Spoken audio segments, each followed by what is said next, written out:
Put the kids to the bed. We going in. We going in tonight. Who else we got Hey, out that's there? what's We got a Jabari for a troll of the year. Oh, we got one for Jabari. Oh, two for that's the same person. Oh, we got one for Jabari. So we put in the chat, who is your favorite troll? Who is your favorite troll? And they said trolls get no respect. The hardcore trolls, hell no. Old man from Family Guy. Hell no. Auntie, who's your favorite troll? Somebody said Jabari sound like the old man from Family Guy. Oh, they talking about oh man, I know who they talking about. I can't think of his name. I thought he was gonna say that little alien thing and shit. From Amazing Dad or Dad, American Dad, whatever the hell they call it. Yeah, that's American Dad. What's the old man name? Ah man, he funny as hell. He be trying to rape his son Chris. He's talking about get your fat ass over here. That boy old as hell. Oh, Flyer, FIFYA Flyer 987's Auntie's troll of the year. Favorite troll. They be trolling up some shit, boy. They undercover. Hell no. You be coming in there calling. Nah. I changed my favorite troll. You know who my favorite troll is? Who? But I ain't heard from him in a minute. Black Jesus. Black Jesus. Yes, I ain't heard from that man since forever. But Black Jesus be trolling. You miss Black Jesus? yeah, I miss Black Jesus. He need to come back. That dude funny as hell. Get him on the show, man. That's Trench is his boy, man. Trench is just little protege and shit, man. Oh shit! I'm just bullshitting Trench. I'm just bullshitting Trench. I'm joking, Trench. Chill out. Yeah. He gonna get on your onions. Right. All night. Sitting on the porch with that The only reason I like it ain't nothing you can say to Black Jesus don't be trolling though, Jesus. man. That I know of. It's nothing you can say to him that make him realize you don't give a fuck about what he talking about. It's nothing you can say. Like nothing at all. I done heard Ty say the most disrespectful shit to that man, and he just be like, "Hold up, what you mean, man? I'm not a disrespectful person. What you not. That's why when you say what you say to Black Jesus, I'm like, yo, that's crazy. You straight up tell this man like, yo, you ain't shit. That's how you talk. What? No, like word you do. Word, yo, Trenton. Serious? I heard Trenton come back. Word. I hope Trenton's come back because he the only person on the line that can vouch for me right now. Because last time we was on the phone with him, it was me, you, Kansu,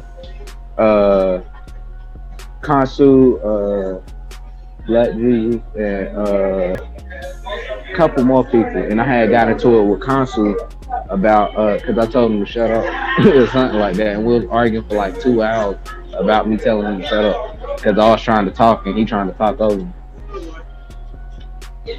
But anyway, yeah, you spazzed on that, man. wait till Trenton's come back. Word. Man, I don't be trying to, man. I don't. Nah, you be trying. Oh, nah, actually, the crazy thing about it is I think you don't try. You just do it. I don't know if it's something like, I don't know if you were just sleepy that night and was just like wasn't having it, but you just said some shit to him. Word. That's probably why he don't come on here no more. I ain't seen him on here since. Real shit. Man. Wow. Oh, somebody said I forgot about Miss Legit. Oh, she got 3. She in the lead right now, boy. She's famous, man. Yeah, she is famous. She's famous right now, boy. She got 3. Bad. Woo. She got more questions than answers, man. Like, damn. If I could just get a question and answer, man, it would be even as hell, don't you think? Yeah, If you could just answer one to your 13 and shit, we could be even shit. No. That's our sister, man. Ah man, Trent is left out. Yo, does Tommy Sotomayor get a vote from anybody? You said get a vote. I don't know who that is. He be trolling. He's not important enough. I don't know who think he he's is. trolling black women. Yes, absolutely. He be trolling. Hell no. And I said that way. Nah, you know who? You know what troll I can't stand? Somebody needs to knock his ass off. Ooh. And Chief might get mad at me for this, but he already know who I'm gonna say. Kashi 69. Who? He's a rapper. A rapper. Yeah, he needs to get knocked He be off. trolling. 6'9". He says 6'9". Where he tall as hell or something? Nah, no, he a that's short ass his name. goofy ass. But how the nigga. hell he get the name 6'9"? And this Yeah, I motherfucker don't care about that. I don't know, G. I think the nigga one of them goat riders, bro. Oh, okay. He out here. He out here Trolling with everybody. rainbow hair, Yeah, trolling niggas. he Like, got 69 That's tattoos. that's on why his face. I can't stand him either, bro. Cause like the nigga got rainbow hair, he be trolling niggas. Yeah. Like Yo, he and stay getting beat He up. be trolling niggas. And stay getting beat I up. be like, God damn, that little shorty got some money or something. Like, man, why he be trolling niggas like that? Man, his name just got the people in the chat room like somebody really beat him up. So they Word. Look, bro, hold Cause up. he need to get beat up, G. Yo, let me explain He to you. need to take a L, bro. He already have. He took a L in LA. He took a L somewhere else because they beat him up and took his chain. And They did take his chain. Cause see, they beat him up, pistol whip, and took his chain. He come to North Carolina. I'm gonna make sure I'm there. Best trolls too. He up there on my list. Nah, 50 the best troll. I don't care what nobody say. He bought 200 of Ja Rule seats so that nobody in the front seat. Yo, he the best troll. He trolled their ass. He goofy as hell. He's so goofy. $30, man. What he do? He basically bought out at least. I think he bought out Ashanti's concert or some shit like that, right? Nah, he bought 200 of Ja Rule tickets. Threw the motherfuckers in the He bought- garbage. You joking? Yeah, he bought 200 That of shit. Ja Rule tickets. Man. He a fucking beast, dude. Damn. Word. Man, that's mean as He shit. gonna, That's he just gonna some get money army in his shit. pocket. That's Hey, he army, did. man. That's It just was that's wrong. 200 front row seats, so it looked like it was empty on TV. Yeah. They bogus as hell. Yeah, Yeah, he a that's troll, yeah, dude. that's trolling right there. Like, that's trolling for your ass. This motherfucker Word, bought out he the don't get front that. 200. Yo, he just messed up. Yes, 200 seats, bro. Look, and this the thing. The reason his trolling mechanism is so successful is because he's gonna fuck up his pockets. He fucking up Ja Rule pockets. But no, he did, cause all Ja Rule gotta do is just tell motherfuckers to come up and get some seats and shit. I guess. But I guess if he, you know, But he can't sell the like he just gonna have a bunch of motherfuckers like a big ass empty space. You feel me? Either in the back or in the front, it don't matter. But 200 of those seats, nobody gonna be in. man, he needs his They can't ass sell beat. those He tickets need twice. 50 Cent needs his ass beat for that. That's wrong, Word. That is that's wrong. man. Like he hate that motherfucker that bad. Like No, I'm really gonna. That shit you do when you got power. But I'm just saying, but this shit's so petty though. You know what I'm saying? Look at all the problems we got, and this motherfucker trolling this motherfucker. I mean, did he help? Did he help out? I mean, not to sound like no weak ass activist or nothing. But this motherfucker help out Ferguson and shit. Did he help out some of them people? Did he help out some of the, the victims and shit got shot and shit? I ain't trying to. I mean, damn. Nah, that's real. Hey, Ty, Like for real? Ty, are you not entertained? No, that shit is Not disgusting, entertained? man. That shit down there hurt Okay. my feelings. This motherfucker spent That's why they do it. that much That's motherfucking entertainment, money. bro. You know what I'm saying? to said, do nigga hurt my feelings. that shit, He right? told you not in pain. He said no. Oh man, This motherfucker Oh, man. spent that much money. he spent that much money to troll that nigga. Right. Like, bought Motherfucker, 200 seats in his. Oh my It's a god. show. It's a show. Nah, that's Yo. just petty. It's a that's show, man, bro. that's the top of the line right That there. We shit can ain't- end the that show shit right ain't now. real. That Right. shit is not We real, should end bro. the show, put his name on it. That's goddamn. Nigga. You also did your ass beat, dude. But he gonna get an award for that shit. Take his ass on like an airplane, make his ass parachute home or some shit like that. You know, Oh no, man. find your way home. It's one of them type of deals. Wherever you land at and shit, you gotta find your way home. You do some shit like that with his ass. Hilarious. Drop your ass off in the middle of somewhere with a rap and you find your way home, motherfucker. That's when we start Yeah, 'cause doing the motherfuckers who just troll too that- much. You have a That's what 50 need right now. right. We have like a That's a island whole for them nother level. motherfuckers. They can't get off surrounded by piranhas and sharks and shit. Like, yeah, you go to Troll Island, motherfucker. You made it. Hey, if you had a troll name, what would be your troll name? Troll Sonetta.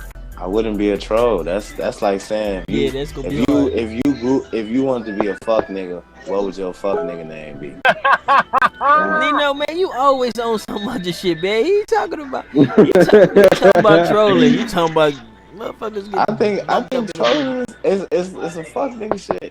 Like, you know, mostly. No, these mostly- motherfuckers are getting paid, man. Oh well, Like Sonetta is. Maybe Brother Jabari I is. feel that. I guess like if you can find a way to make some money off it, I guess you get the purpose out of Yeah. it. But I don't know, man. I probably have a bunch of Hey, let's be motherfucking. clear. Polite got to get a vote somewhere. That nigga trolling. Who he troll? He's still trolling right now, right? He has the nerve to be having a conversation about people that just hate him because he's successful. I would like to see one thing he's successful at.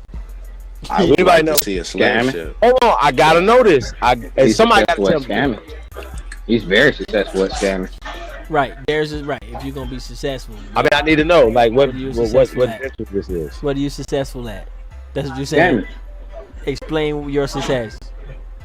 So nobody hating on. I definitely wouldn't want that legacy on me. And whatever you got. So that's deflecting and avoiding the Somebody said no light. Polite. going down. Yeah. Did you say no like for like? Yeah, that's what somebody said in the chat. Yo. Yeah, so Man, this ain't got no. I'm about to see how much this costs. This ain't got no. where you at? In the Podcast, cafeteria? man. This nigga in the lunchroom? really Hospital, am, cafeteria and shit. Nah, I'm at the. Gas station. I'm at our like headquarters. We got a cafeteria in our headquarters. Well, a restaurant. I'm about to walk outside of here.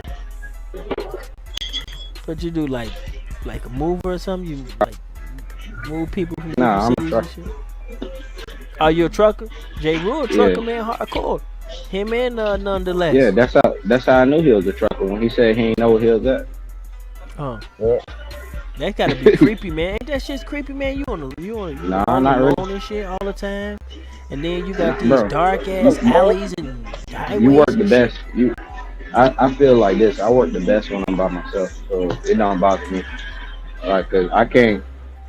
When Hey. I'm not influenced by other people. Them lot shit. Yeah, I livers, feel man. you. But you got that big ass truck. You'll run some shit over. You dare? Exactly. That's why I've been on the lookout for like. You the lookout. I've been on the lookout for Polite, trying to run his lizard ass over. Y'all crazy as hell. Oh man, that was a joke, y'all. He looked like the lizard on the Sobe water bottle. That's Little dope. Geico face. Yes, little Geico face. Philip I Russell never- in this piece. Soap water face. Greetings. Somebody said he got a 5 hand. Hell no. Did she just call my name? Garfield Oh, my bad. is a Jamaican. That's a He historian, African. a genealogist, and he fixed credit. This nigga- You said, hold on, you said, say that one more time. What you say? Garfield is a genealogist, What a else? historian, Uh huh. a Jamaican He said in a Jamaican like that. with an ex-music, some type of singing career, and he fixes credit. Somebody said he looked He like can a fix walking your credit. lung. That's Auntie said that nigga look like a walking. Wait a minute. He said he looked like a walking lung. Yeah, and he, yeah, Nah, man. Nah, man. You singing shit for real? That's real?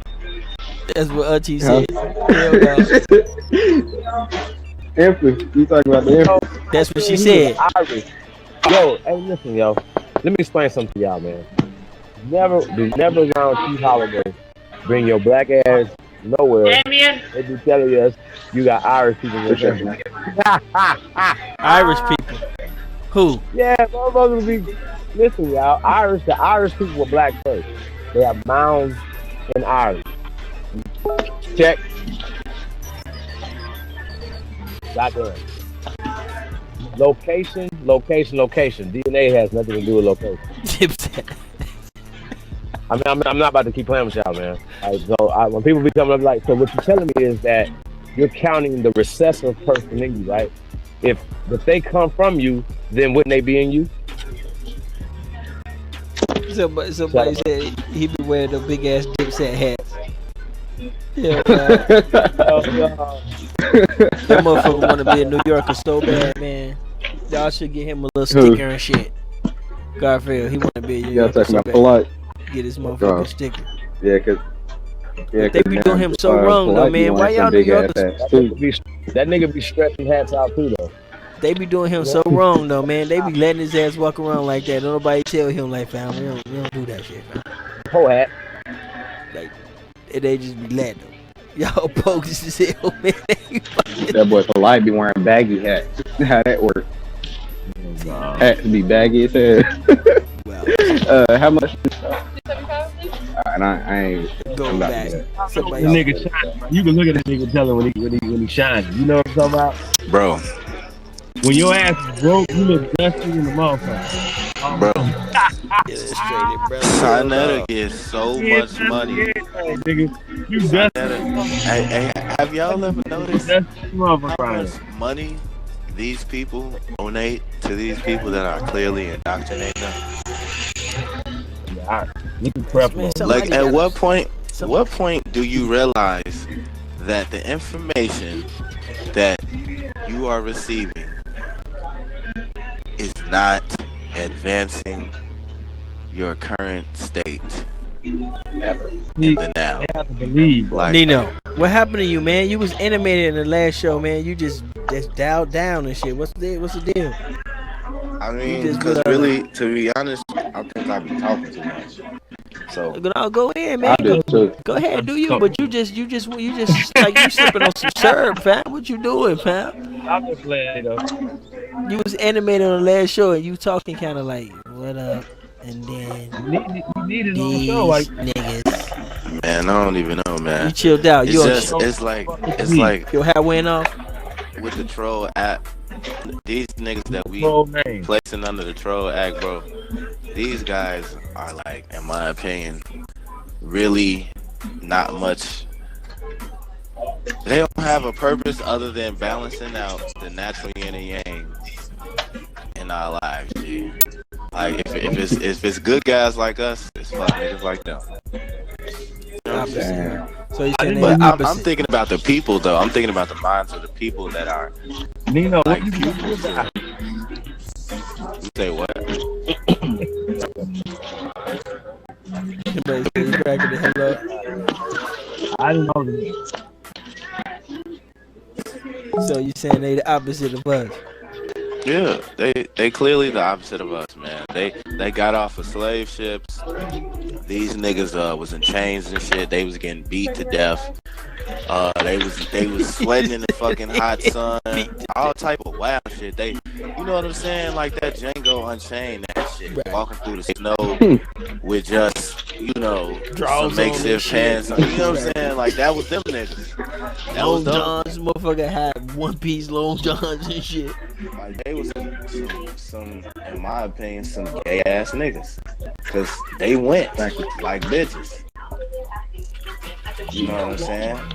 But when you look up the Aborigines history, when somebody's trying to teach you, you know, some shit that went down with the natural inhabitants of these lands, it don't sound too docile. It sounds like them people are still trying to be subdued, you know, because that's what's going on. Yeah. We are still trying to be subdued by the colonizers. They're still trying to subdue us. They have I not got- completely Hey, pacified us Somebody yet. said African booty scratchers. Have anybody ever Googled that?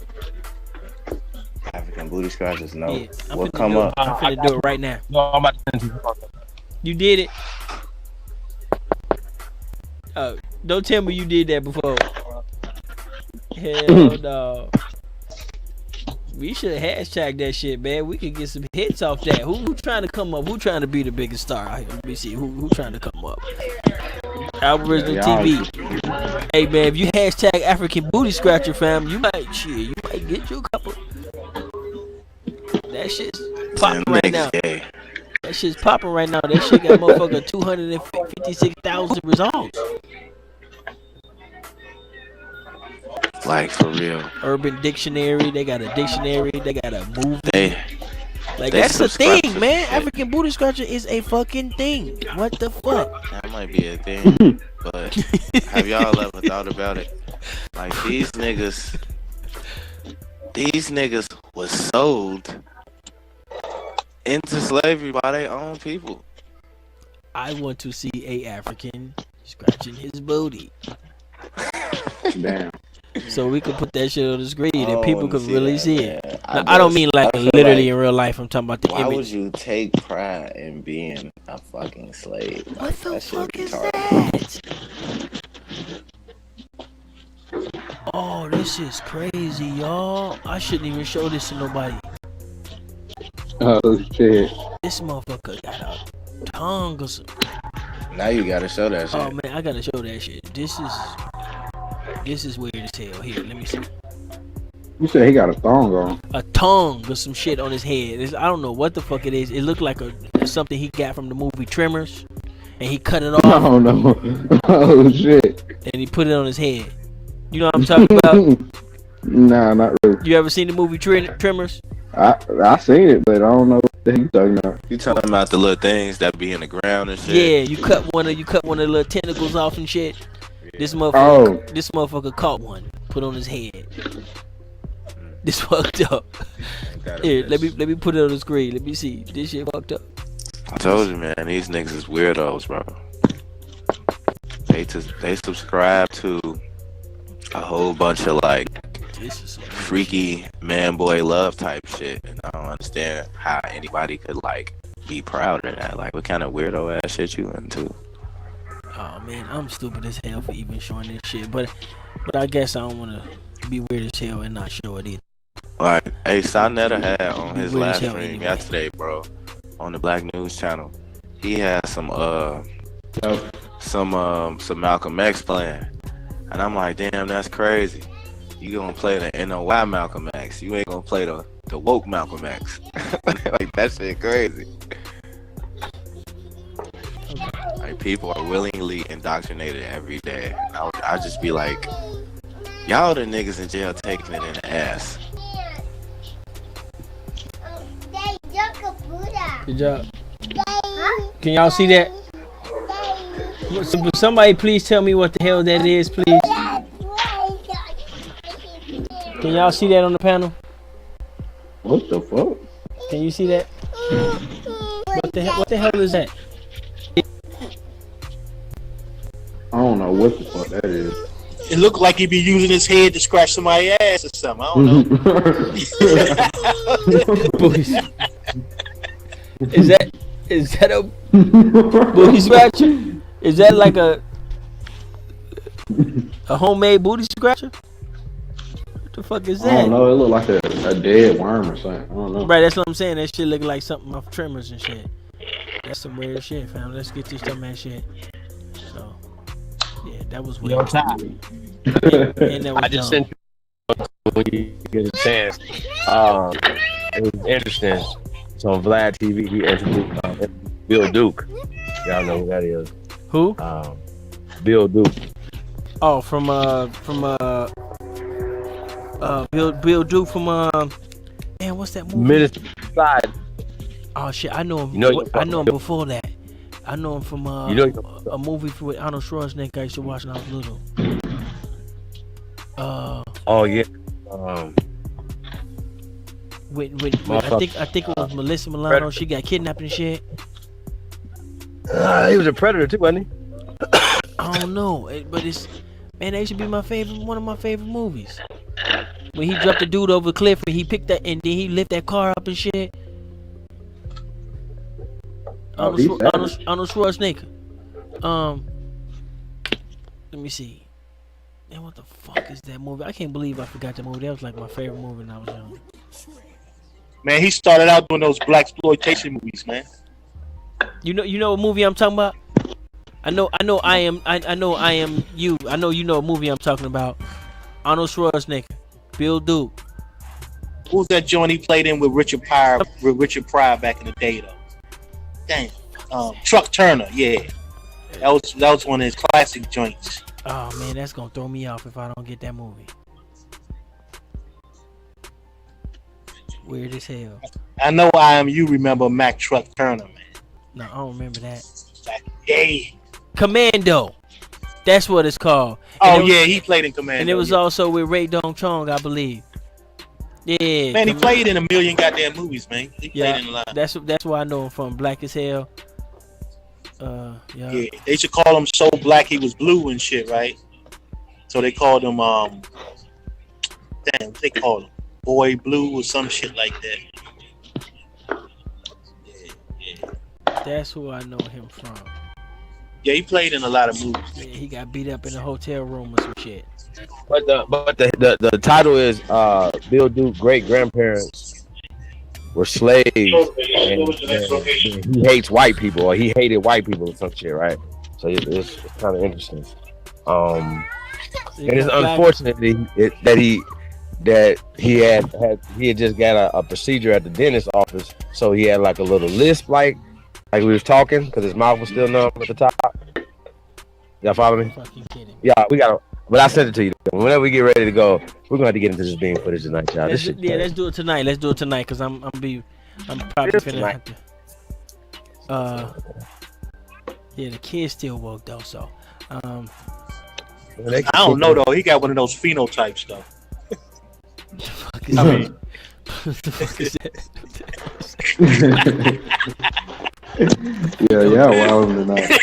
I'm just saying, man. Oh no, man. He got a phenotype. What Yo, the fuck tell is me what that? He got a molecular structure and shit. Nah, they gotta look From like the his. equator. Like he is like right on the equator. Yeah, they Like, should yo, tell tell you, me- man. he be like he really mean black power. He be like black power. Like yeah, that nigga's black. Man, I'm telling you, man. Yo, You're so tell me black, one more you time look- what tell me one more time what the Empress said. What you got look like? Who? A long. Like Oh, she said that motherfucker looking like a long or some shit. What you talking about?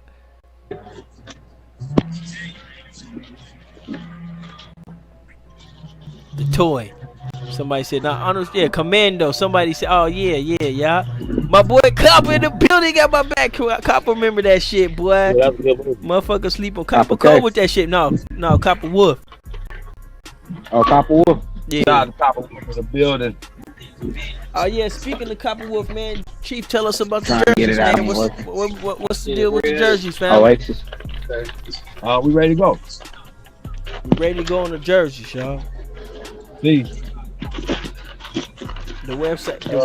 but I don't know about the. Well, I'm gonna tell you about the site, and you have to put the, we do the site, but it's like a whole different company, different jerseys. But they must fly. Bones McCoy in the building. We got Bones McCoy in the building. Bones, we gonna have to get to that beat, man. That shit is dog. We gonna have to get to that. Yeah, no problem, no problem. Just been tied up back and forth, back and forth. So what you got, a studio or you just in the house? No, I have a studio and all. Oh, okay. Where you at? What city you in? Well, like I said, I'm in Tifton, Georgia right now, but I still have a lot of business going on in South Florida. Oh, okay. Nino, man, if you want to get your career off the man, you better go to Georgia, fam. They got studios around the corner and shit. Yeah. That's what's up. Yeah, I've been doing it for myself for like 20 years. I got my own company. That's what I do. Yeah, that's what we got. We finna fuck with you. We got it. Cause everybody gonna need all types of beats and shit. Do you, have you ever tried to make like, cause I know you do remix, cause you remix the song too. We gotta play that too. Have you ever tried remix like cartoon songs? Yeah, I do soundtracks and all. I have capabilities to do full soundtracks, voiceovers. All that shit. Yeah. Hell yeah. We need all that. So the business class people out there, get your game up, get your commercial right, you know. And we got you. Time for him to get over the Tom and Jerry's theme song. No, cause there's a guy, there's some people on YouTube. They make a lot of money, and they just take little songs, Woody Woodpecker songs, and DuckTales songs, and they remake them. They make them the trap beats. Oh yeah, I know what you're talking about. Yep. I had made a That's video with my kids. like everybody. Yeah. That's basically what bands be doing. They been doing that shit for a long time. Who? Like live bands, that's the type of shit they should do. Like in DC, that's how a lot of go-go was done, just like that.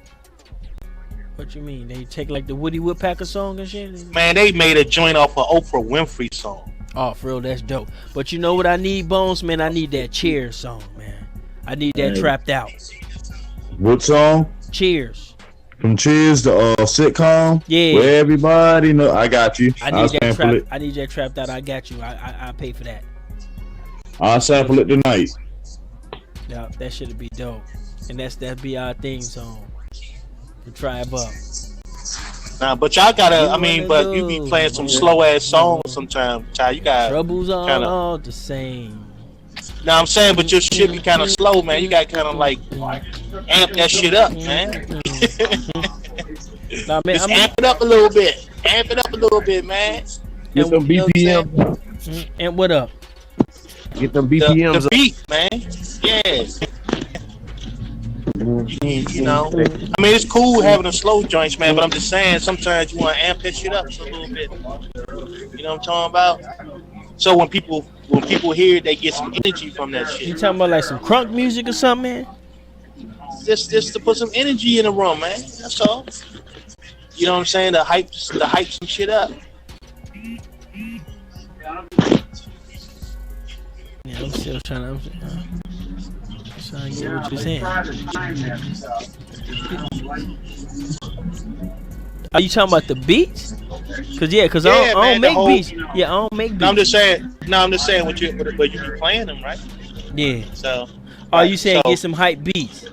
A little hyper, yeah. You know, kind of get some energy. Okay. Yeah, I usually don't even pick them. I use the ones. All right, just like just like when you be doing the boxing joints.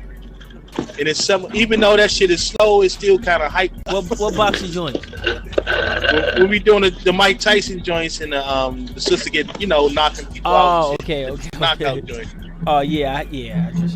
But even though it's slow, but it still got that hype. Yeah, I see still feel kind of hype. Hook it up for me, man, cause I just use. Man, I don't be having. Man, my shit probably get your shit flagged, man.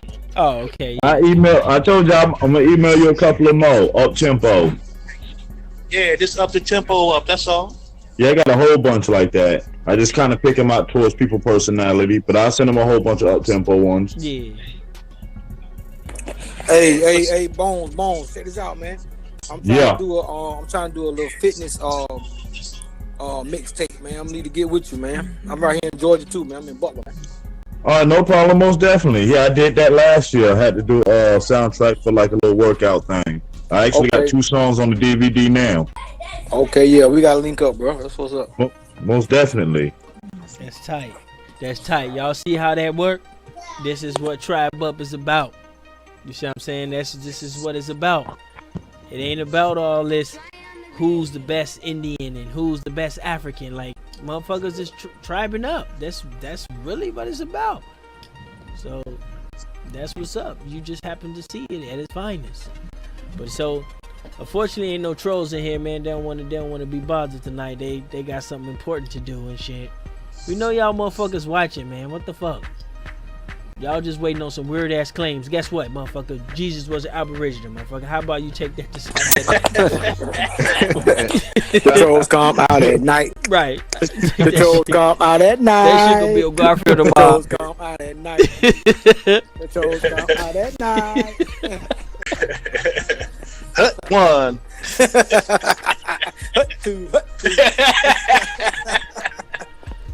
We finna get in. I'm finna go ahead and put them in the tub, put them to bed. We finna get in, y'all. I'll be back. Here we go. We finna get in. Be right back. Be right back, y'all. I gotta take a call real quick. All right.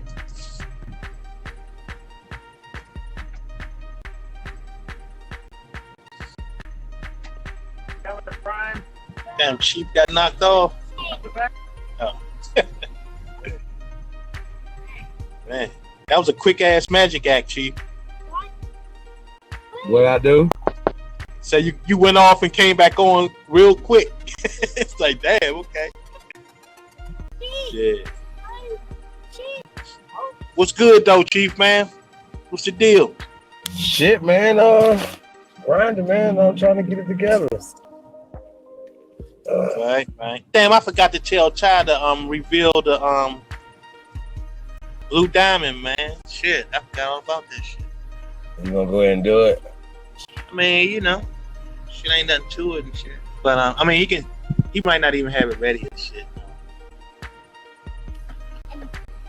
Yeah, man. Y'all be on the lookout for 420 Friendly TV. The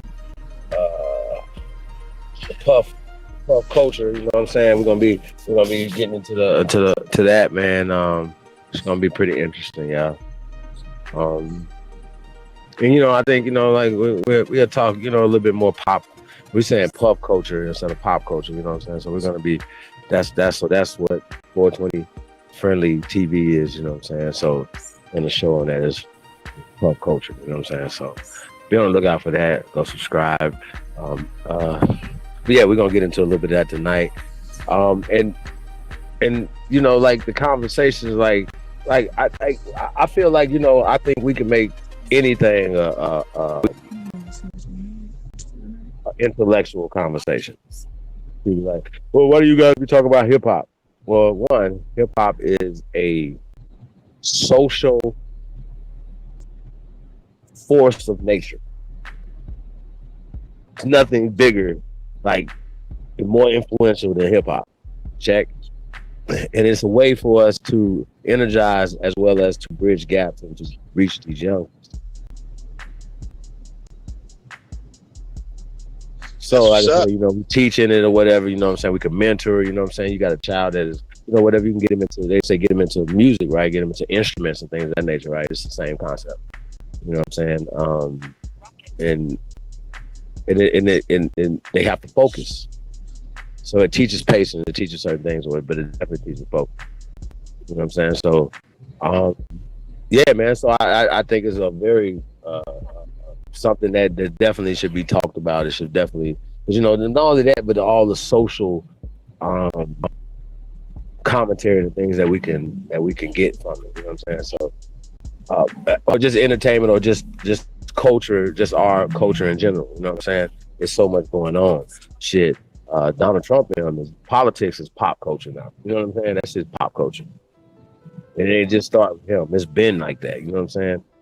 So, well, you know, man, like you say, hip hop. You know, we got to step up, man. We got to step up even more. Yeah, it ain't. We ain't got nowhere. Like, we ain't reached no hill, nothing. We ain't built shit. So it ain't nothing happened as far as I'm concerned. Like, I'm one of those guys. Like, it's not over until we reach the ultimate goal. Period. Yeah. Well, we just trying to keep from going in circles right now. Shit. If we stop going in circles, we actually go somewhere. Shit. I mean, like I said, we gotta be adults, man. A lot of us are, too old for a lot of the shit that be going on. So, we just got real handle talk. like men handle like men, and women are gonna handle things like adult women. That's what we're gonna handle things like men and women. And that's just it. And I'm a man. I'm gonna stay in my motherfucking lane. I don't hop in the sister's lane. Period. Right. You know what I mean? Right. So, Yeah. And I don't expect them to do that to us. So, we definitely, and a lot of times, dudes be in their lane too much. Hair and makeup. Get out of here. I know, man. That's what I mean, man. I can't do it. I can't get into no argument about no goddamn hair and makeup. That shit's ridiculous. I mean, that's what it be. That's what it be. So, but like you were saying though, Chief. I mean, but they have hip hop has actually been a big part of the political landscape too, man. So, it's just that the information or whatever moves they're making, I don't necessarily see the progress in that, but they definitely a part for sure. Definitely got some influence.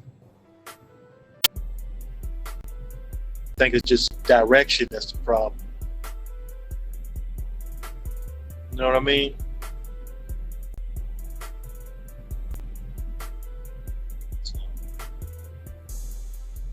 So which one of y'all believe in being a part of politics in the first place?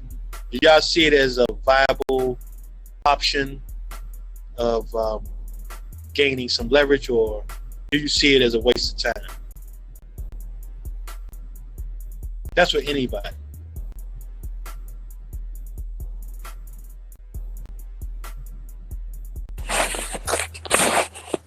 Yo, it's a viable option. We put people in place, you know what I'm saying? If you just vote for somebody because they say one or two things you like, that's not good for your community. You got to have somebody ready. You got to have somebody going through training, meaning school, education, and then have them, the community to vote them in place to do things on the proper levels for your community. Yeah, it's viable.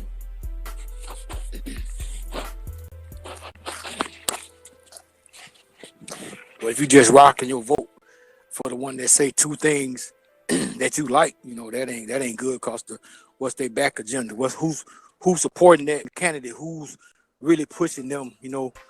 Who got their hands in their pocket? That's who they gonna vote for in the end.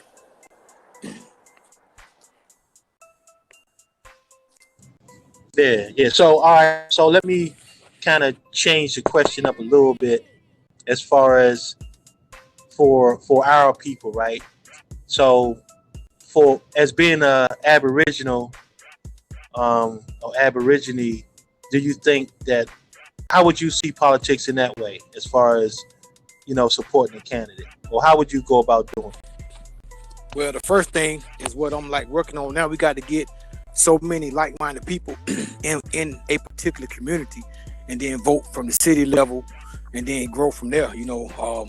It's not much we could do spread out voting for, governors, or because they're not gonna have our interests at heart. You got to vote at the city level, the chamber, then city council, mayor.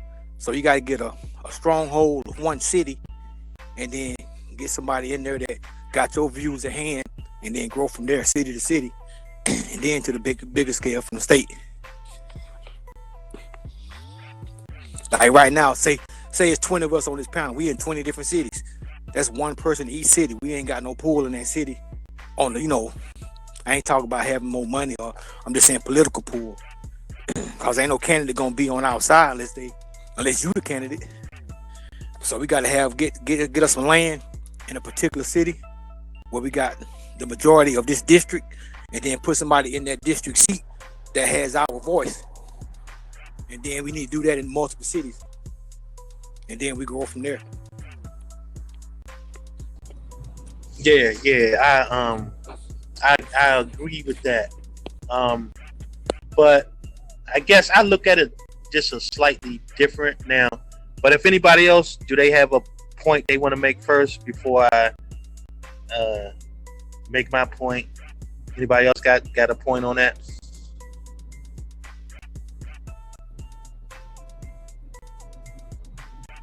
Okay, don't all right, so here we go. So this is how I look at it, right? I look at it in one thing. Yeah, it would be a good thing to, right?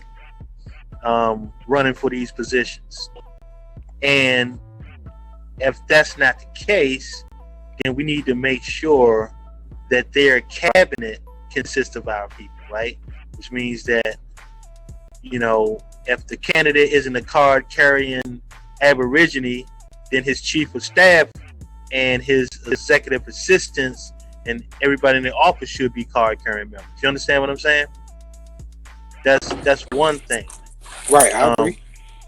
But that would be like for single positions like a mayor or something like that. But when it comes to boards, right?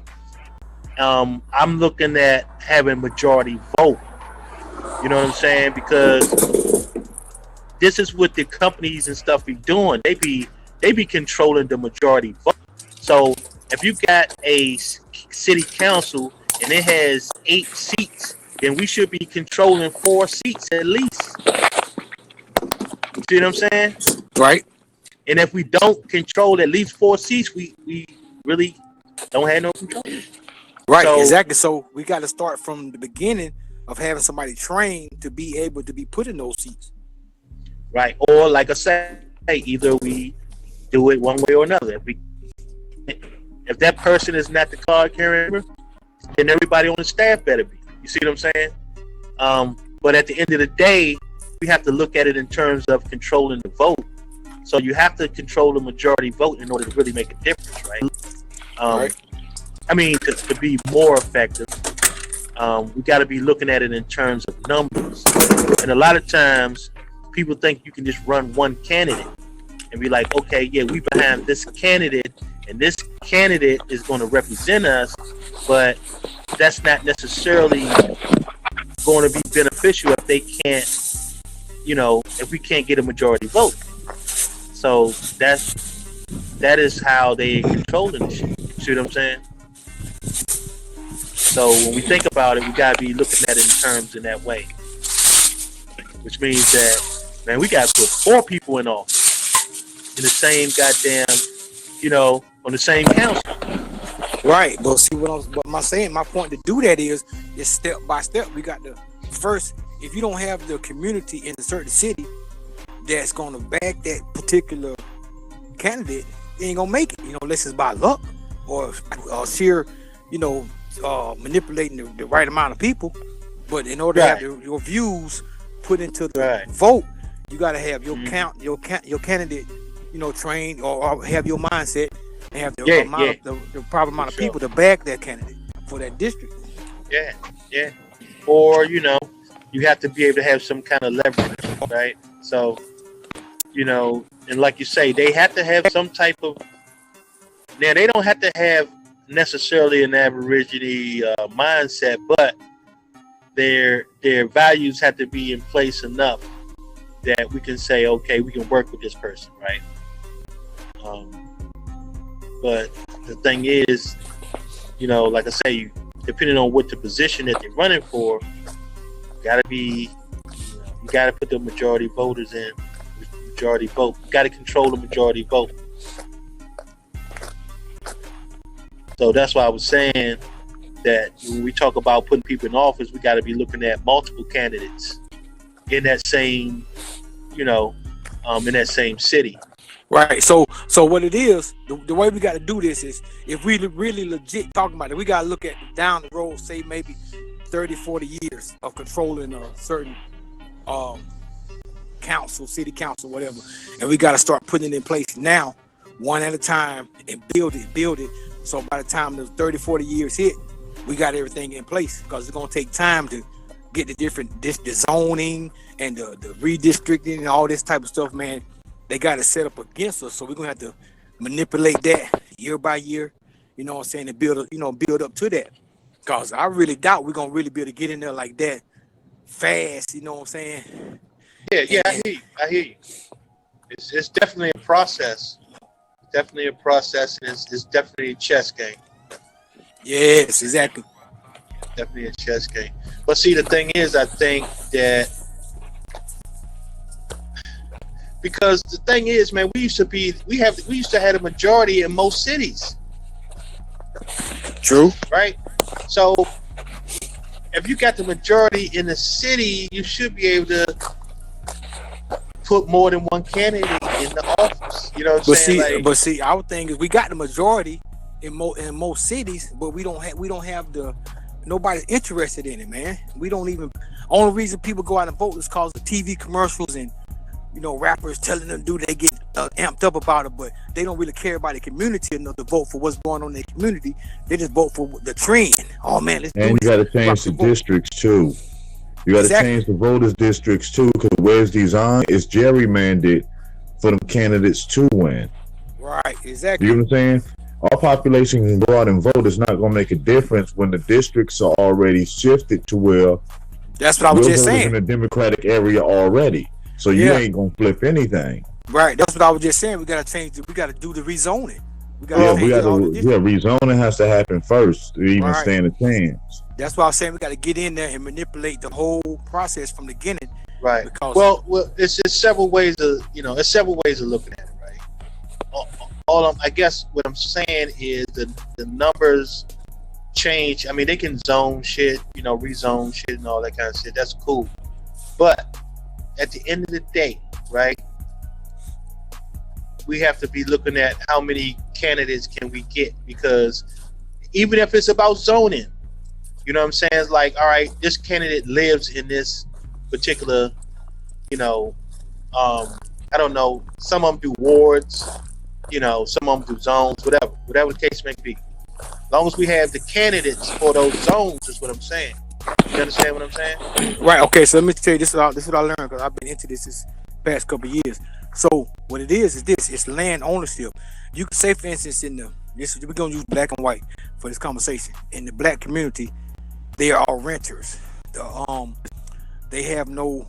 So the people that vote, you can vote because you live in this district, but you don't own any land in that district. Your vote is not. It's like how to do the electoral college thing. It's about so. If you don't own no land in this district, your vote doesn't have this much power. Right. Well, so basically, your vote don't count. Exactly. So the person you renting from, they vote is what count for that land for that district, because they are the ones on the book for owning land in that district. You know what I'm saying? You are outside of just renting land from them. You know what I'm saying? So whoever we got to own some land in these districts, and then our vote counts. Yeah, start owning some districts. Right. Right. Even if you look on the map and start finding out where there's large populations of us that feel this way and start it that way. Exactly. Start organically from where we at, who all feel this particular way, and you start from there and spread out from there. There you go. Well, the thing is, see, and you said something important, man. It's like, I don't really care how people feel and shit, right? Because I'm going to look at what is the real mechanics, right? And you said it though. If you say that land ownership, is going to trump the popular vote, right? Then those are the mechanics you deal with, right? Right. So no matter, and my thing is, I don't care whether or not we get, play the two-party game, whether or not the person is Democrat or Republican. It really don't matter as long as they're in line with what we're trying to get accomplished. You understand what I'm saying? Right. Like, you can be both. You can say, you can have two candidates that's running as Democrats, and you can have 2 or 3 candidates running as Republicans. You understand what I'm talking about? Right. It don't really matter to us, because we're not looking at it in that way, because we know that they both are the same fucking bird. We know they two wings of the same bird, right? Right. So we're not emotionally involved in it. So we're looking at just the science. So check this out. This is why we look at it this way, because we don't own anything. Because in this system, you don't own anything. You nobody. You a slave. You just a slave to the system. So once we start owning stuff, we'll start looking at it through those eyes, and we'll start Yeah, because it moving. changes dramatically. Look at Right. it this way: you own the land where you at. Now the difference is now when you have a candidate there, you can have companies and stuff that's on that land that you own. Now you can use that to bargain with politicians and stuff to get certain things that you need, get companies to do certain things that you need. It's all back to ownership. Man, let me tell you, this is how I found out about it, right? I got a little business in the town where I'm at, the gym. And the politicians started coming to me, telling me about what they would do for my business in this, if I vote for them. Like, they was bringing me the different loopholes in the law. You know, I can do this for you, I can get this, I can do that. I was like, okay. So they brought to me just because I got a business. Because that's where the weight's at. That's how I started learning. I was like, okay. So, you know, this is like this. And they were like, yeah, you know, really, they vote don't really matter because they don't have a say so. They don't own nothing. Right. Yeah. My business, It's right like a here on the neighborhood main where people own their houses. You notice the street lights don't never bust. Because them people own they, you know what I'm saying? They own their property. So them people Right. coming out there replacing them lights. Them streets ain't never messed up. Right. And when you live in the hood where you rent, your streets are always rockety. Yep. Half Now the check street this out. lights don't even work half the time. That's the difference. Next thing is this right here. All right, where I live at, the police can't even come out there unless we call them. Unless you call them, yeah. They're not That's the allowed out difference there. between owning and renting. Exactly. We be out there shooting guns like this, you know, shooting target practice or whatever. And they be like, man, you can shoot out here. I'm like, bro, the police can't come out here and say nothing to us, man. You know what I'm saying? Hey, what part of Georgia you from? Well, I'm from Atlanta, bro, but I'm down in Middle Georgia now, in between Macon and Columbus. Oh, I'm in Tifton. Yeah. Yeah, it's the same way here, man. Police don't come unless we call them. Exactly. They ain't nothing, bro. But They see, can't do nothing. right across town in the little project, the police they knocking on people's door, kicking them out. They apartments and Some all this. people don't own nothing. Exactly. Right. So, well, that's what I'm saying. Like, that have to be a part of the conversation. You know what I'm saying? Because exactly. that's being left out of the conversation. And see, that's So- what I've been bringing to the. That's what I've been bringing. Yeah. And everybody know, filling that blank in. Right. So see, that's what it's all about. Really, it's like, okay, this is the mechanics of it. So if you're talking about doing this shit, you got to have all the mechanics already. You know what I'm saying? Like, that have to be a part of the conversation. So if you're not talking about land ownership and you talk about voting, then we already know that you're wasting your time, right? Exactly. Yeah, See what I'm saying? But that has to be conveyed. Like, people have to understand that. Like, And check look, this out, man. This is And why. once we own stuff, our view of the police will change because their view of us. The police ain't racist. They just go where the money at. They work. Let me tell you how this works. The police work for people that own businesses and own land in the city limits. The sheriff and deputies, they work for people that own property in the county. If you don't own no property, they don't work for you. Man, I got such a great relationship with the police. They come by, check on my business. They call me, my door unlocked. They call me if anything looking suspicious. Man, look, somebody called the police on me for something I did one time, right? They pulled me over. Like, oh, man, if I knew that was you, man, I wouldn't waste my time. Go ahead about your business. You all right? Because I got pulled because I own property and I pay taxes. That's what paid them. They get paid from taxes. Not the taxes you pay at the grocery store, the land taxes, and that's what they get paid from, the land taxes and the taxes for your business license and different stuff like that. That's what pays their salary. So they work for you. They don't work for people that don't pay taxes. And the majority of black police people have no jurisdiction in my neighborhood. And see, if you don't own a business or own land, you don't pay taxes that pay them. They don't get paid from taxes, sales tax, and all that. Like shit. property tax. Right. You Yeah. don't pay no property taxes. They work for people that pay property taxes. Those were the first original taxes, though. Exactly. The ones you talking about. Exactly. And so once you start owning stuff, the police treat you like they work for you. They don't treat you like you ain't nobody. That's why they treat people that don't own nothing, majority of black people, like trash because they don't own anything. They don't pay them. They don't work for them. So they like, man, you gotta get somebody to you some way. That's why they lock them up. Because that's the only way they can get some money out of them. That's why they give them tickets for speeding, tickets for seatbelt, tickets for loitering. Because that's the only way they can get money out of them. Because they don't pay any taxes. Mm-hmm. Once you start owning property and own the businesses and pay taxes, those people treat you like kings, man. Treat you like kings. I be late Their on my shit. philosophy, they gonna get the money one way or another. Hell, I be late on my stuff. Like, hey, you know, they send me 10 different letters. I like, man, I forgot about it. I'll pay it next month. Oh, no problem. You know what I'm saying? Because I pay taxes, man. Once you pay them taxes, boy, you a king. You a king, man. That's the name of the game, taxes. Now, I ain't saying that's the way we need to be as Aboriginals, but I'm just saying in this system, that's what Ownership, works. yeah, ownership is key. In this system, that's what works. Now, to be Aboriginal is outside of the system. I get that. That's the next step. But the first step is owning in the system and working from the inside, and then, you know what I'm saying, stepping outside. Well, yeah, I mean, I feel that, man. Because everything has to be transition, right? Right. Everything has to have a transition to it, or buffer zone anyway. But yeah, man, it's crazy. What brother was just speaking about taxes? Was that Miko? Yeah, this is me, bro. That was you that was talking about taxes and shit? Yeah. Alright, I was just saying who, because I know I was talking to somebody about it before. I was just trying to make sure that was you. Yeah, that's me, man. Bet. I'm back. Yeah, you've been away for a while, man. Goddamn. Yeah. That's what's up, man. That's what's up.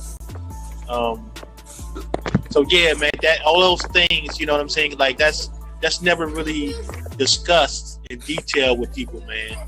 It's like they just have a general conversation about it, but they don't really go into the mechanics of it. Like, how do you know when you waste your time? You know, God damn it, when you don't own shit. Exactly. Right. You know what I'm saying? So yeah, that's what's up, man. And see, right now, what I want to share with the family too, what I'm studying right now is how to get this free money, man. This business credit, man. All you gotta do is have man. They got it mapped out, man. You do say it's 10 different steps. You just do these 10 different steps, and in 6 months you can have $250,000 of business credit, man, without your social security attached to it, man. Not even your name attached to it. You know, they killing us with this. That's how these people get these businesses, get this, and then go bankrupt, leave the business, get another business. They just set these different things up and follow through the patterns, and they just get free money, man. While we struggling and striving, trying to get loans on our name and all this co-signers and all this, man, none of that is It's all about the game, man. Exactly. It's all about the game. Exactly. You know what I'm saying? So some people learn the rules, some people don't. Right. You know what I mean? So yeah, that's what's up though.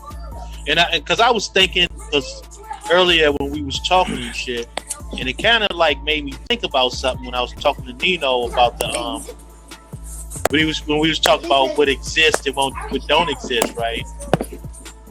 And it made me think, right? It's like, okay, when people be fighting against their straw man, the problem comes in when you have an argument like that, like, right? Because it begins, it begins to be, do it exist or do it not exist, right? And trying to convey that argument to the court, to me, is where the problem comes in, because it'll end up the same way we did when we was talking about that same thing, you know, about actually what exists and what don't, right? Right. So if that's going to be the argument, then that's why I think the problem comes in, where you're going to lose that argument, because they're not going to concede that corporation is not a person. You see what I'm saying? Because in reality, you know that a corporation is a person, right?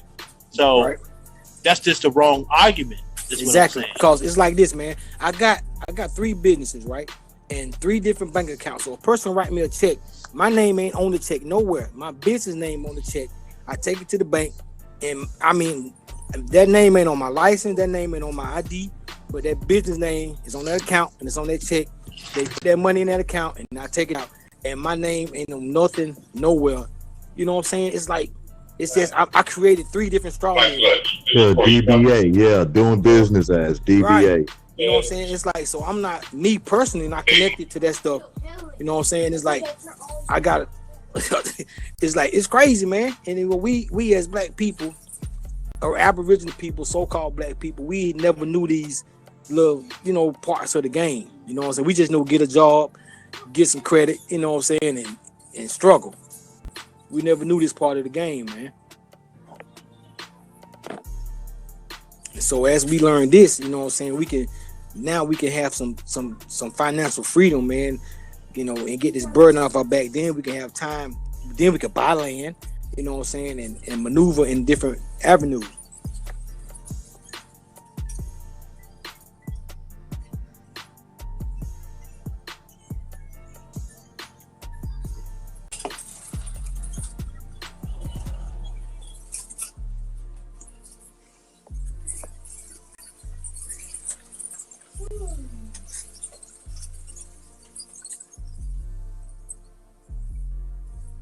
Like I go pay my bills for different businesses.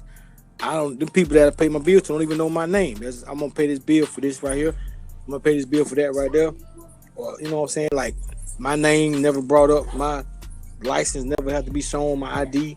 But if I was to go pay for something in my name, I gotta have my ID, social security number, college ID, everything. You know what I'm saying? 3 forms of ID, a bill with my name on it, all that stuff. But when I go as my business, I don't need nothing. You know what I'm saying? They just, okay, all right. Don't ask me if I work for the business, work on the business or nothing, man. They just, okay, thank you. Here you go.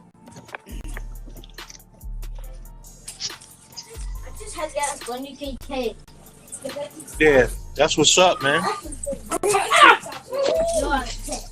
We just gotta, try to better educate our people too, man.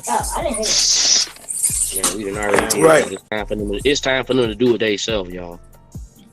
No, bro, no. You gotta show them, man. Man, I feel what you saying, but man, I had a hell of a morning last night. Y'all, I'm glad y'all still on here, bro. This is cool as shit. You know what I'm saying? Y'all been on this thing down there 24 hours. That's what we do. Man, y'all need to keep on this bitch. But man, like I said earlier, bro, when I was talking to y'all all this shit, I done had the fire department, my motherfucking fire alarm, when a lot of shit just happened in this shit. You know what I'm saying? I done put my name out there. You know what I'm saying? I ain't running from shit, and I ain't scared of shit. But man, right now I'm into it with my girl, my ex-wife. It's a lot of shit going on. It just seems like I just put a certain energy out there, and now I got a lot of negative coming back with me just speaking the truth on what I know, y'all. Hey, bro, check this out. That been in the atmosphere, man, for a while. Cause I just went through. That's why I've been gone, man. I've been going What through. the fuck just happened? Nigga was asleep. You know what I'm saying? I was just asleep, and I'm waking up to some bullshit. I already fucking was annoyed. I wasn't annoyed, but falling asleep. Nigga, I got fire departments and all this shit and all in the apartment. Like, damn, I just got in off the phone talking this shit, and I got all this shit going on. You know what I'm saying? Like, damn, everything was just smooth as a motherfucker. And not everything just went to shit. But you know what's crazy, y'all? You know what's crazy? I'm out this bitch right now, blowing good. I don't give a fuck about what nobody gotta say, cause what I'm doing right now, ain't nobody about to stop this shit. I done told my ex-wife and my bitch, I ain't nothing you can tell me. I could ride with her to go. What up, It's crazy stuff, man. What's good, fellas? Yeah. So you did your genealogy, man, or you still working on it, or what's the deal with that? I'm doing my genealogy, dude. I got a lot of names, like I told y'all earlier. Y'all been on this motherfucker all day. This is good shit, you know what I'm saying? But man, I hope somebody hear me, you know what I'm saying? Because I got a lot I'm still trying to figure out, you know what I'm saying? I got a lot of motherfuckers' names. I could probably call out your great auntie name or some shit, you know what I'm saying? Because like I said, my people's had 20, my great grandma had 22 children, my grandma had 17. I mean, everybody had, on my mama's side, had 20, 30 something kids, man. We all connected, y'all. So it ain't about the genealogy. I'm talking to my relatives right now. I ain't gotta do genealogy. I got a grandmama that come on here, like I said, and debunk all of them niggas. You know what I'm saying? About the shit that she know and the stories and papers that she got. You know what I mean? Like I told y'all before earlier, bro. And it's absolutely true. You got a Freeman and you got a Freeman. My grandma, my great grandma was a Freeman. She was a black Indian from this land. My great granddad was a freedman. He had to marry her in order to be free. You know what I mean? Like, it's a lot of shit. So it's too much, y'all. But Man, I'm glad y'all still on this motherfucker. Yeah, man. This actually This been going cool. on for like 40, 50 hours and shit. But Man, I'm glad I brought it. I'm glad I brought it. I knew done broke some type of record somewhere by now, y'all. damn right. That's good shit. Yeah, that's what's up though, man. We just, we're just trying to bring our people together, man, for real. Man, And we we, already we the hardest working motherfuckers on the internet. Surely. we the hardest No doubt. motherfuckers. We the hardest working motherfuckers on a So But that showed the dedication, though. That after time was choked, you know what I'm saying? The dedication and the commitment to trying to get this information out there, it was showed. yeah, but the thing is too, man, you gotta understand and see, and this is why we love Ty Data so much, man. Because that's his weird shit. You see what I'm saying? He's like, man, fuck it, I'm gonna be on nonstop. And I was with it, and I'm like, man, this joint should never stop. man. I don't like I'm gonna be real with y'all. I mean, it ain't non-stop because I feel like obviously I'm doing something right. Y'all must be doing something right. Yeah. But I'm just saying, just little shit like that. It's like that's just an idea. You know what I'm saying? Like somebody have an idea to say, shit, why we gotta cut off and shit? Just keep going and shit. Fuck it. You know what I'm saying? I So, goddamn, that's what it is.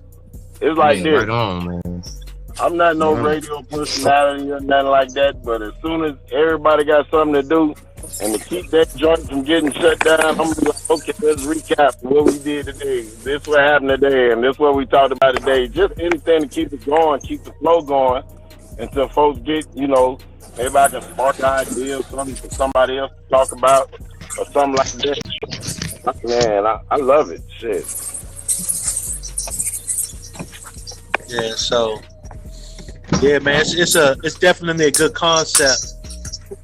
When say like you got a group that can come on, they available. Shit, so much shit going on. What's that, bro?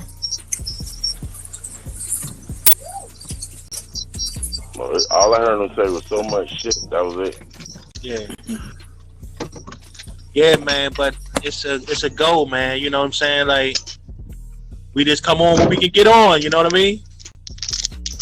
So that's what's up, man. I know I missed some shit today. Oh man, you always gonna miss some shit, but it's always a recap.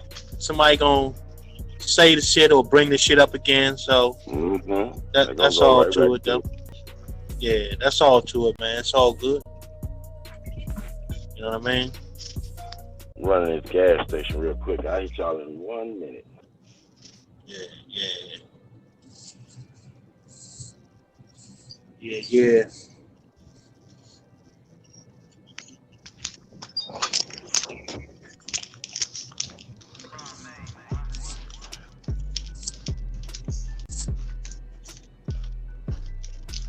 So what's good? Anybody else had something they wanted to address or something? Or wanted to talk about, kick the bobo? These niggas don't know too much. Niggas didn't talk themselves out.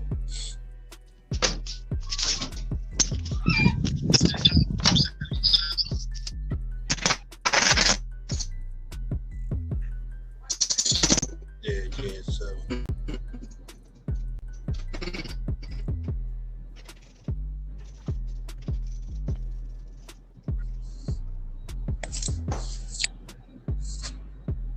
Damn, Chieftain fell off again, man.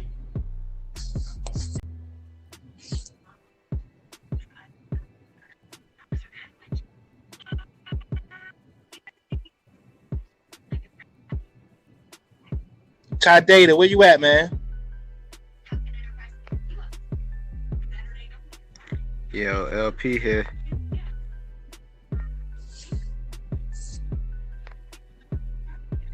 Yeah, it's good.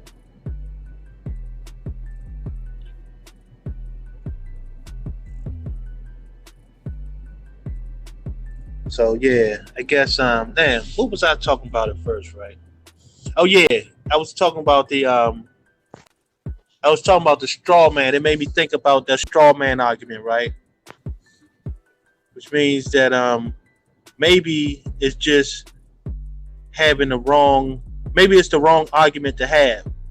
You know what I'm saying? Maybe you gotta go to it from a different angle, because What's the trying to argument, get though? some. Well, because he's trying to get somebody to say that, okay, this name right here is not me, right? This is a representation of me.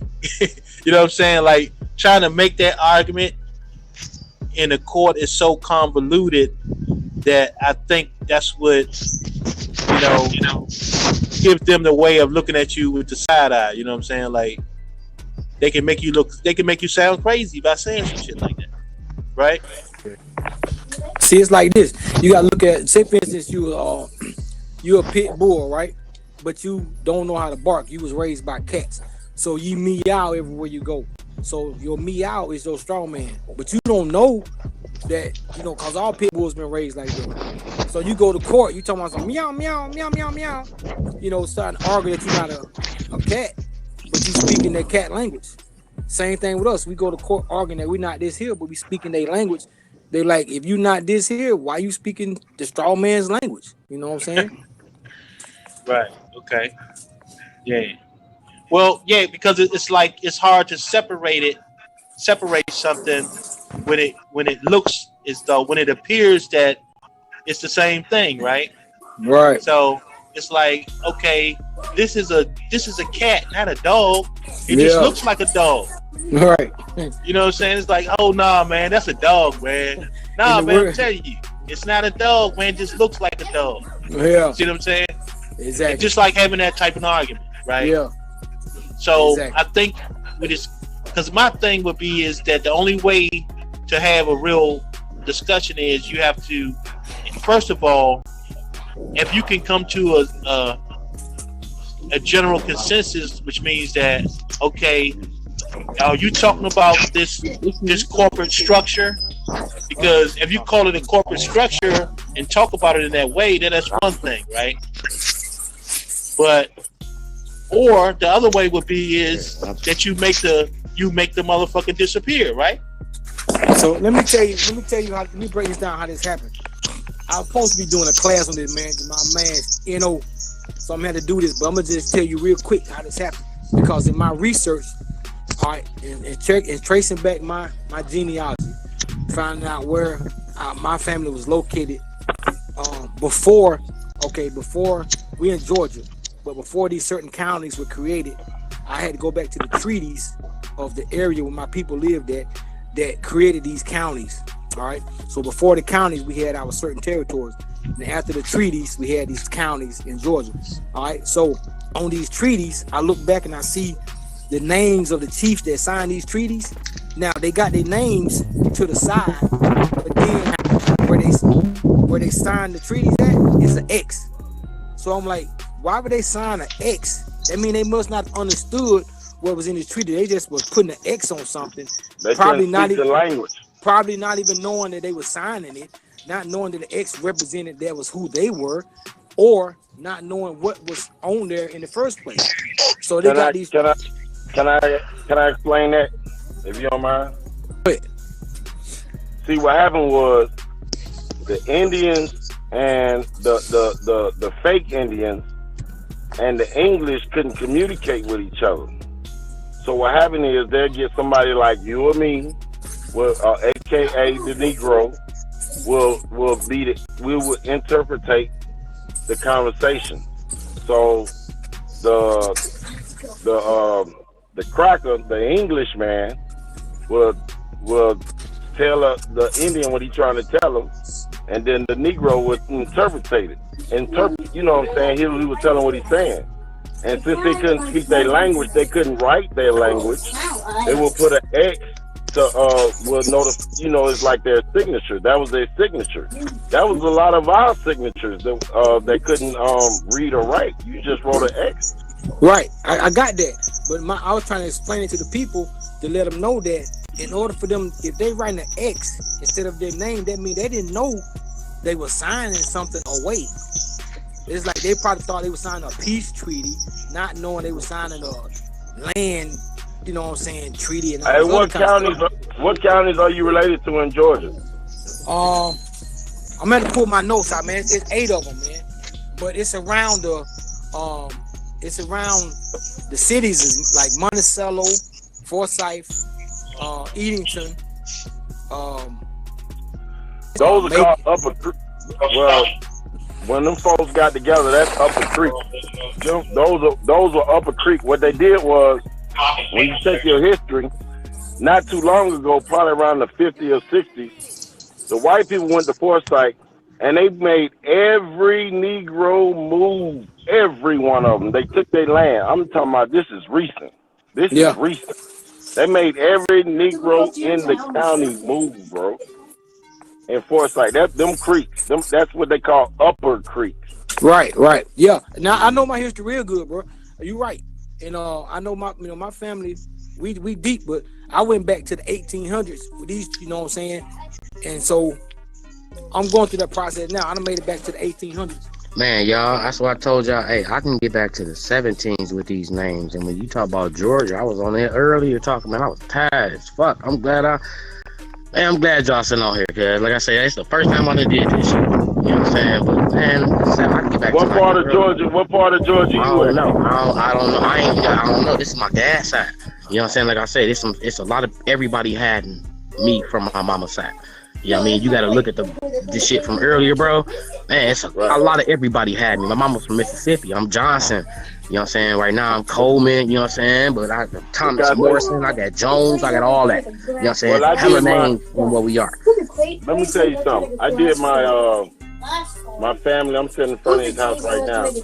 We've been working on my father's mother's side. Well, no, my father's. So it's my father's, my granddaddy's mother's side. And we can take that back real far.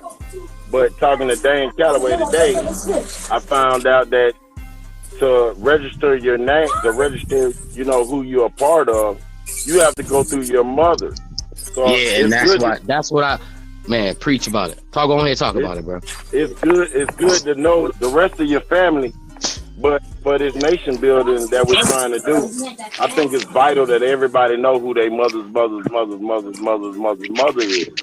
hey, let me tell you something. I got the names of my grandma and great grandma. That's all they want to tell me. Let me tell you. Let me tell you why that's why. The name of my grandmother's grandpa. You said what? My grandmother's grandpa name was Orange Mingo.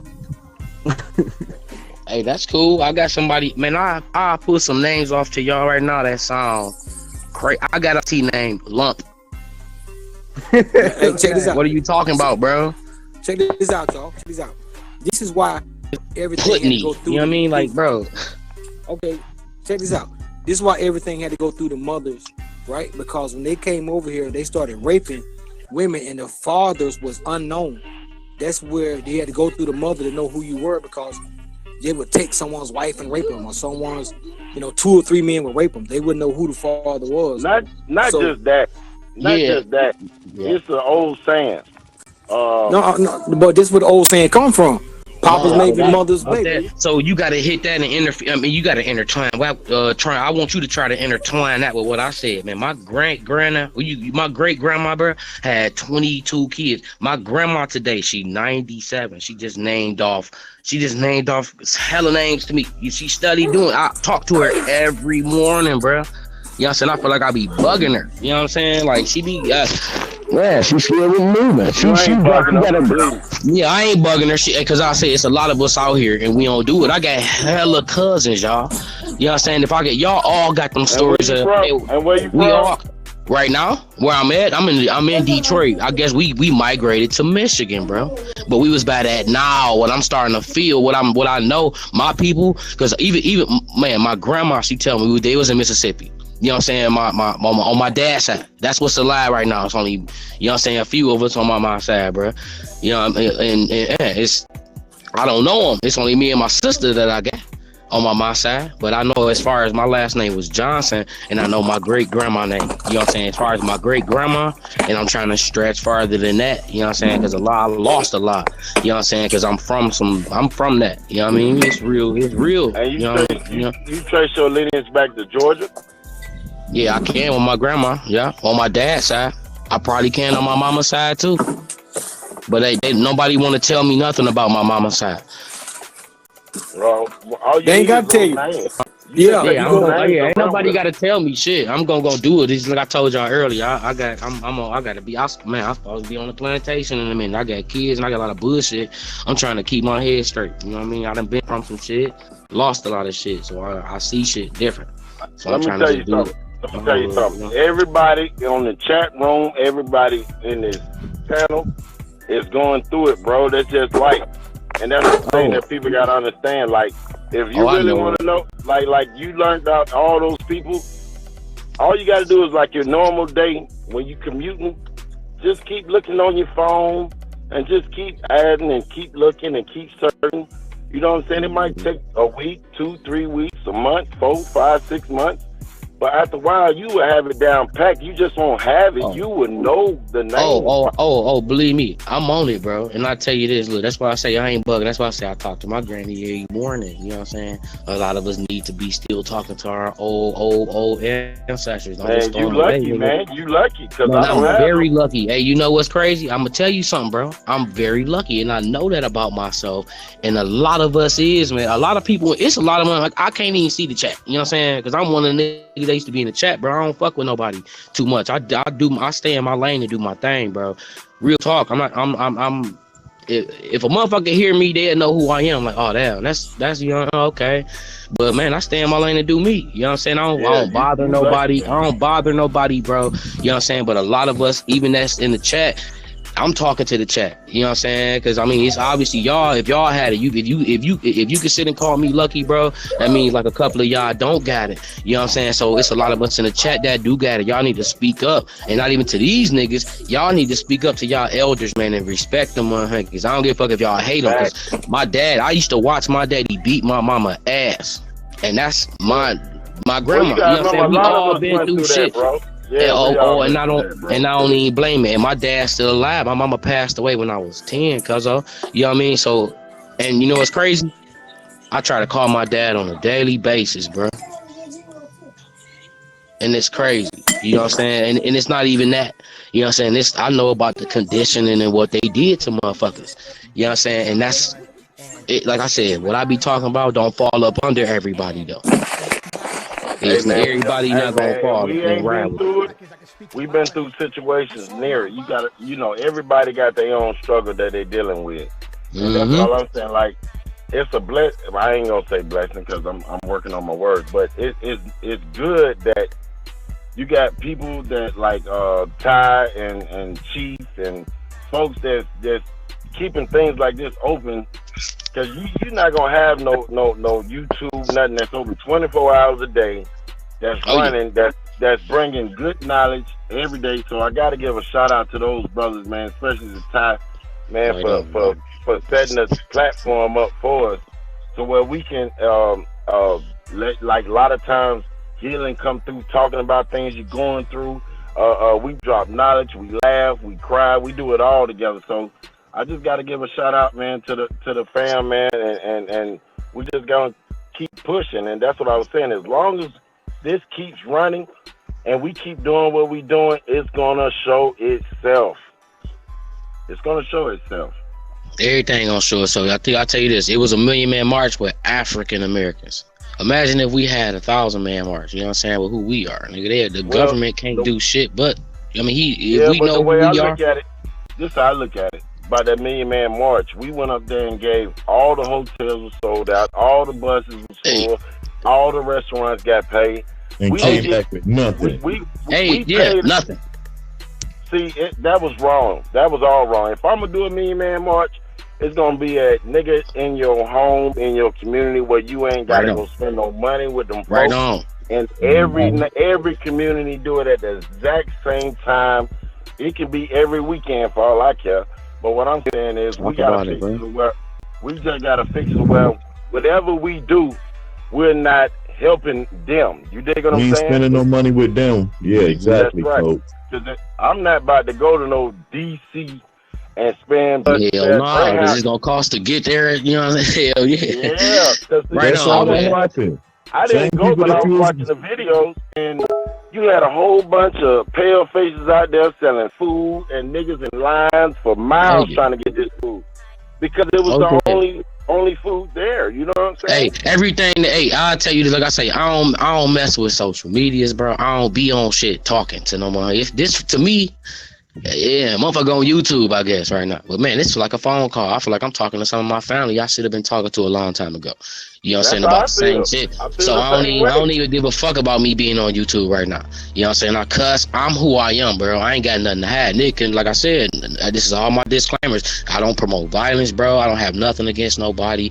I'm cool with the world if you about saving this earth, because if this they didn't already fucked it up and now they trying to, it's a lot going on, man. But my disclaimers, I love people. You know what I'm saying? If you know who you are, you know what I'm saying, you got to understand what's going on. You know what I mean? So like y'all say it too, you know what I'm saying, because I don't promote violence, bro. It ain't nothing I'm saying against nothing or nobody else. You know what I'm saying? But Hey man, this don't apply to everybody. Right. But the thing is, man, you're using your brain. You come from the average situation that we all come from, and you're not thinking like everybody else. You gotta yeah. step ahead of the game, bro. You gotta step ahead of the game already. Oh, I know it. And what I was about to get to after that, man, I don't think. I mean, it's like I said, man. I want y'all to fuck with me, bro. I mean, I don't really do y'all. Y'all will learn me and my little shit. Hey, you know what I mean? coach. What's up? Who got to write a letter to ask about that Million Man March money? For real though. Yeah, because I hear about a lot of that stories. A lot of them When you stories. really think about it, boy, they made over. Ooh.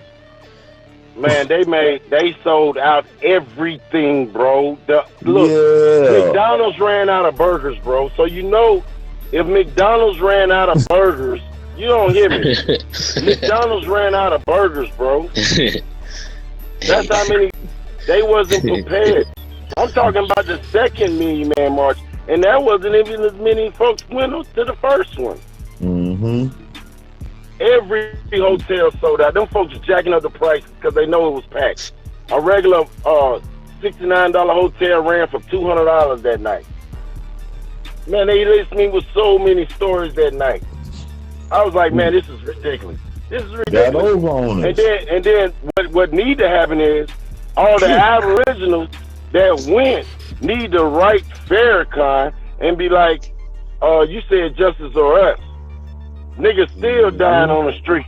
Niggas Ain't still nothing dying on the changed. street every day. Ain't What happened nothing to the changed. RF? But you gave them your money. That's the only thing that changed. And what happened to the or else? What happened to the or else? Because So, it was went out or the window else. before the bus left. Nah, or else we have to do this shit again in a couple more years. Yeah, and see, let's see, DC ain't got nothing going on that's gonna bring that type of economic thing. So when he did that, man, that put a lot of people in his seat because he blessed a lot of people. Nah, DC be popping off, man. It do, but trust me, listen, man. Cause look, think about this. I go to DC all the time, but what I'm saying is, you're not gonna have it to where everything like Atlanta.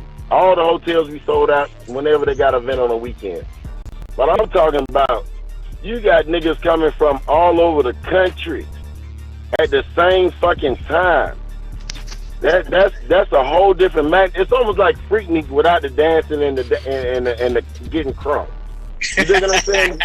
Niggas sleeping in their cars. Hey. It was so many folks sleeping on the benches and their cars and on the line. Them folks went there ready, thinking that they was gonna get the or else. Right. But see, that's the whole point, man. That's that playing on people's emotions and shit, right? Man, that's all We it's got to about. get rid of that emotional response. That's We got all to it- get rid of that. That's all it's about. The whole thing, like I told y'all, it's a war too, bro. Look, everything is played off y'all emotions. You got Right, so- fear. You so- got they fuck with y'all. Right, let me get on the emotion tip. So, the young brother that nutted up on the Hebrew Israelite the other day, the brother is smart as hell. Like he got it. Like he know what's going on. But if you can't control yourself, it ain't gonna mean nothing. We can't build like that. Like today, they fear all of what they call black nationalists. What he said on the COINTELPRO, they fear all the black nationalists. They fear all of them joining together. So that's the key right there. We ain't gotta fuck with them. They ain't gotta fuck with us. You know what I'm saying? I understand what Ty was saying, but it ain't gotta be like that. All I'm saying is we got to do us. Everybody got to do them. I understand what Ty's saying. Everybody needs a solution. Once we can get to that, that's awesome. But right now, we got to learn how to deal with just one simple thing. If we can deal with our emotions, it's over with. That's it. That's it, because we don't have to be the same thing. They have to realize they fear us getting our emotions together to have one goal. We ain't going through this anymore. That's like gangbang. I'm originally from Chicago. I know all the sets on the south side. If I can get them folks, check it out though. So we talking about emotions, right? So I can't wait till we run this clip. It's from Vlad TV, but Bill Duke, right? Bro, he went back. Now I know dude's an actor, right? But he went back to when he was a child and touched that pain. Like he got emotional. I'm like, yo, talking about Emmett Till. He said he was like 12 years old when that happened. But you know what about that though? That's where your memories come from. That's how you remember things. Through emotions. If you have an emotional tie or connection to something or something got you emotional, guess what? You'll never forget it for the rest of your life. Somebody walk up to me and be like, hey, coach, what's up? I'm looking at him like, who the fuck is this? They're like, you don't remember me, coach? I went to school with you. I'm like, okay. They remember me, but I don't remember them because I had no emotional ties to them. But I remember every fucking officer that did wrong to me. I remember every nigga that did wrong to me. I can see the nigga, I ain't seen him 20 years and if I see him on the street right now, I can be like, oh, that nigga right there owe me $500. I want to kick. You dig what I'm saying? Hey, yeah, I feel it, man. I tell you this. Look, how I feel it, man. As far as fuck, I say, look, man, look, we all beyond that shit. You know what I'm saying? Everybody know what's up. The emotion thing, I look at, bro. We are beyond it. I tell you, look, some of us are. Real talk. I'm gonna tell you, I'm beyond it. I'm beyond it. And if anybody can hear me out here. If anybody can hear me out here, you know what I'm saying? I just want to say, look, as far as the emotions, is you can relate it. Look, all of these words break down. And if you look at chemicals and shit, you know what I'm saying? You got emotion, you know what I'm saying? Like, it's the way you feel, bro. Like, when you feel, you touch, it's like, it's a lot of shit within this shit. But when you lose a lot of motherfuckers at an early age, so whoever I'm speaking to, you know what I'm saying? If anybody can hear me, I done been through a lot of shit. And I've been through a lot of, I ain't gonna say I've been through a lot of shit, you know what I'm saying? I done did my little thing, but I got kids out here, bro. You know what I'm saying? I got 4 kids. You know what I mean? I got 2 here, 2 in California. You in Detroit right now, right? I'm gonna tell you something. No, I'm in Michigan, but I ain't in the D, from the D. What about Michigan you at? I'm in Grand Rapids. I'll just say that.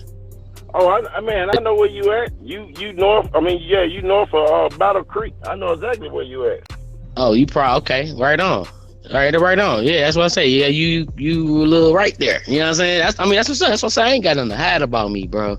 It's like, man, it's like as far as the emotions, like as far as us, like it's certain. Like I said, what I talk don't apply to everybody. You know what I'm saying? I've been. You know what I'm saying? Because I got family that I done cut off, bro. And they mad. You know what I'm saying? They try to reach out to me still. It's like, man, look, it's certain times that y'all got to cut off certain people in your life because they make you feel certain emotions. And when you cut them certain people off, you going to feel different about yourself because you think different about yourself. You know what I'm saying? Because it's yourself. And then when that person come back in your life, they know to come correct, all right? So it's like easy as that. You feel me? You know what I'm saying? But it's a lot of shit with emotion. You know what I'm saying? And because it comes with fear. You got all these different shits. You know what I'm saying? They try to promote all this shit and the shit that motherfuckers eat, McDonald's, all that shit. That's why you base it on right or wrong. If you base it on right or wrong, it removes by default. It removes emotion because emotion should never cloud your mind on what's right and wrong. And that's why I say, look, hey, don't it seem like we, as far as blacks, man, we've been like the most passive, but we will fuck you up, bro, for real. So if we really was to trip out, my nigga, we'll really trip the fuck out, you know what I'm saying? But I tell you, let me hit something real quick. But you know what I'm saying? As far as that, we the only ones that show that emotion and that fear. Everybody else ain't showing it, nigga. That's why we is and still out this motherfucker dying. You know what I'm saying? The motherfuckers that don't know. So my thing is this. Everybody, like I said earlier on this show, need to be prejudiced in the whole world as far as being black. And when you say prejudice, people are like, oh, black and white, oh my God, slavery, he racist. Nah, you need to prejudge every situation you go into. You prejudice against your job interview. You prejudge that shit. Because if you don't prejudge it and know what the fuck you doing and about to say to this bitch, you ain't gonna get your job. You know what I'm saying? Like, you gotta prejudge every situation. You feel me? Be prejudiced about everything. I can't even. I break words down in like certain ways. Look. Prejudice is only self-preservation. That's all it is. Oh yeah, yes. When you say that, self. See, that's what I'm speaking on. Self. That's why I said this shit don't apply to everybody. Because a lot of niggas don't want to hear this. Like I say, a lot of people been through it, bro. Just like you've been through it, we all been through it. Okay. People don't like before I was 15, I was shot a couple of times. I got shot when I was 14 and shot when I was 15. Okay. That's how I ended up down here in Georgia. So I've been through it. I know a lot of people on the panel been through it. I know a lot of people in the chat room been through it. And I'm not here to talk about what people been through because this is the place where you can really just like, okay, you can relax and get the knowledge because you know you talking to people that come from the background that you come from. Some of us got 8 baby mamas. Some of us got 1. Some of us been with the same female. You know what I'm saying? Like you said, your mom got beat. My dad beat my mama. You know what I'm saying? My mama beat my dad. Shit, if you want to think about it. So it's we all been through. Some people been molested. Some people been raped. You know what I'm saying? So right now we're building. So when people come to this, when they come and link on with us, they can let that go and look at a brighter future. That's the main thing. We looking at a brighter future. You got what I'm saying? And that's how you start the healing process. That's right. People need to heal first before we do anything else. And that's what this starts. That gives them the ability to heal. That's right. They do. So I don't want, people to be like, oh, I'm going through it. But hold on. Think about everybody else is going through it. You going through it, you got somewhere to stay. Think about the folks going through it, they ain't got nowhere to stay. You know what I'm saying? Oh yeah, that's what I say. And this our job still. You know what I'm saying? Because I'll tell you this, what they still scared of is we at Unite. Just like I said, I don't even know y'all. You know what I mean? Real talk, never heard of y'all, bro. You know what I'm saying? It's just like, damn, like I said, it feel like family I'm talking to. So that's what the scary thing is. And it ain't about like it. Basically, like I said, my thing is the time up. I'm trying to let y'all know for real. The time up, bro. The time is up. You know what I'm saying? It ain't no more time. You know what I'm saying? Either, you know what I'm saying? This one of the, you know what I'm saying, little horns, bro. Either one niggas hear it, you know what I'm saying, or they don't. You know what I'm saying? Ain't no more time, bro. It's some shit going down that people need to look beyond the YouTube and look beyond this other shit. Y'all need to look at a whole lot of other little shit. You know what I'm saying? The time up for real. It's about to be a war that ain't nobody prepared for. You know what I mean? It's been war, like Ed said. I know that. It's an art of war. It's finna be a physical war too soon. So the time up. You know what I'm saying? Okay. I'm just being for real, man. Man, a lot of people that know what I'm talking about need to speak out.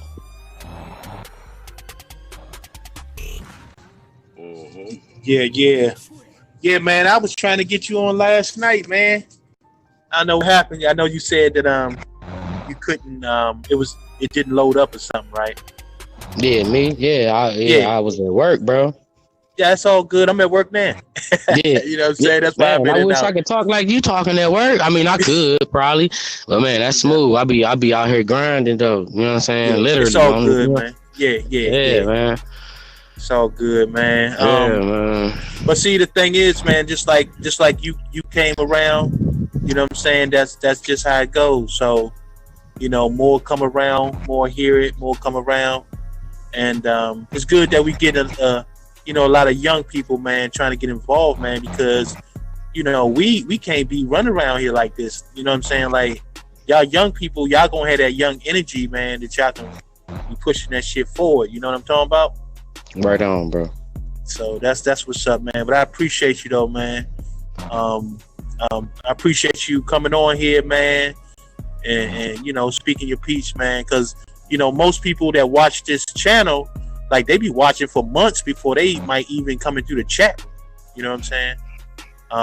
And say anything in the chat. So it's all good, man. It's a home, man. We trying to create a home for our people, man, and it's starting right here. You know what I'm talking about? Right on, bro. So yeah, that's what's up. That's what's up. Yeah, but yeah, I say I ain't gonna do too much, man. I'm still in. I'm tuned in, man. I'm just listening to y'all, man. I hear y'all. You know what I'm saying? I hear the call.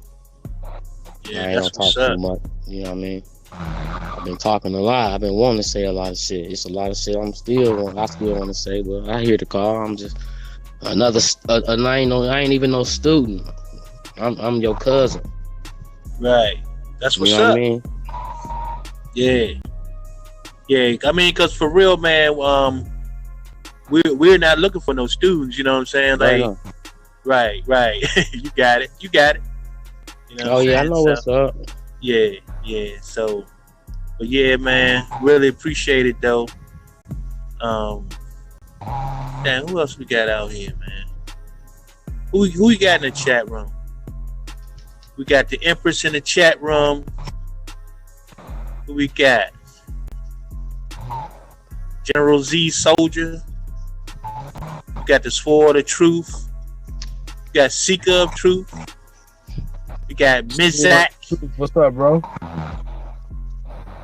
Who's that?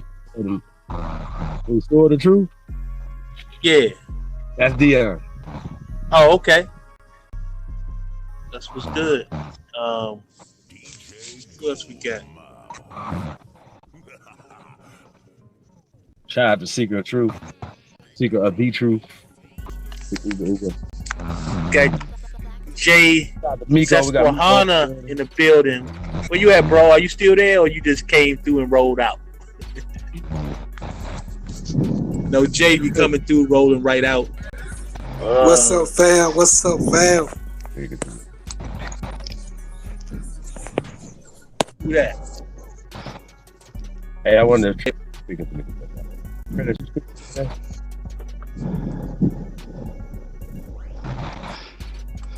You saying something, Chief? Yeah, I was talking to Prince. What'd you say? I can't hear you. Trenton, I was speaking to Trenton.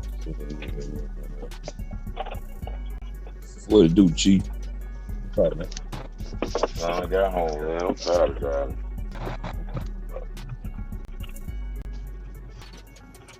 I just did a 2-hour drive. You heard me, G? Yeah, I heard you. What's up with you? Ah, You okay, good? okay. Nah, I just making sure you heard me. My bad. I want to try and cut nobody off. Yeah, you said that I hear you, Coach. I didn't hear you. Hey, Chief, What'd you say? you was calling me for something? I don't know. Did I say coach? Oh, I thought you said, did you hit me, Coach? No, I don't think that. I was talking to Prentice. What's up, though? Hey, y'all. Man. So, what do you think about the basketball joint, though? Basketball Oh yeah, team. that man, that's dope. I was actually talking about it today. Yeah, that's dope. That's dope. Would you have some pictures, Chief? On what the jerseys? Yeah. Oh, okay. I thought you had some new pictures or something. I ain't see. That's no, not yet. Oh, Probably tomorrow. But I just wanted to get the jersey. I ain't all that. But yeah. See though, that's the type of shit you go through though. Yeah, it's always something, man. But it goes back to, like being in control of your own shit though, you know what I'm saying? If you have to worry about somebody else manufacturing, delivering, and doing your thing, you're gonna be at their mercy. If they don't want to do business with you. Right. Yeah. So we're trying to cut the middleman out as much as possible, man. Yeah, man. Like I told you, man, the day that happens, it's gonna be a wrap. We got crossed a wrap, man. Keep going, man. I don't even know if it's. No, I can't say that. This shit happening. But, yeah, so we're gonna go with the Las Vegas Renegades. I like that. So that's gonna be the team. Mm-hmm. Renegades and that's what's up. So are you thinking about doing a 4-on-4, 3-on-3? What's the deal? 5-on-5. Oh, 5-on-5. Yeah. But I was thinking about 2 basketball teams. That's what I was thinking. Per city. Oh, okay. Why 2 though? Because you have 30 players from each city instead of 10, 15. And they can rival. That can be the rival team. So you know it's gonna cost money to travel. I got you. I like that. So each city have his own rivalry. Yeah. And then you got to be the best. You got to be the best of the city to make it out. When it's time to go for the big, for the big win, you got to. Because you already put some games together within the city already. Yeah. Check this out. Let this be known. I'm the best coach on the planet. Let that be known. Oh man.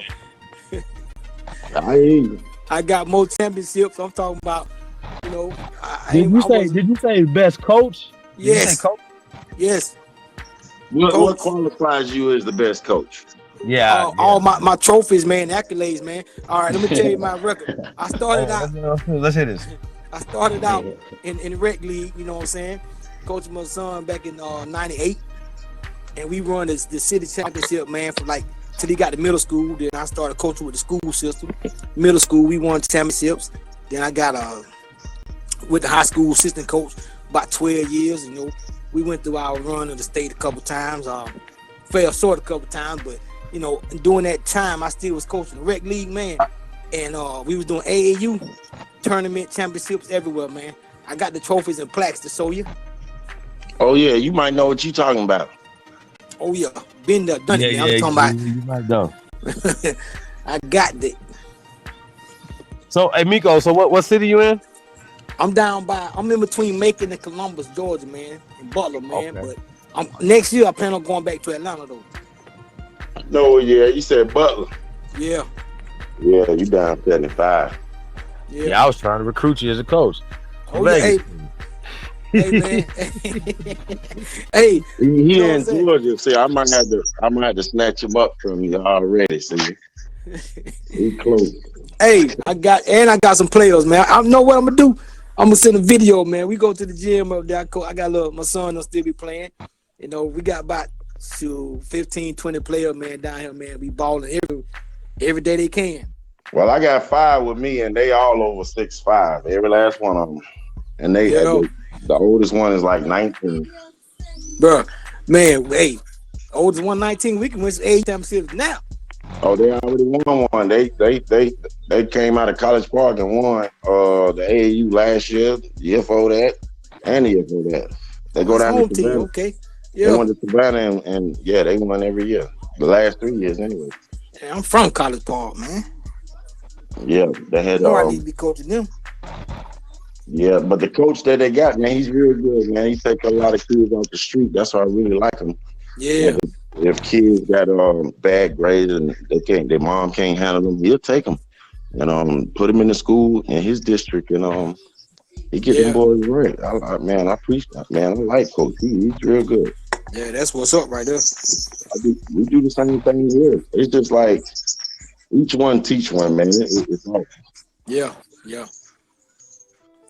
But you got a hell of a resume, though. Right? And I'm sure you guys are coaches, right? And I'm sure that I'm a boxing coach. Let me get this straight. On the panel is coach something. No, I'm a boxing coach. I'm the one that teach you how to put them hands on somebody. Hey man, need to go to me. I'm learning how to coach boxing now, man. You ever heard of Eric Bradley? Early Ratton. Eric Bradley, Coach Eric Bradley, man, from North Carolina. Yeah, that ain't sound to me. Yeah, he training me now, man. I'm finna open up a little boxing gym in my little gym, though, man. Yeah, that's awesome, man. I did the same thing up here 2 years ago.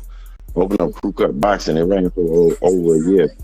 And Okay, then, that's what's up, man. I bought a house right up the street from it and was able to continue the boxing at the house. So, That's what's up. We link up, man. I'm learning it now, man. oh, boy, I got some killers. My boys that went to Atlanta and drug everything in their way. Man, I got some boys ready to come, man, but I can't let them go yet because I ain't properly trained to train them properly. You know what I'm saying? They just some street brawlers. I'm trying to teach them how to box. You know what I'm saying?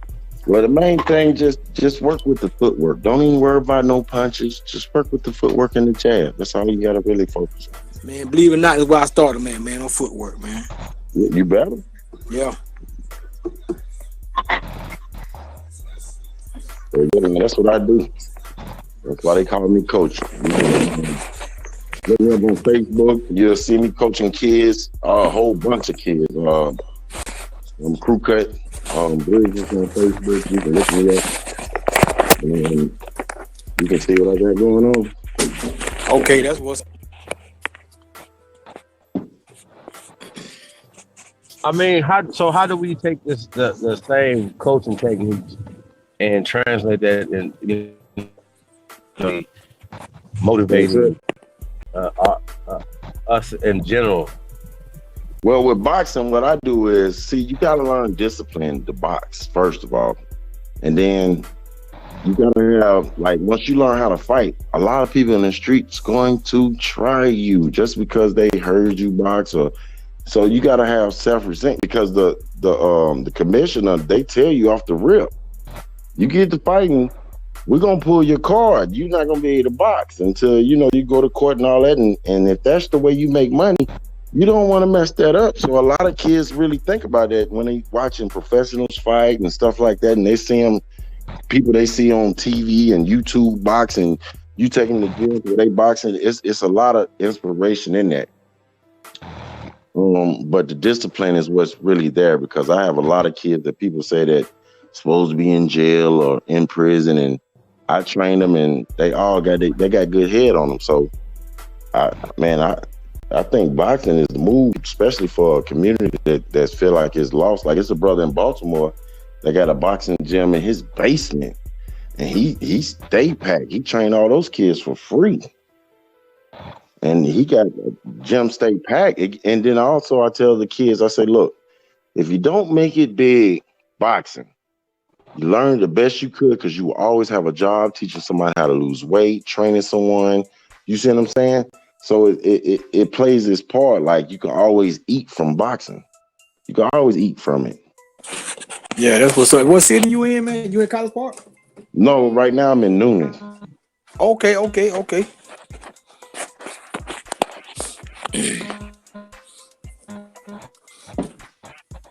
But yeah, boxing, Atlanta, this is my life around here. X3 Sports, #1 boxing gym up there. I gave them their first win. fought with them for a long time, and now I'm just working with the community. You know, before I talk with y'all, that's all I did every day: work with the community, work with the community, work with the community. Man, I'm gonna to come see you, man. I'm trying to learn right now, man. I got 4 guys, man, that's ready to box, but you know, I can't put them out there till they properly train. I'm learning how to train them now. You got a way to come see me, I will give you a full workout that y'all can take with y'all and y'all can work on every day while you home. I can give those guys a full workout, look where they lacking at, and give them something to work on every day. Y'all can come once a week or once every 2 weeks. Man, I'm gonna make that happen. I'm gonna see. Well, I'm gonna try to make that happen, man. I wish, just 20 minutes ago, man, the guy just left from out here in front of the play, man. I would have had him in here, let y'all see him right quick, man. But yeah, we're gonna have to come see you, man. All right, are you on Facebook? Yeah, I'm on Facebook, man. I don't hardly ever get on that. Well, I'm gonna put my email in the back chat for you. Okay, all right. I'm gonna put my phone number on it. Well, and I'm gonna put Coach next to it. All right, that's a bet. All right. Hey, yeah, Chief, but hey, man, I traveled to Las Vegas, man, to coach some All-Stars, man. I ain't coming out there to coach no bad news Bears, man. Ain't no bad news Bears around here. I'm to my Chief, he tried to recruit me to come to Las Vegas to coach the basketball team.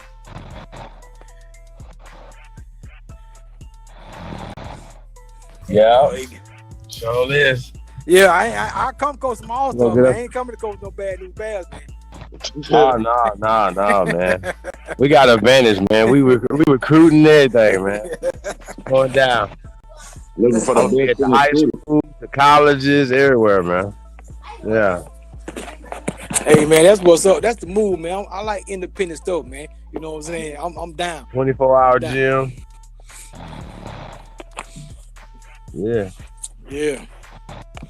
And then a lot of people come out here and play, you know, too. So I get advantage. Hey, check this out. I got a guy training in my gym now, man. Hey. Hey, man, I need to talk to you. I got a guy. He just graduated college. He probably going over to Europe to play, but his agent ain't found him no team he happy with yet, man. So he come here and train while he waiting on that to come through, man. And we might, you know. I'm talking, he's a sharpshooter, man. He bad, man. We might need to link him up with somebody. Yeah, I mean, he definitely need to try to come get Ice Cube League. I don't know what's up with Master P. Yeah, give me the info, man. I get it to him, man, cause he come here and work out every day, man. And he waiting to go to Europe. He been waiting to go to Europe. His agent trying to find him a spot over there that he happy with. He just got out of college? Yeah. Where was he at? He was at Gordon, man, down here in Georgia. I think right about Griffin, Georgia. Look, he on Jadarius Troutman, man, on YouTube. You should see a lot of his videos. Yeah, I'm gonna check him out. Yeah. A lot of times it's marketing too, man. You know what I'm saying? Yeah. Ball, man. So you gotta, start marketing yourself in high school, middle school. Yeah. Yo, you know who's a cold ass white boy? The white boy Matt McClurk at Georgetown. I ain't seen it. I want to say white, but I know what you're talking about. Yeah. He's fresh out of high school. You're a freshman at Georgetown, man. Check him out. Oh, okay. I'm talking about he a highlight film. Be dunking on that dude. Yeah. Listen, man. He was dog walking motherfuckers in high school, right? So you'd be like, okay, all right. Nah. He at Georgetown clowning, bro. Dang. He the real deal. He a beast. Yeah, he like basketball. He can say about college students and shit. Yeah. He like that shit. Yeah, that's what's up. But we definitely we're gonna get on that, man. Basketball and boxing, man. Both of my what I'm on, bro. Well, actually, boxing, if you play in any sport, they can learn boxing because that's the best conditioning work they can get. Yeah, and see, actually, he be up here doing a little boxing workout with us, man, trying to stay in shape while he waiting on the little contract and stuff. Finding a spot. Yeah, so all I'm gonna do is basically teach them footwork and balance. My main thing is balance. Teach you how not to get hit, and how to put yourself in the best situation. That's basically boxing. That's all I really do, and everybody's different. So I really have to. That's why I said instead of me just teaching you, you just bring them with you so I can look at everybody when they're in their stance and correct them and give them something to work on. Yeah, that's what's up, man. So we probably about 2 weeks, man. After the little Thanksgiving, they still. No problem. Man, no problem. All my information is in there, man. And if I can come down there and come to you, I'll do it. It's no problem. That's big, man. I'm down here now, so I'm showing you a little. This is where I'm at, right here. Let me see how I turn this around.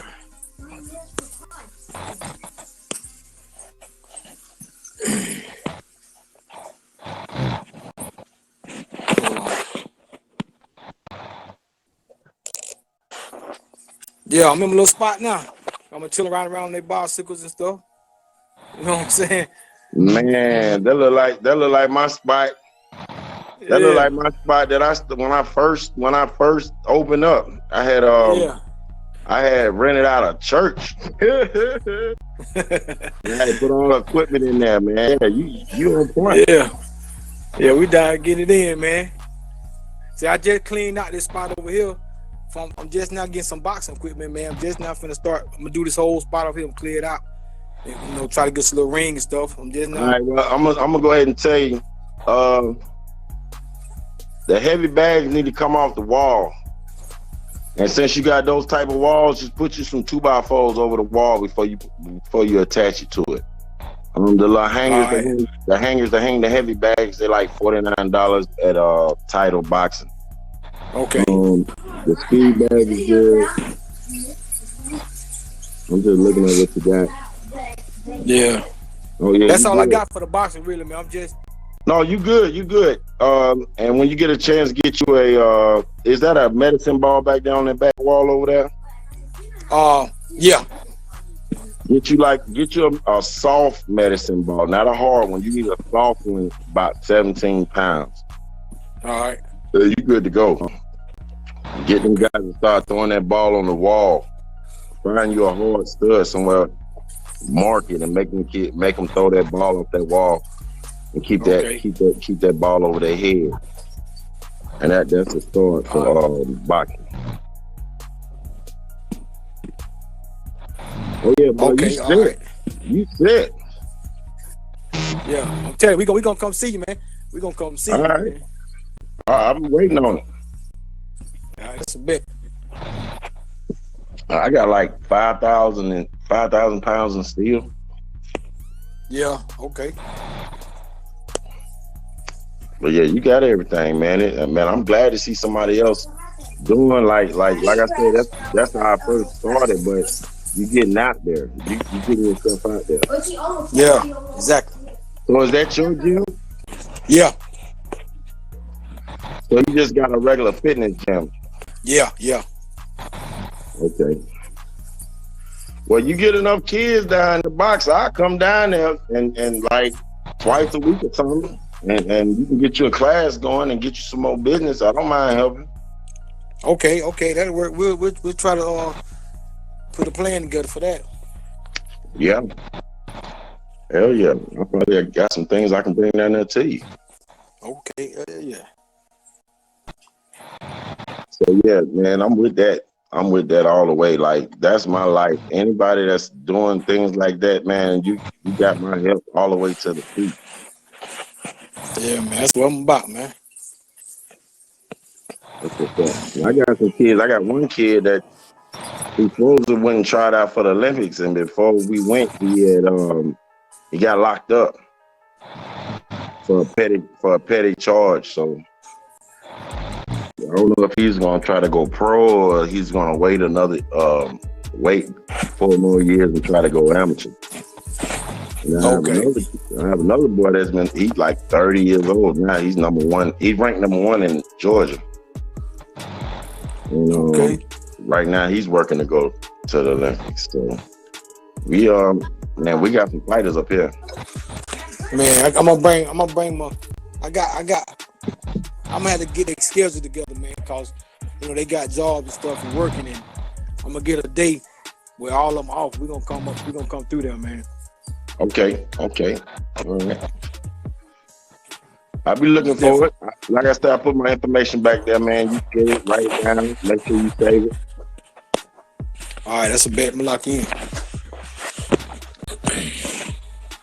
Then I don't know what type of structure you got. But I know you got a EIN number, right? Yeah. So what you want to do is you want to start building that Paydex up. You know what a Paydex is? That's what I'm taking a little class now, learning how to get, how to construct that whole, business side of things. Man, I love that part. I can help you out with that as well. Okay. Because it's like a lot of folks do net 30. I don't know if they told you. Have you ever heard of net 30? Yeah, net 30, net 60, net 90. I'm on. Yeah, right. So I got a list. Email me or text me when you get my information. I have a list of all the places where you can get a net 30 account. You just open up your business, and then it tells you the different tiers of how many trade lines you need to go to different businesses. You understand what I'm saying? Oh yeah. Okay. So I'll send that to you. Just make sure you message me because it really helps. It helps a lot, and you don't have to pay for that stuff right up front. Yeah, I got you. That's about it, dog. I ain't got nothing else. That's what's up. I'm locking your number in now. All right. Yeah, do that. Text me, and I will send you the information.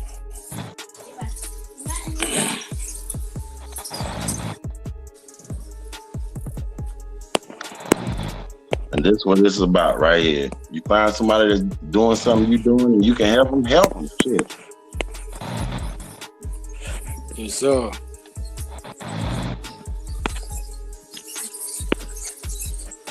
Let's see. Yeah, man. Let me see what we got going on in the chat. Let's see right here. We go. Tennessee finest. Shit. Peace, Empress. Seek our truth, peace. Water, peace. General, soldier, peace. Miss Zach, he says, yo. Miss Zach, I see you.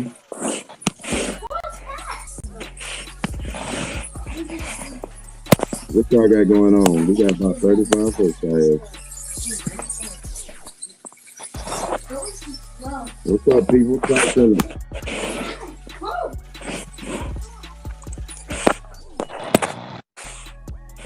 Oh, shit.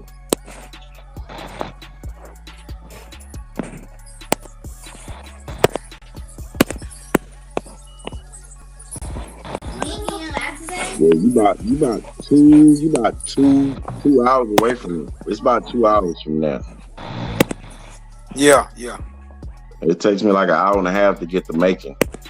How far you is from Macon? Well, actually, where I'm at, you'll come through. How far are you from Columbus? That's the question. Yeah, about 30 miles from Columbus. Okay, well then I'm only I can get to Columbus in like 45, 50 minutes, something like that. Yeah.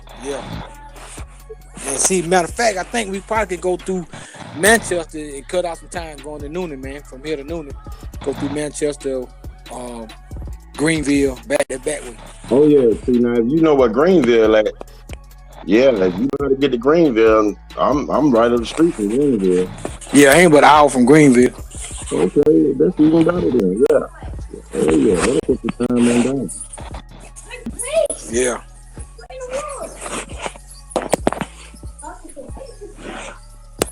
So hopefully I can spark some of them young men and make them determined to come back. That'd be my main goal.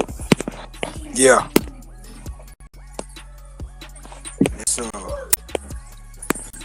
I'm working on a 10,000 square foot building. Not far from me, and it's on the main strip, and I know it'll do me some justice. They just putting the right pieces in place. Yeah. See, man, my son's still up in Atlanta, man. I got another son down here with me, and we talking about moving back to Atlanta next year. But I was telling him I wanted to move south. You know, so we was in East Point, man. I'm trying to move south this time where I can get some land. I need some acres, you know. I got a lot of something to do. I need a little land. And white folks got East Point on lock right now. Yeah, so I told him I need to move down somewhere Griffin area. Yeah. You know, or even Fairburn, Noonan on that end. You know, where we down 85. Well, see, I know the land is cheap down 85, but when you go down 75, the land is not that cheap, especially when you get by Henry County and stuff like that. It's very expensive because they building it. That's where all the rich folks stay at. Yeah, Stockbridge. They got all that down there. Yeah. So if you're looking for some cheap land, man, we got it. It's over here, man. Yeah, I'm ain't so looking, man. I'm trying to come back that way next year, man. You get your thing going, man. You come this way. I'm looking to work with anybody that's doing what I got going on. You originally from there, though? Yeah, from East Point, yeah. Oh, you originally from East Point? Yeah. My mom stayed in East Point, but I kind of, you know, doing what we did in the street, man. I migrated to College Park when I was about 14, 15. Mm-hmm. Well, I had bad times in both of them spots. These Point police don't play, boy. Nah, they damn so don't, boy. Black Cat, boy. Yeah. And they had Central Station. Everybody went to Central Station. Yeah. That was new. That was a little later. I'll take you back to the 80s when I was running around through there. Oh, you 559 in Atlanta Live. Yeah. Tall Disco and yeah. Sarah's OK and all them. You round pink, what was it, Nicky's on Stewart? Yeah. Yeah, but it was Stewart Avenue, baby.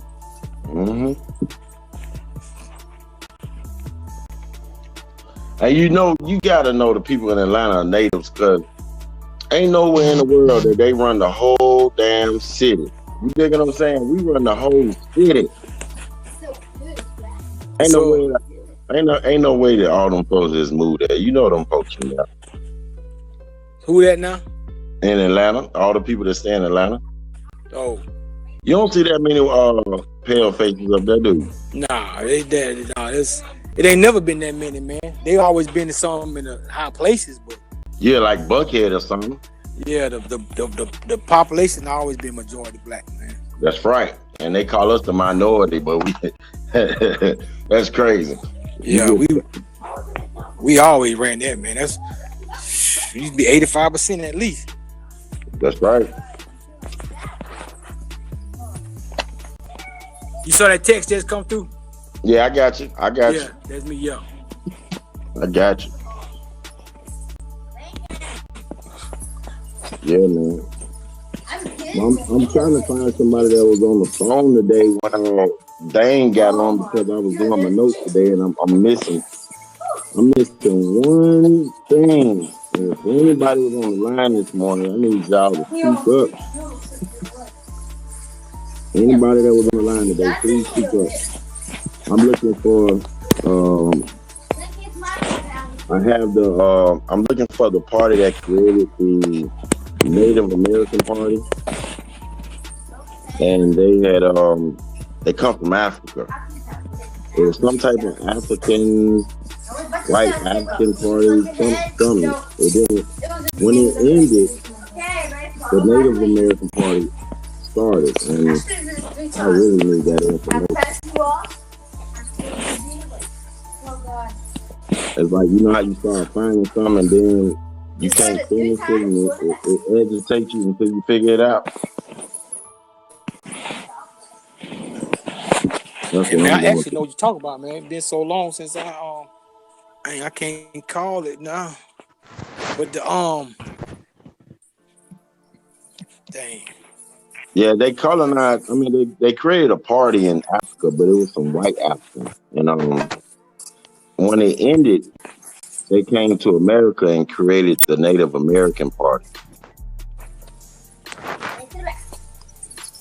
Man, I remember talking about that. I can't remember, man. Me getting you excited thinking I'm finna remember, but I know.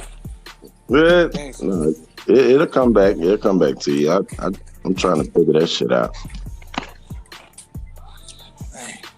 Let me see what's going on. Ain't nothing going on in the chat room. That's my phone.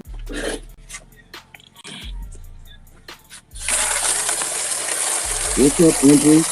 What's going on?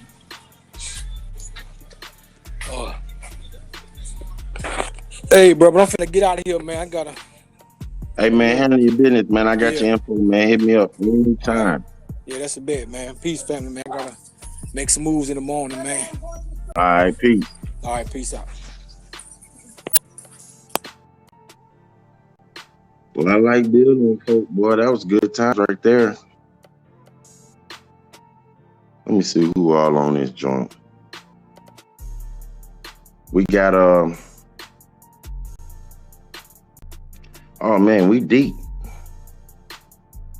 We got Libra, Bones,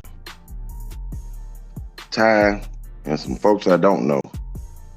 We got Black Indigenous or Black Indian.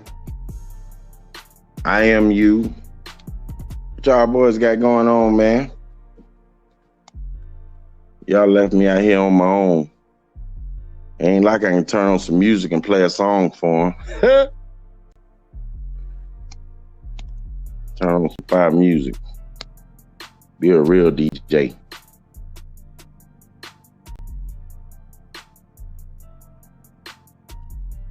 Ravenhawk, what's good?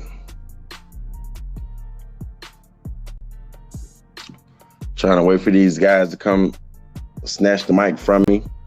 But yeah, if anybody was on the call this morning, I've been like I said, anytime you guys get on and start getting information, I be quiet because I'm taking down the information. I'm Googling, I'm writing it down, do my research, and I'm just trying to figure out the name of that party in Africa. If anybody know what it is, please hit me up. Other than that, let me see. What else we talked about today, man? We talked about so much. I'm just trying to recap until these guys get back. Let me see. Let me look at my notes right here. Yeah, we covered a lot of bases. But yeah, a lot of guys got on talking about COINTELPRO. The guy that read that was something serious on how the government fears if all of us linked up, and that's kind of important. I think that kind of information need to be taken to all groups, because we got to figure out some type of way to get together. It's time to end this. I think we're living in a time where it is time. Either be somebody else or mimic somebody else. So y'all got to give me something to write about, because it's Friday morning or Saturday morning, 1:16. I can't play no Quiet Storm. Is a big part of being successful in the music game now. Ain't nobody saying nothing.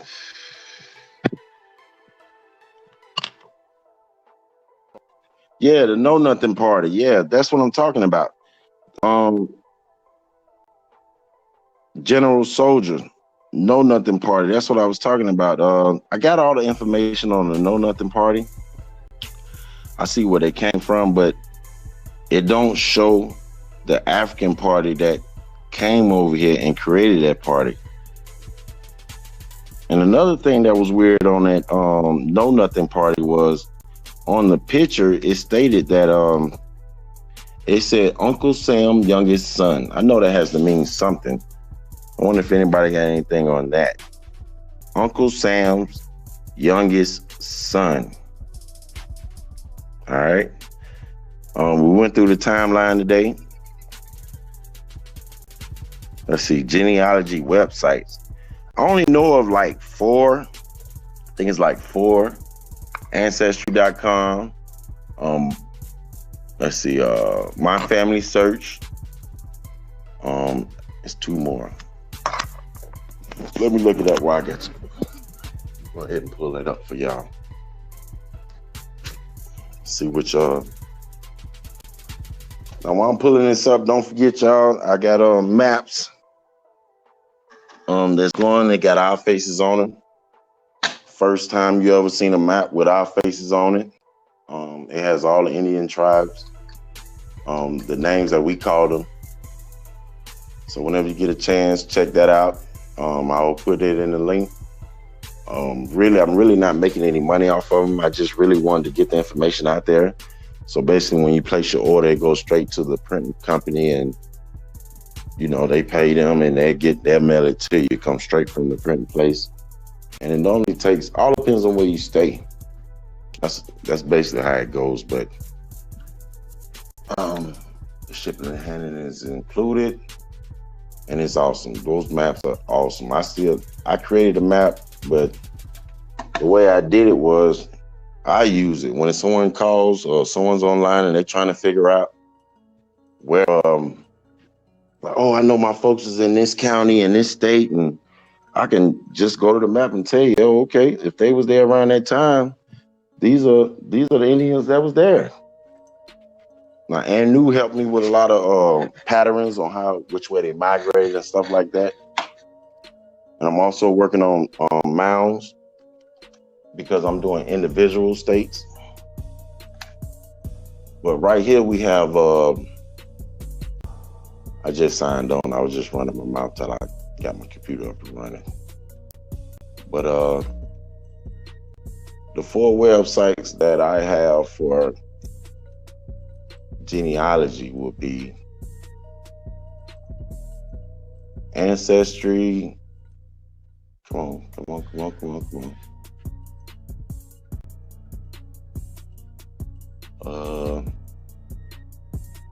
Hold on, y'all. I'm trying to get it. I'm trying to pull it up real quick. Okay, here we go. All right.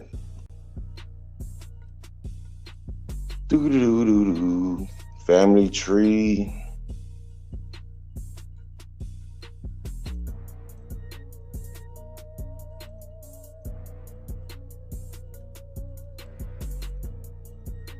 All right. Let's see. Find My Past and My Heritage is the other 2. So you have Family Search, Ancestry, Find My Past, and My Heritage. Those are 4 ancestry websites that you can use to help find who you're looking for. So that's that. What else y'all got for me? What's up? Are those genealogy websites or those DNA testing websites? No, I don't. You know, we don't believe in the DNA test. So you know, I'm sticking straight with genealogy websites. You know, that stuff is for entertainment only, man. Come on now, bro. What's up? We had to say it. Trust me. Yeah, I feel. Because that's all they. Why don't you just take the DNA? It won't hurt anything. Why don't you just take the DNA right there? They didn't hear nothing else but that. Yeah, I feel you. But Family Search, I'm gonna say it one more time for our people out. Family Search. I normally start with Ancestry, and all the information I get off Ancestry, I put it on Family Search. And then when I get to about to the 1800s, I stick with Family Search. It just works better for me. I don't know why. I never used Find My Past or My Heritage. I don't know why, but I got stuck. So maybe I need to check them out and see if they have some information that I need. But yeah, man, I'm back on the hunt again. I thought I was gonna be able to use my dad, mom's mother's mother and claim that line, you know, because it was already basically done for me. I just had to go do a little work. But finding out that I have to go through my own mother, I had to get back on it. So today I got on it and I got to 1891. I'm stuck like a motherfucker because my great-great-grandmama had her daughter at the age of 14. And it was in between the census and the names changed and I'm having a hard time finding that name so I can continue on. So I hit a bump in the road. So if anybody know what I got going on, anything that can help me, just let me know. Cause I know I'm about to find out something. I'm having trouble getting attachments on Family Search. On Family Search, really, this is what I find out. I started with Ancestry.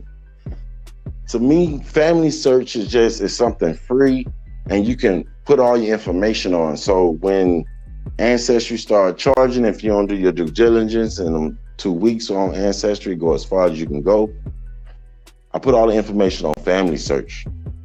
And then when you go on Family Search, when you go to searching those people, man, they give you so many lists and so many things. You just got to really take your time and go through it and find the people that you're looking for, especially if they have a common name. You're going to have to really, really take your time.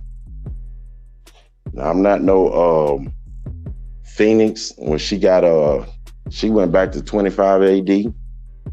Man, I wish I can get that far. That's all I can say. I'm working on it, though. So, yeah. That's with the Family Search. Now I see Tenkari in the back chat, nothing up, posting a lot of knowledge. I'm about to go ahead and reach out to him and tell him to come on and share that knowledge with us. Because I kind of get Tenkari, understand where he's going with it. So I'm gonna see if I can get him to join in and we can have a chat about what he's posting, because he's posting a lot of knowledge right now. See if we can get him to join in with me, because normally when the chat is not up, when we're not on live, me and Tenkari, we will build for about 4 to 5 hours going through documents, going through treaties, and I like the fact that how he challenged me, you know, to find the answers that, you know, and give my opinion of what he take of it, and we build on it. So I'm gonna try to reach out to him real quick and see if he's up or is he at work, or see if we can get him to come in real quick and come check us out. That's like the only, like I said, I'm new to this panel. I'm new to this platform, and I've been building with all the brothers, and I don't know how me and Tenkari ended up building, but it was just something. It was something great. So I was seeing if I can get him on the phone and I can just build with him on live with you guys, and while I'm doing my research, and you guys can do it as well, especially those that's at home and looking for some more of that work. So I'm trying to give it to y'all.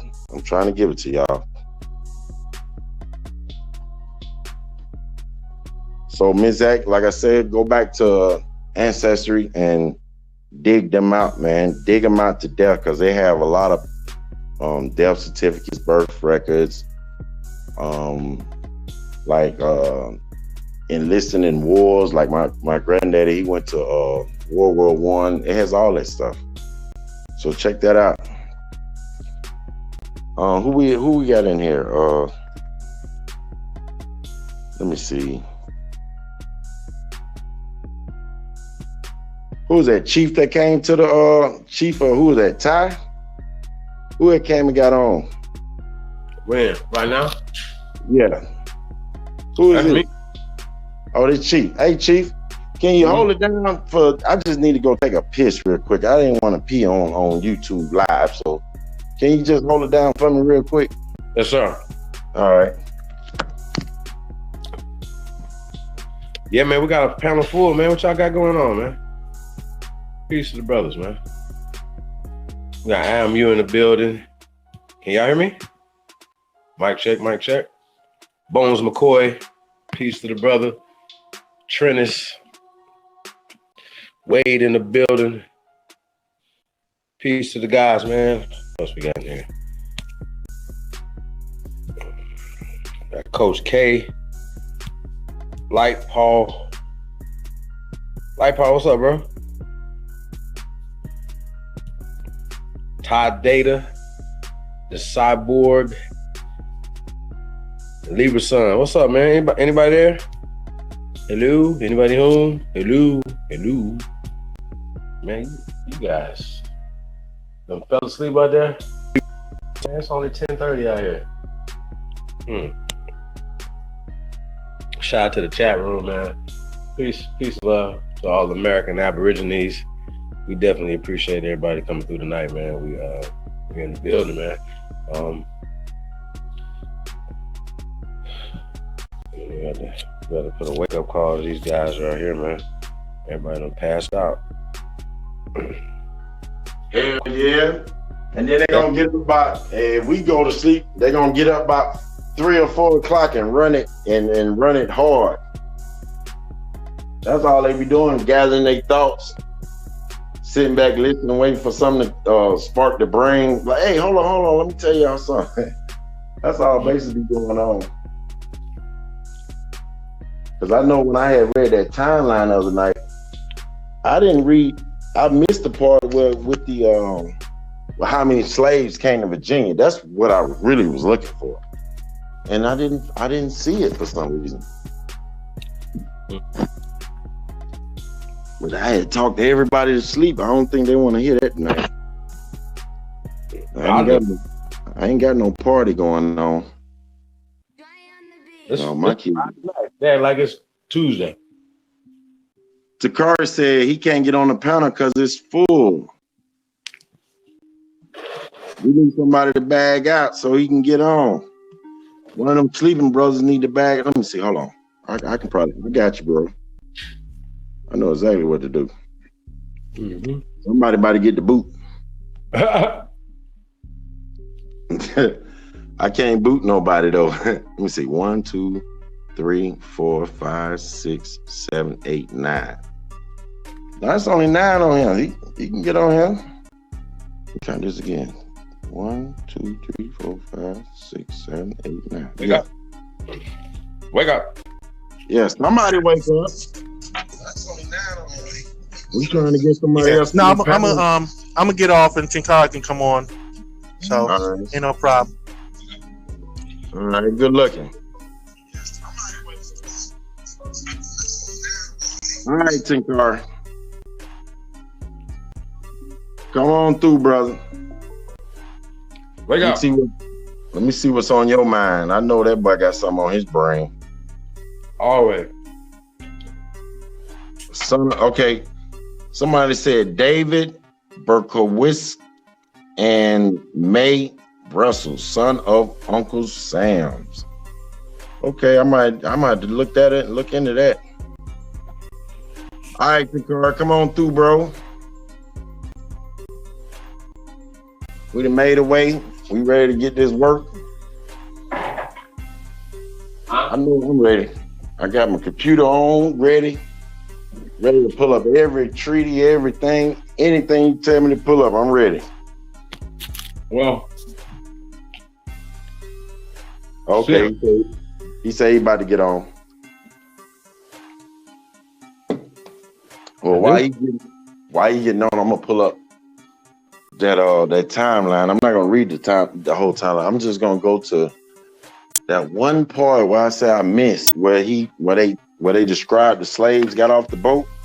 Yeah. And how many they said they got off. I was really, when I was reading it that night, I guess, I don't know, we passed it or something. But I know we didn't get there because that's what I really wanted to build on. So I'm going to it right now.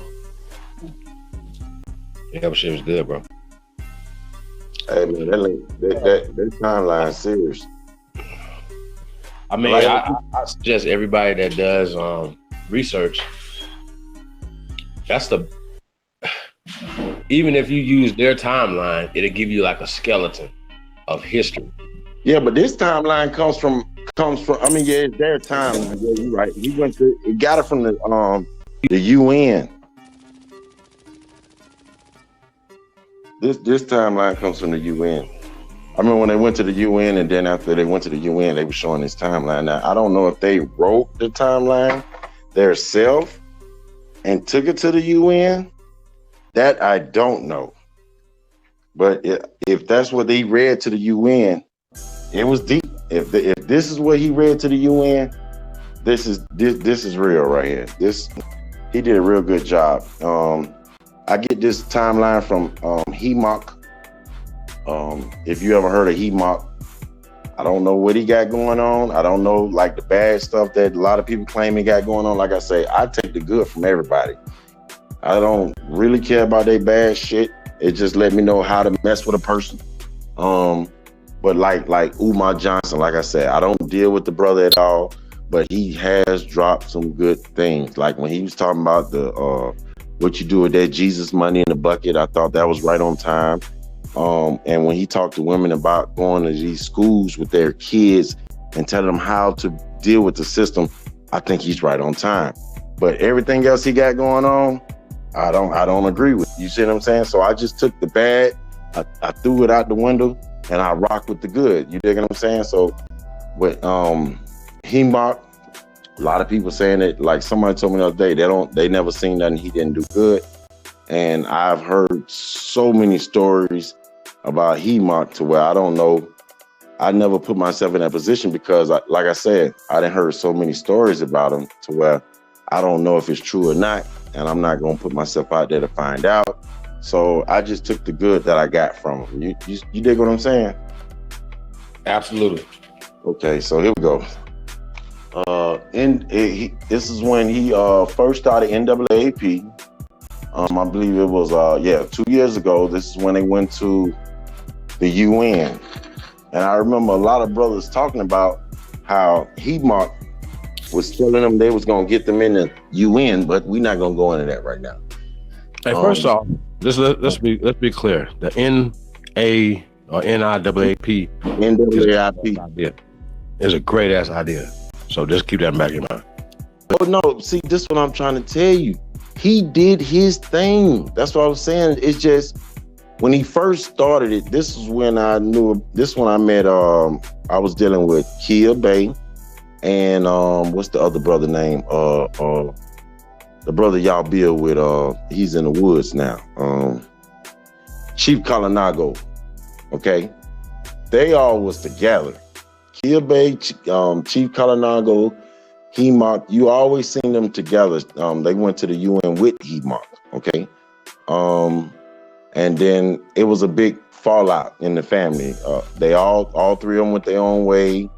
HEMOC started traveling the country. He was out there on the oil thing, and a lot of people was complaining about that. They was paying money, and I mean, it was a lot of things. He wasn't giving any stuff, and he put their name on a petition that they didn't sign, and it was just a lot of stuff. And I'm not saying that these things are true. Okay, these are the things that I came across, and they just put a red flag to me. So I had to just really just lay off and just start doing my own research, because when I first started getting into HEMOC 2 years ago, like I said, I had just left the Moors because I had found out that to me it was a fraud. I mean, they was trying to take someone's identity, and they was taking my identity, and that's the reason why I left them. So here we go. All right, I'm about to scan through this real quick, and it's only like 5 pages on it, so it's not hard to find. Let's go. But I remember it wasn't no more than 100 slaves that came off the ship. That was the whole thing I was trying to make. Let's see. Massachusetts. Let me break this down. So, all right, here we go. But yeah, they was talking about how it was abundance of Negroes and how different states had all these Negroes, and they was paying they was preparing for so many niggas to be enslaved, but not one time they was talking about us coming from Africa. And that was the whole point I was trying to make. Yeah, here it is. The census 1808 said it was more than 800,000 Negroes. That was 1808.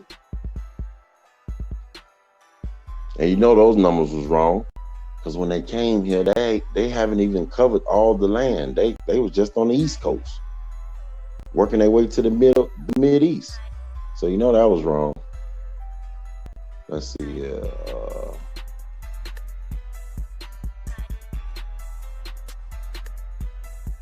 I'm trying to fast forward, y'all. I'm trying to get to it as fast as possible. Let's see what we got here.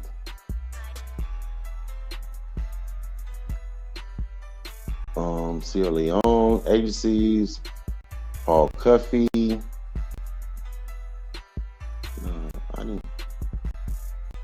Do anybody know when slaves started actually coming to it? When they said that slaves actually started coming? Was it like 1790, 1718? Do anybody know? Let's see.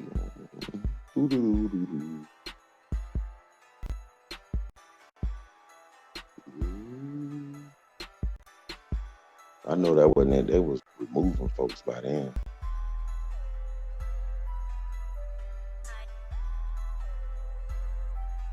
They must have edited and took it off. 1786.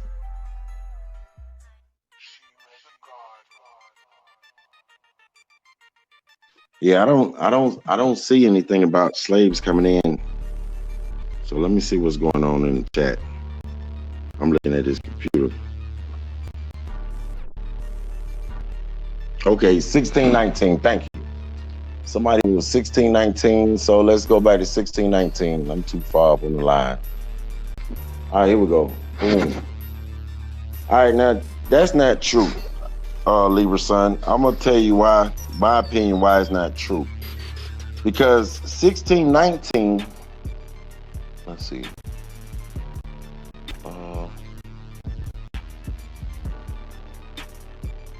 That can't be true. The Atlantic slave trade didn't start until 1700, 17 something.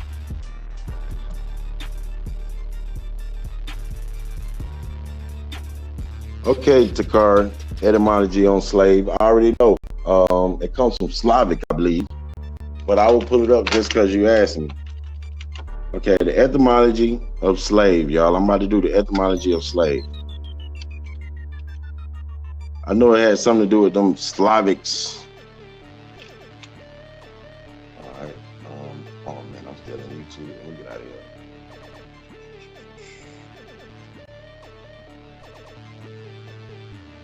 I'm getting there. All right, here we go. All right, etymologies of slave. It is, let's see. I had to get out of YouTube, y'all. I was on YouTube.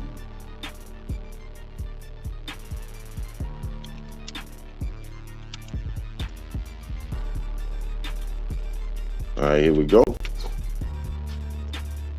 Middle English. Shortening of the French esclave, equivalent of medieval Latin, sclava, feminine, Slavic, captive.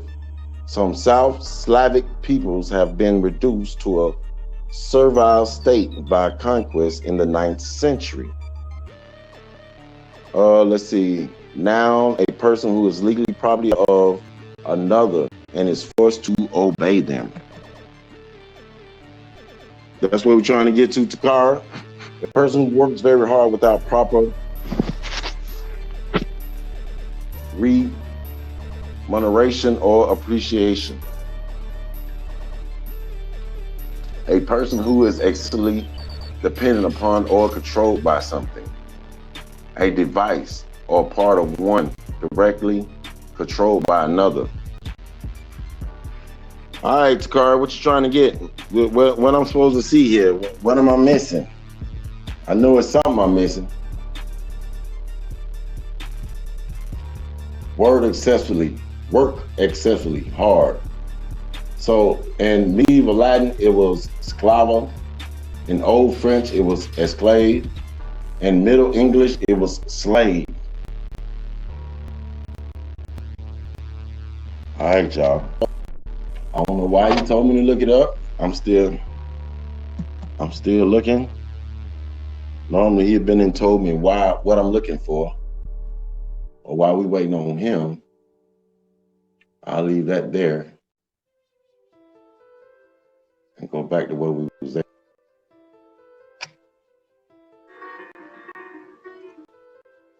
All right, here we go.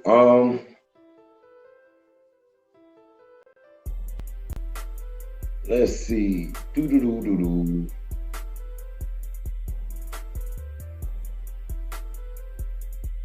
Okay, now y'all already know many states only recognize only two kinds of folks. That's Negroes and white people.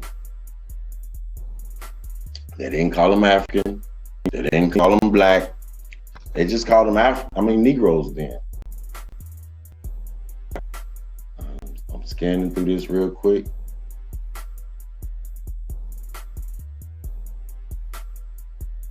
All right, it was talking about how they did over there in Europe. I'm coming back to the timeline, 1616. All right, here we go.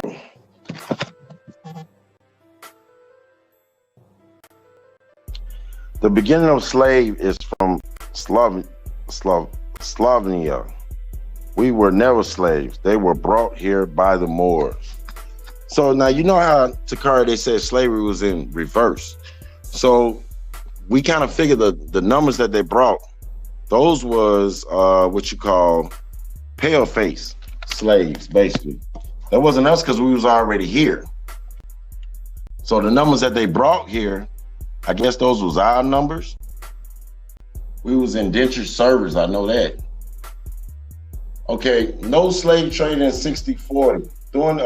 Evidence suggests that Negroes are becoming enslaved in the tobacco colonies, Virginia, Delaware, and Maryland. During this period, there is no transatlantic slave trade to Atlanta. This is 1640, y'all. 1640. 1649, 300 Negroes, which was 2% of the population, which you know they lied about the population. If they've been lying about the population since 1649, y'all know they lying. We run every city in America. We are a majority in every city in America. But since 1649, they've been lying about it. They talking about it was only 200 of us in the whole state of motherfucking Virginia. Them motherfuckers lying. Okay, 1662, Virginia passed to end Negroes in Europe's marriaging. I'm not trying to go through all this again. Y'all already went through it. I'm just trying to find how many Negroes they said they brought.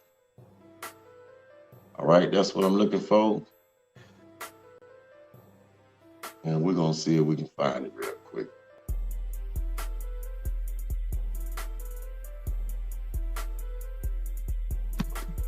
Let's see, and we got all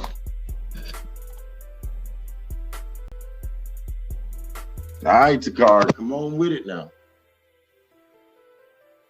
South Carolina. Now my thing is, why did South Carolina ban the import of Negroes? They banned them. They said, "Oh no, we got enough Negroes already. We don't want no more Negroes. Don't send no Negroes our way. We have a problem keeping up with the Negroes that we have." Okay, I'm still not seeing nothing about them bringing them over here. Let's see. On to the next page.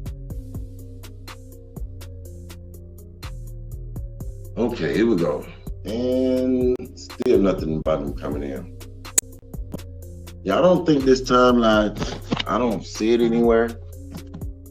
And I done went through it 1,000 times. I remember them said they only brought in like 140 slaves into Virginia. And most of those slaves got sick and died. Okay?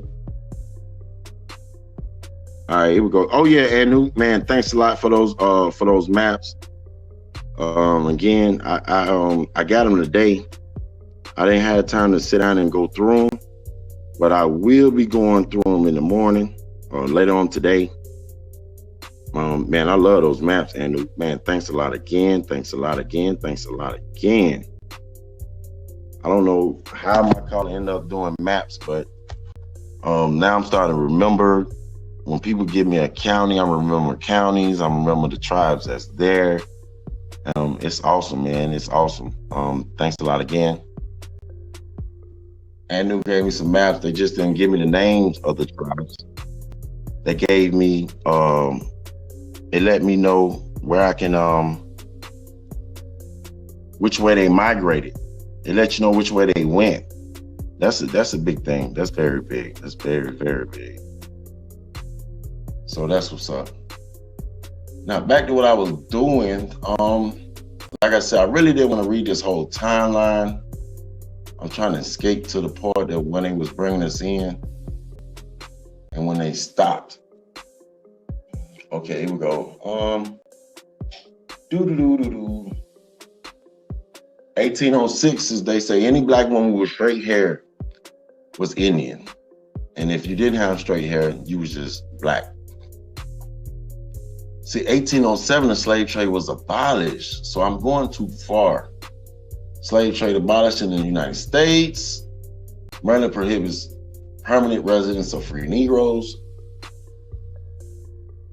Louisiana prohibits immigration of free Negroes. It's 1806 and 1807. So now I have to go back. And if you think about it, if they stopped it, let me see. Here we go. The Reporter Bureau Census 1808, more than 800 Negroes in the current collective states. That probably was more like 8 million, with an alleged 3,400,000 from slave trade. Not Atlantic. So all these slaves was not Atlantic. Okay? Remember that. So when people start talking, oh, we came as slaves, oh, what about all the slaves that was already here? Well, I understand, Takara, we're not talking about South America. Really, I'm still learning North America. I can't really move on until, I got this thing down to a T. It's like you asking me to drop my studies in the middle of my studies and jump on something else. I know we all connected to South America. What they call it, Argentina. I think that's the name of it, where those basketball players come from.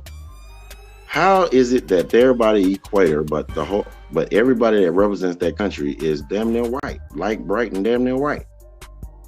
That's crazy, ain't it? How are you by the Amazon and you white? That ain't real. But it was they not keeping it real. And that's about all I know. Now, I've been to Brazil twice. I want to say 91 and 94. No, 94 and 90. Damn. I went twice. First time I went, we went for a week. I had a fight. And the second time we went, I stayed down there for about 6 months. I want to say it's about 2005, 2006. So yeah, I really don't know about the culture. Somebody said ethnic cleansing. But that's what they're doing. That's called paper genocide. That's what they're doing. They're writing in themselves into our history. Like I said, in about 100 years, Martin Luther King gonna be a white man. I know y'all like, oh, that boy tripping. I'm serious.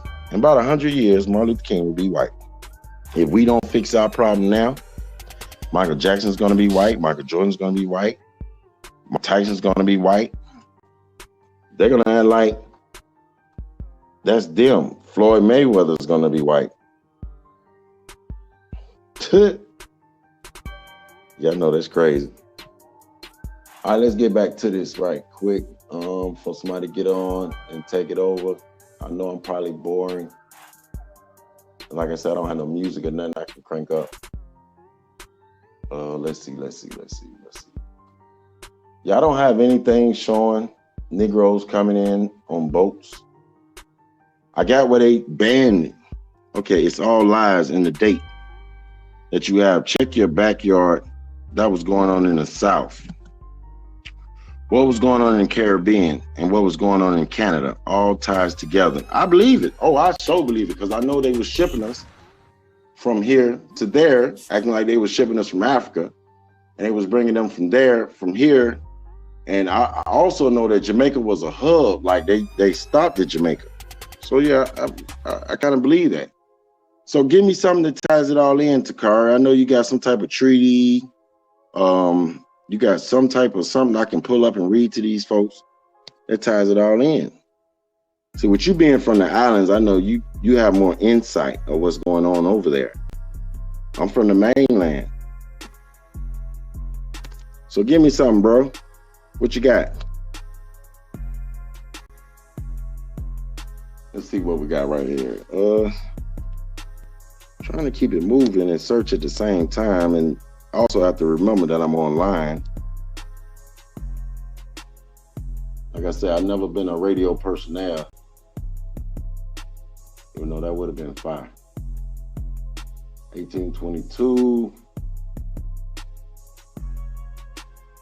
Yeah, I don't have anything with them coming in from Virginia. Nothing at all.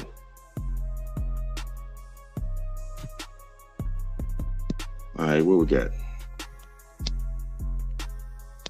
So like I said, I just went through the whole timeline again. I'm not going to read it. I read it the other night. All right, here we go. Takara says, Martin Luther King is already a white man in a white person's play. When they were asking, why are you making Martin Luther King a white man? They replied, he was a great American. You hear that? He was a great American. Now, when you read the definition of American, it tells you originally the copper colored person. But then it says the descendants of Europeans, which will be the white folks. So if they're trying to take over America and act like they are Americans, they're trying to take the history that goes with America. Y'all, you understand what I'm saying? Y'all get that? Oh, okay. He says already music playing when I talk. Okay, but yeah, so that's all they was really trying to do is once they take America, they already in the book saying that America is the descendants of Europeans, okay? Because we don't want to stand up and take our rightful ownership of our land. They got us down as extinct. They're saying that we're not here anymore. So we have to stand up and take our spot, our place on our land before they go ahead and whitewash our whole generation. You come back, say if you pass and come back 50 years from now, all the music that we know and love will be white folks. And they already did it back in the day. You remember how so people used to sing back in the day, and on the radio they hear a white person singing their song? They've been taking our culture forever. So yeah, Martin Luther King, I like dealing with Martin Luther King because it shows the growth, how he was the pastor, and then once he found out he was the Aboriginal and that tobacco and things coming, he probably was already smoking cigarettes, but you never really seen him smoking cigarettes until he knew. When he said, we're going to get our check, you seen him smoking cigarettes on the camera because he knew what it was. He knew what it was. You love this one. Read the Maroon Treaty. All right, y'all. I got one. I'm going to read the Maroon Treaty. And here we go.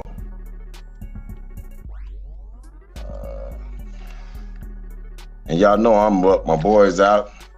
And I can't sleep when they out. I got to make sure they get back safe with all this crazy shit going on. I don't know how y'all do it, but even though they about grown, they young, and I had to stay up and make sure they get home safely. Cause these folks ain't playing with our boys. So I will be up until they bring their asses back in the door. Respectful young men, so I have no, I'm not gonna hold them hostage and stop them from going out. All right, the treaty between the British and the Maroons. Let's see which one is a good one to read. Okay, well, the first one I see is this. Articles of pacifications with the Maroons of Trelawney Town concluded March the 1st, 1738. Let's see it. Am I on the right? Am I right, Takari? Go on, hit me with a yeah, nay, or something. All right, here we go. I'm about to read it since he ain't said nothing. I know he listening. In the name of God, amen. Whereas Captain Kojo, Captain Akumpug, Captain Johnny, Captain Coffee, Captain Quaco, and several other Negroes, their dependents and adherents have been in a state of war, aware, and hostility. Am I reading it right? The card. This ain't no treaty. Hold on, y'all. It's somebody else's writing. See if I can find this right here. I'm trying to just pull up the treaty. It's somebody, their interpretation of the treaty. Okay, I think I got it. Let's see what we got right here. Yep, the Maroon Treaty. On this date, 1738, escaped African slaves and British settlers in Central America agreed to a conflict truce. Were they really Africans? Oh, boy, that's why they labeled it United States of America. You said it right, because it is the United States of Brazil, United States of Canada, United of Mexico, United States of Guatemala. He said, I'll be listening to polka music. Okay, let me get through this real quick. The articles of, I think that's the same thing. Pacification for the English with the Maroons are Trelawney Town, Jamaica occurred on this date. The Maroons were escaped African slaves with communities in North, Central, and South America. Wait a minute. The Maroons were escaped African slaves with communities in. So basically, they're saying that the Negroes in North, Central, and South America, they call them Africans. Because if they had communities over there, that means they was Aboriginals. They just calling them that because of their skin tone. Let's see what we got. All right. This word, let me see. The term maroon derives from a Spanish word, Cimarron. This word was first put on runaway cattle before it came to signify escaped African slaves. The first known maroon was a slave who escaped from a boat in 1502. This boy got me going through it right now, y'all. His experience to gain freedom created a constant surge of others all over the Americas. Wasted my damn cup. Who ran away from their captors. These maroons joined together, formed their own communities. Huh? What's up? What up? It's a car. Yep. All right, hold down the fort for me real quick. Give me 1 minute. Hold the fort down. Wagwan, everybody. You know who it is in the building. Everything irate, you know.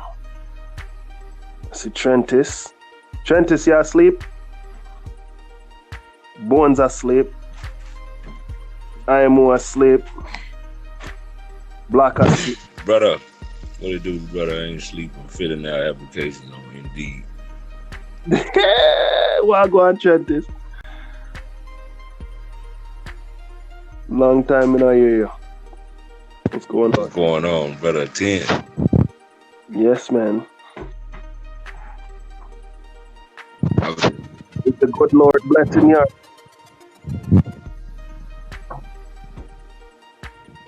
Thank you for asking. How about yourself? Always, you know, just spending time with the wifey. That's what's up, Ten. That's always good to hear, brother. But yeah, like I said, I'm just listening to the brother, man. I was listening to Coach, I think it is. Salute to you too, brother. But yeah, I just was listening to the brother, man, while I was doing these apps. I'm back. So what you got for me, Takara? Oh, you were doing fine, man. Oh, okay. Well, I can finish reading. Yeah. So the first word is articles of pacification. Pacification. So basically, pacifying. Right. Okay. I And was thinking it from. I already messed up. I'm thinking wrong already. I'm thinking the Pacific Ocean. yeah. So basically, what they're doing is pacifying those pesky, what do you call it, Aboriginals that they brought there from the mainland. Okay, and they were known as. Yeah, because they said that they had communities in North, Central, and South. That means they wasn't from Africa. They just called them Africans. Oh, they didn't even call them Africans. You'll read it. Start reading. No, I'm saying they said escaped African slaves. Oh, is that which one do you have? Which treaty do you have? Oh yeah, see that's why I was saying I didn't know which one was reading, but they have one here, but Hold on. Put it in back chat. Yeah, this one won't blow up for some reason, and then I guess they edit the words. Oh, it's exact. We don't want that. Yeah, and that's bad. When they edit them words, boy, they fucking over you for real. Oh, I know. Then you don't get the real translation. Mm-hmm. Okay, here we go. Treaty and peace.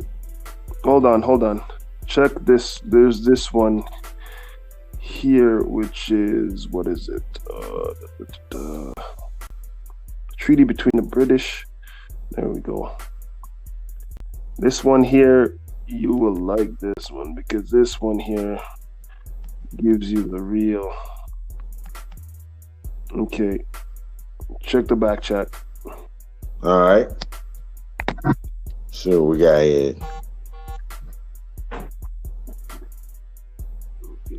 All right, y'all, here we go. Yeah, that's the one I was reading at first. The In the Name of God, Amen, where Captain Cujo or Cudjo, Captain Akampong, Captain Johnny, Captain Cuffy, Captain Quaco, and several other Negroes, their dependents and adherents, have been in a state of war and hostility for several years past against our sovereign Lord, the King, and the inhabitants of this island. And whereas peace and friendship among mankind and the preventing of effusion of blood is agreeable to God, consonant to reason, and desired by every good man, and whereas his Majesty George II, King of Great Britain, France, and Ireland, and of Jamaica, Lord, defender of the faith, and has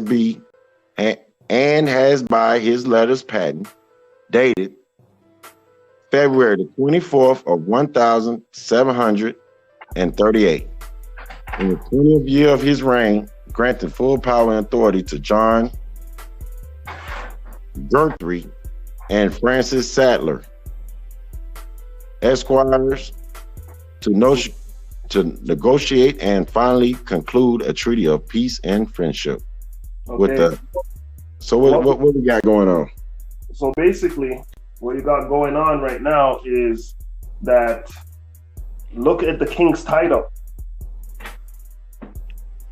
He says the Majesty George II, King of Great Britain, France, and Ireland. What did you just hear? King of Great Britain? Yeah, and king of where? France. I thought I didn't know he was king of Great Britain and France. I thought there was no. I thought they were different. Mm-hmm. And this is what, 1738. That's 100 years later after they made the Hartford Treaty. Right. Exactly 100 years later. Right, because they came out 1638. Right. Okay. So when you read about the Maroons, they said that these slaves came off the ship, right? And then ran the mountains and then dwelled with the Pequots and started a rebellion. Right? The Pequots?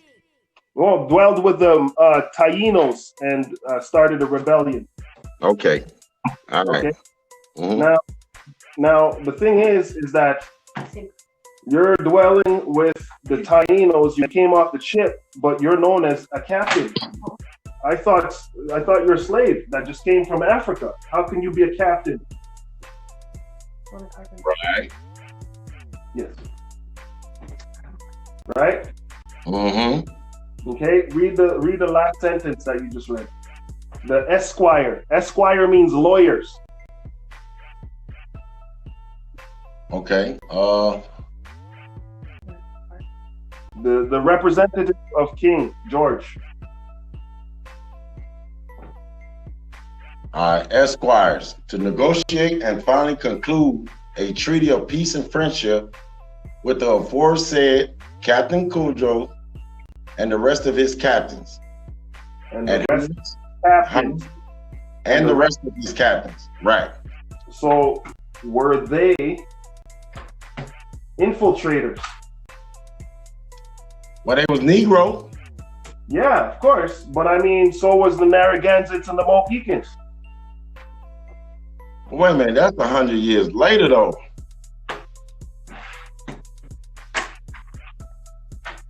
But you see what I'm saying? We're not in Connecticut now. We down by the islands. Who's there? What would you recognize? Would you recognize Negroes in your treaty or in your party, or are you gonna recognize white folks? So basically, what you're saying is the Pequots was like of a dark-skinned tribe with African features. Let me put it that way. They were all Negroes, because the thing is, when you look at the Pequot War, after they were captured and you read the treaty, right? They were shipped to the Caribbean and they were to become slaves, okay? And Negroes on the Deseret. Negroes on the Deseret. Okay, so keep reading. Because nobody ever reads the treaties that is made, right? And the number one thing they do to people who they enslave or colonize is to keep them illiterate. Mm-hmm. Right? And at that time, do you think slaves could read English? No. Now that they still putting X's on, when they trying to sign, they putting X's on shit. They couldn't read too good. Right? Yeah. So keep reading. Okay. Okay. They say, and the rest is captains and Harriets and others, his men. Hold on 1 second. Let me try this. I just do it. Oh, here we go. Okay, now here we go. They mutually, sincerely, and amicably. Amicably. Huh? Say it again. I said. I'm trying to find out where I'm at. All right, here we go. They mutually, sincerely, and amicably have agreed to the following articles. Now everybody getting the articles that they agreed with for this treaty. Okay. First, that all hostilities shall cease on both sides forever. That sound like them Mohegans and them Narcissists, don't it? Sure does. Them folks didn't get along for shit. No, they did not. Man, damn. They were beefing all the way to the end, weren't they? Even when they was taking some shit, they still was beefing. Mm-hmm. Okay. Secondly, that the said Captain Kudjo, the rest of his captains, adherents, and men shall forever hereafter in a perfect state of freedom and liberty, excepting those who have been taken by them or fled to them within 2 years last past, if such are willing to return to their said masters and owners with full pardon and indemnity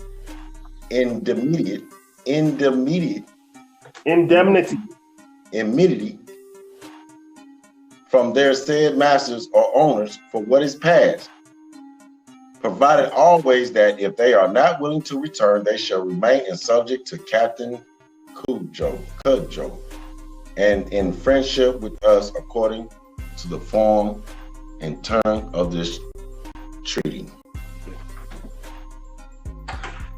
So what's that say? What's that say to you? Basically, I guess everybody can be free if you want to. If you want to leave, you can get the hell on. Nope. 1919. So what is it saying? It's basically saying that all those people that was with Captain Kudjo, if they leave and go back to their masters and owners, they will have a full pardon. Right? Right. And nothing to be said about it. But if you do not leave, you will stay and be subject to Captain Kudjo. So you'll be a servant. So if you stay, you fucks with them, that means you're going to help enslave the rest of the motherfuckers. And then you have to follow the treaty that they make up. Dirty motherfuckers, boy. Right? But let's keep going. You'll understand that article. All right, thirdly, that they shall enjoy and possess for themselves and posterity forever all the lands, sinuate and lying between Trelawney town and the cockpits, to the amount of 1,500 acres, barren northwest from the said Trelawney town. So out of the whole place, they're only getting 1,500 acres. Right? After kicking their ass.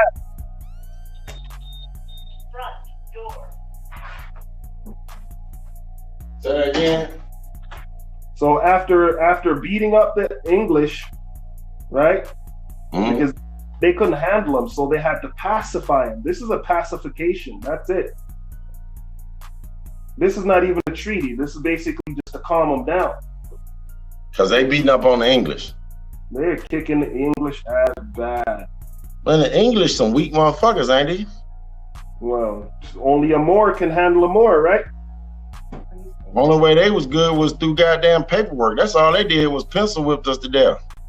That's it, with pens and papers. That's why they say the pen is mightier than a sword. That's true. Mm-hmm. All right, here we go. Fourthly, let me scroll down a little bit.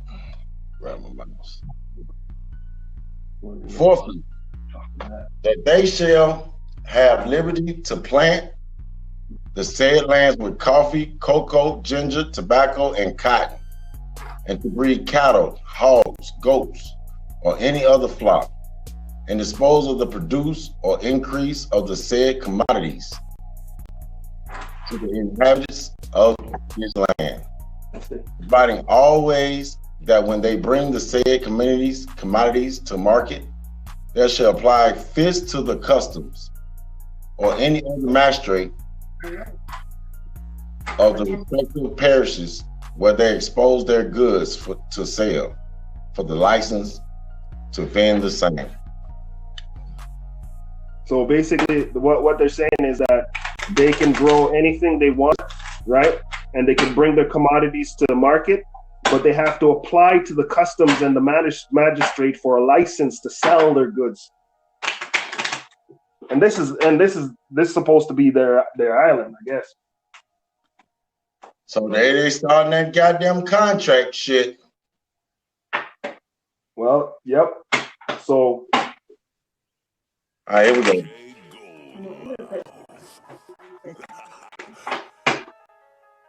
$50. The Captain Cudjoe and all the captain's adherents and people now in subjection to him shall all live together within the bonds of Trelawney town, and that they have liberty to hunt where they shall think fit, except within 3 miles of any settlement, crawl or pen. It said crawl or pen. What's a pen? Something you write with. So, or an open prison. Okay, all right. Because remember, they have slaves on that island, right? Right. So they was calling penitentiaries pen back then. Right? Mm-hmm. All right. Okay.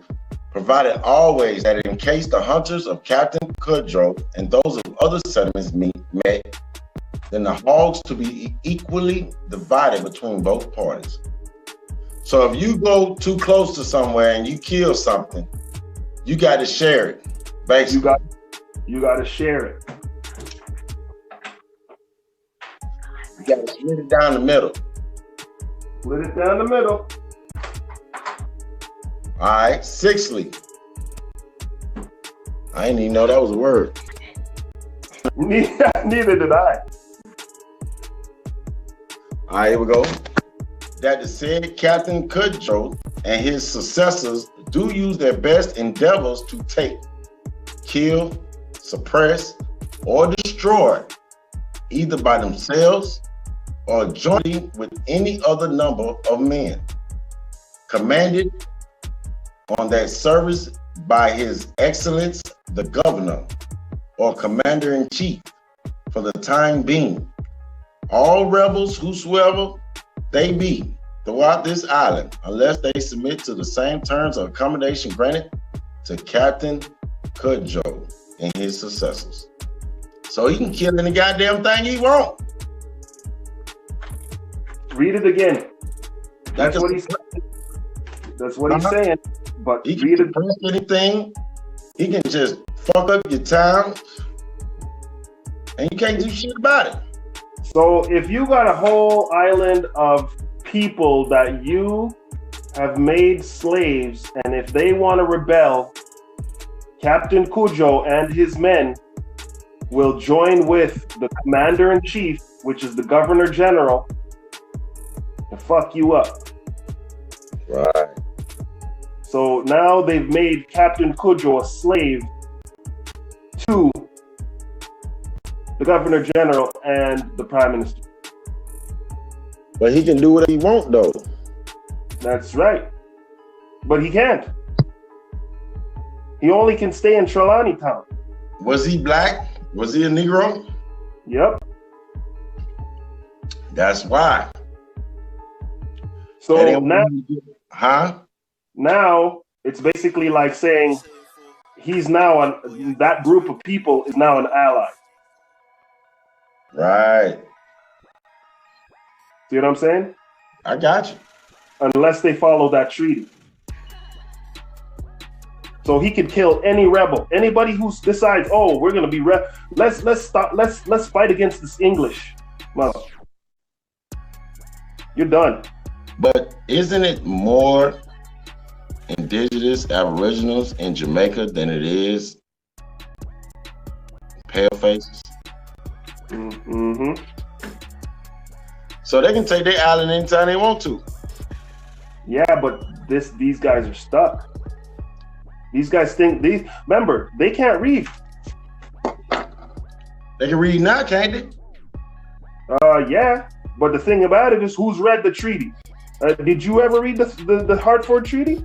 No, you showed it to me. And you can read now, right? Yeah. So how comes you didn't know about it? You see what I'm saying? So if you don't know about it, you're not gonna know that you're basically a slave to the British.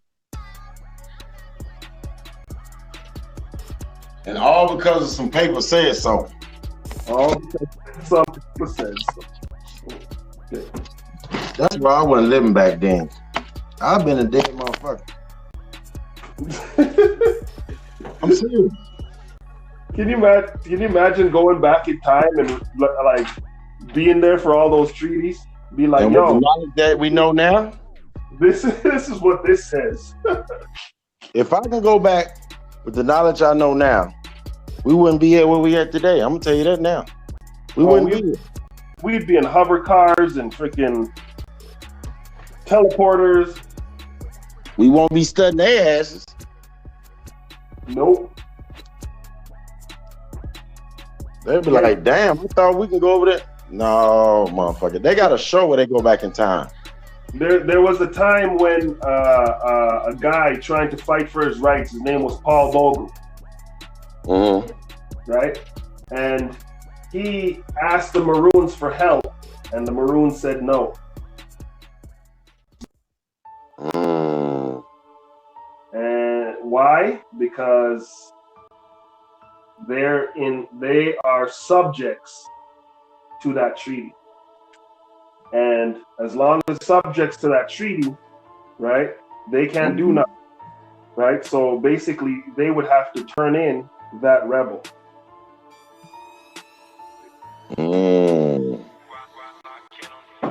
That's some bullshit.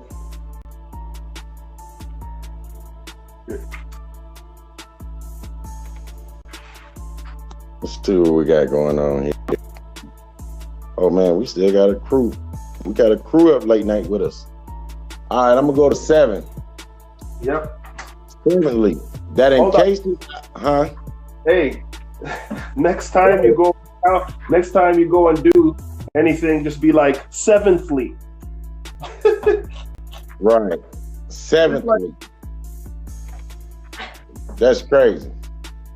That in case this island be invaded by any foreign enemy, the said Captain Cudjoe and his successors hereinafter named or to be appointed shall then, upon notice given, immediately repair to any place the governor for the time being shall appoint, in order to repel the said invaders with his or their utmost force, and to submit the orders of the commander-in-chief on the occasion.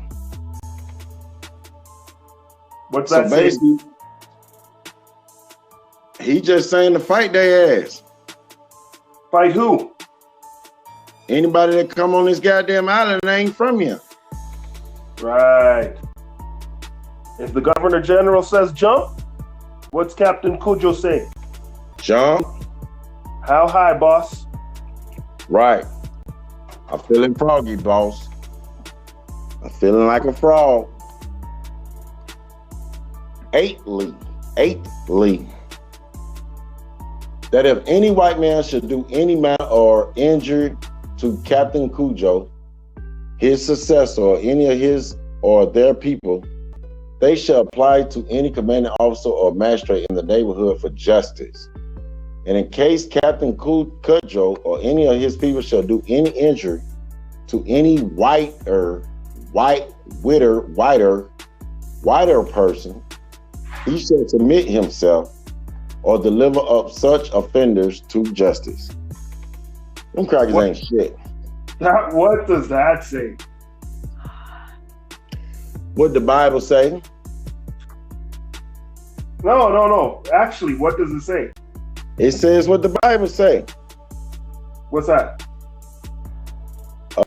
If a slave master was to hurt Something about, I don't know word for word, but I'm just gonna give you to it as I remember it. Give it to me.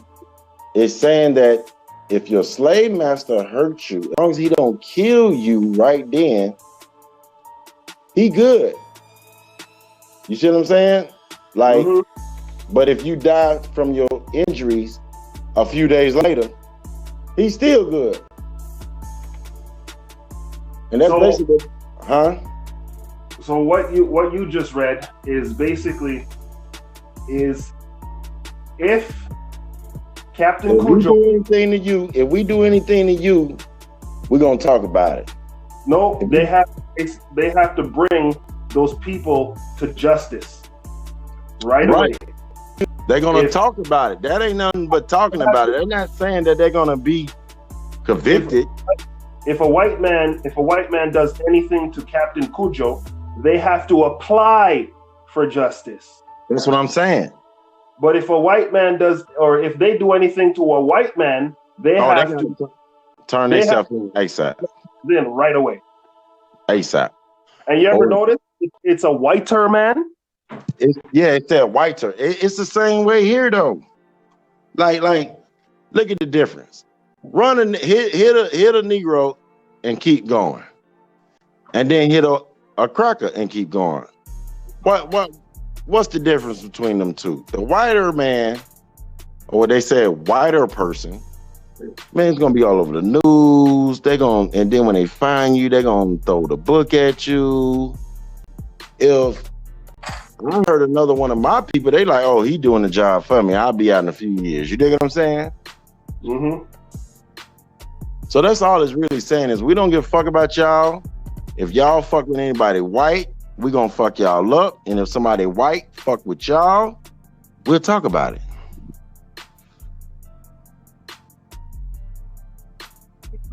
They're not gonna convict no white person. You know what I'm saying? They might give them, you know what I mean? They're not gonna give him no punishment where they take off his hand, hang him or nothing like that, not for killing no Negro. Well, the thing is, remember, in the beginning it said that if you're a slave and you go back to your master, then all is forgiven. But if you kill a white man, all is not going to be forgiven. No. They're going to kill your ass. Right. All right. Ninthly. We on 9, y'all. I never heard these words before. Ninthly. And then I don't need, we still got 20. Oh, we got. If you hit that like button, huh? Let me ask you a question. If you was like, no. If you was, what do you call it? If you was a slave straight off, they're saying that these people came off an African slave ship because that's what they've been telling us the whole time, right? But they just came from the mainland. Okay, we know that now. But they've been telling these people that they came from Africa. Okay. You know what I mean? Uh-huh. And they came straight off from Africa, and they know how to read 9th Fleet, 10th, 8th Fleet, 7th Fleet. Like, these are lawyers representing the king. Right? They ain't real. So, and you notice that the treaty is only for Captain Cujo and the captains. It's not even for the Maroons. You're right. It's not, because they slaves. Hello? Huh? Because they're slaves. Yeah. And then Cujo, only reason why he got a treaty is because he's enslaving his people. That's right. Because he now is a slave master. Right. Just like on that movie. Right? Mm-hmm. When what movie was that? When he played the dude that be yelling all the time? Who that? You know the actor that's always screaming every time. Oh, you're talking about I can't get his name in my head. He be screaming, huh? Samuel L. Jackson. Right. You remember that movie he played in? Yeah, What'd you say? Yeah, Django. The Django, yeah. Django, whatever. He was a slave master. He wasn't, but he was over all the slaves. That's right. So Cujo became him. Right. He's Cujo. Right. Let me check my door real quick. I got somebody knocking at the door. Give me 1 second. See who's knocking at my door at 2:32 in the morning. All right. Look. Who's knocking at the door at 2:30 in the morning?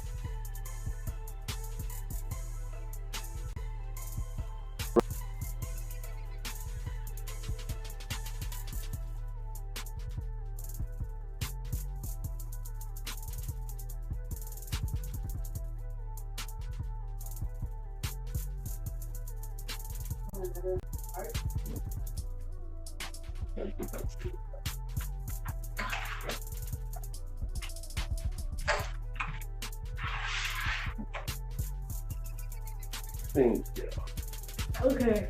Well, I'll just keep this in my room. Until next game. Peace to the chat. Peace to the panel. You can't Peace, steal peace. Can't steal no more chips. Who that? Oh, this is The one who doesn't sell out. Not when you steal my money. We'll just keep that like that. Don't touch. No, you put yours away. Is that no sellout? Peace, Tinkar. Peace. What up? I'm having a friendly game of 21 with my girl. Oh, it's only like 11:34 where you at, ain't it? For what do you call it? Poker chips, and I got a whole box full right now. You gotta put those away. Make sure you don't cheat. Okay, no, look. Okay, how much you got? 2 blue, 2 blue, 4 red, 4 red. 2 white. Okay, I got a whole box. You don't even need to count that. I got more than you. She's competitive, man. Yeah, you cheating, yeah. No, man. I just stay calm. I have that face that, just keep it cool and stuff like that. And when she, what do you call it? She starts raising, the stakes. That's when I know she has a good hand, but she doesn't know that I can actually bluff. Yeah. Ah. So what's up, man? How's it going? I'm chilling. About to get into bed in a minute. Yeah. After this nightcap. Oh, I hear that. Man, I think I should go and do it. Quiet. I don't even know where mine is.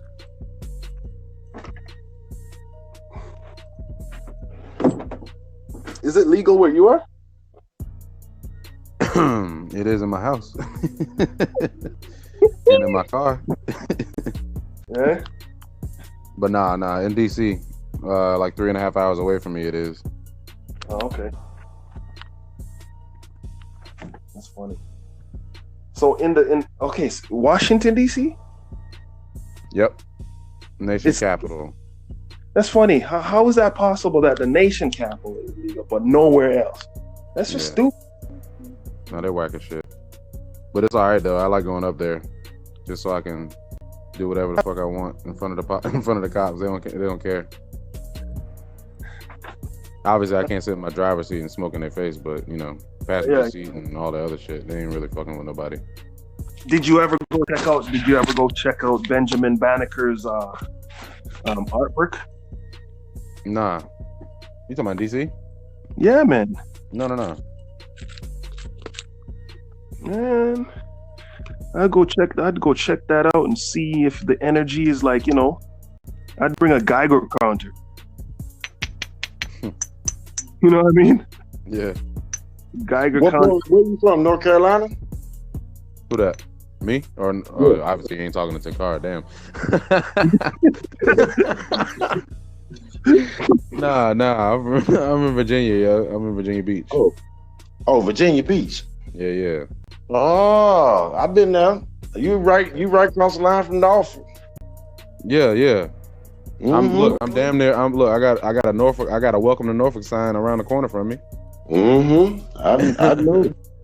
That's where all the I was my mother was in service and Yep. I stayed at Fort Lee for a while. Okay. But I did all my hanging in Norfolk and Norfolk and Virginia Beach. Okay, there you go. Yeah. Shit. I grew up in Portsmouth.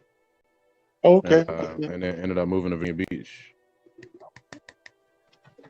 Yeah, I've been to all the ghettos, man. I keep telling y'all, man. I mean it. My first time going to Bojangles was in Norfolk. There you go. Look, there it is. Look, I probably know the one you talk about too.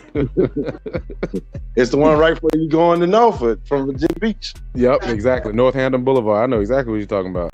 Yep. That's crazy. So that's what's up, man. I think I was on Ninthly. We was reading this treaty. I'm about done with it now. Okay, so check this out. Freedom. Go ahead. Oh, I thought I got kicked out. I was like, shit. Oh no, that was no sellout had left. Oh, okay. But go ahead. Okay, so where was it? The green, like the little green patch. I said the treaty, right? Where was it? Okay, you know how it said, how it went there and it said a perfect state of freedom and liberty, right? Which one we at? Oh, no, I'm just going back just to read something, right? It said freedom, a perfect state of freedom. So what is freedom? So not slaves or sovereign, right? Was this an agreement to grant them their freedom from slavery or from the king? The answer is clear from the following highlights in the text subjects. Mere citizens cannot have subjects. Did you hear that? Mere citizens can't have subjects. Citizens cannot have subjects. Okay? Thus, Kujo with subjects is something more than a mere freed citizen. He is a leader of a sovereign people. Get it? Because the thing is, if you're sovereign, you're claiming that you have subjects. Right. Because a citizen can't have subjects. That's right. Only the king can have subjects. So Kujo became the leader of a sovereign people. Right. Because sovereign only can have a monarch. Boy, this shit hit deep. Right? Remember, these are lawyers putting these things together. Well, they sure can't write if they goddamn lawyers. So this is where are we? We just we had 9. Ninthly, right? Ninthly, yeah. Okay, so that if any Negro, where's the African? Right, it went away from Negro to African. No, but it says African in the first paragraph. I told you that. Yeah, exactly. But in the first paragraph, it said Negro. Oh yeah, it do say Negro. It don't say African. Where in any of this does it say African? No, that was that other one I was reading. The updated version. Yeah, the updated version that you're reading. This is reading the original version. Yeah, it says Negro, and we know the Negroes is of America. That's right, and we all of America. Right. Okay? Because remember the Spanish. So the Spanish was the one who came here first. So what would he name those people? Negros. Negros meaning dark. Black. Negro mean black in Spanish. Right. Or black. Right? Mm-hmm. Maroon.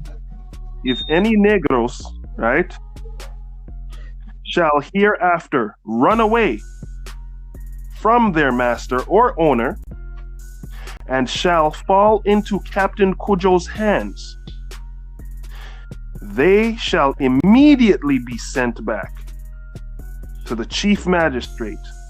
So if Cujo catch you, he send your ass back. That's right, to the chief magistrate. They gonna kill your ass. They gonna make a sample out your ass. Of the next parish where they are taken.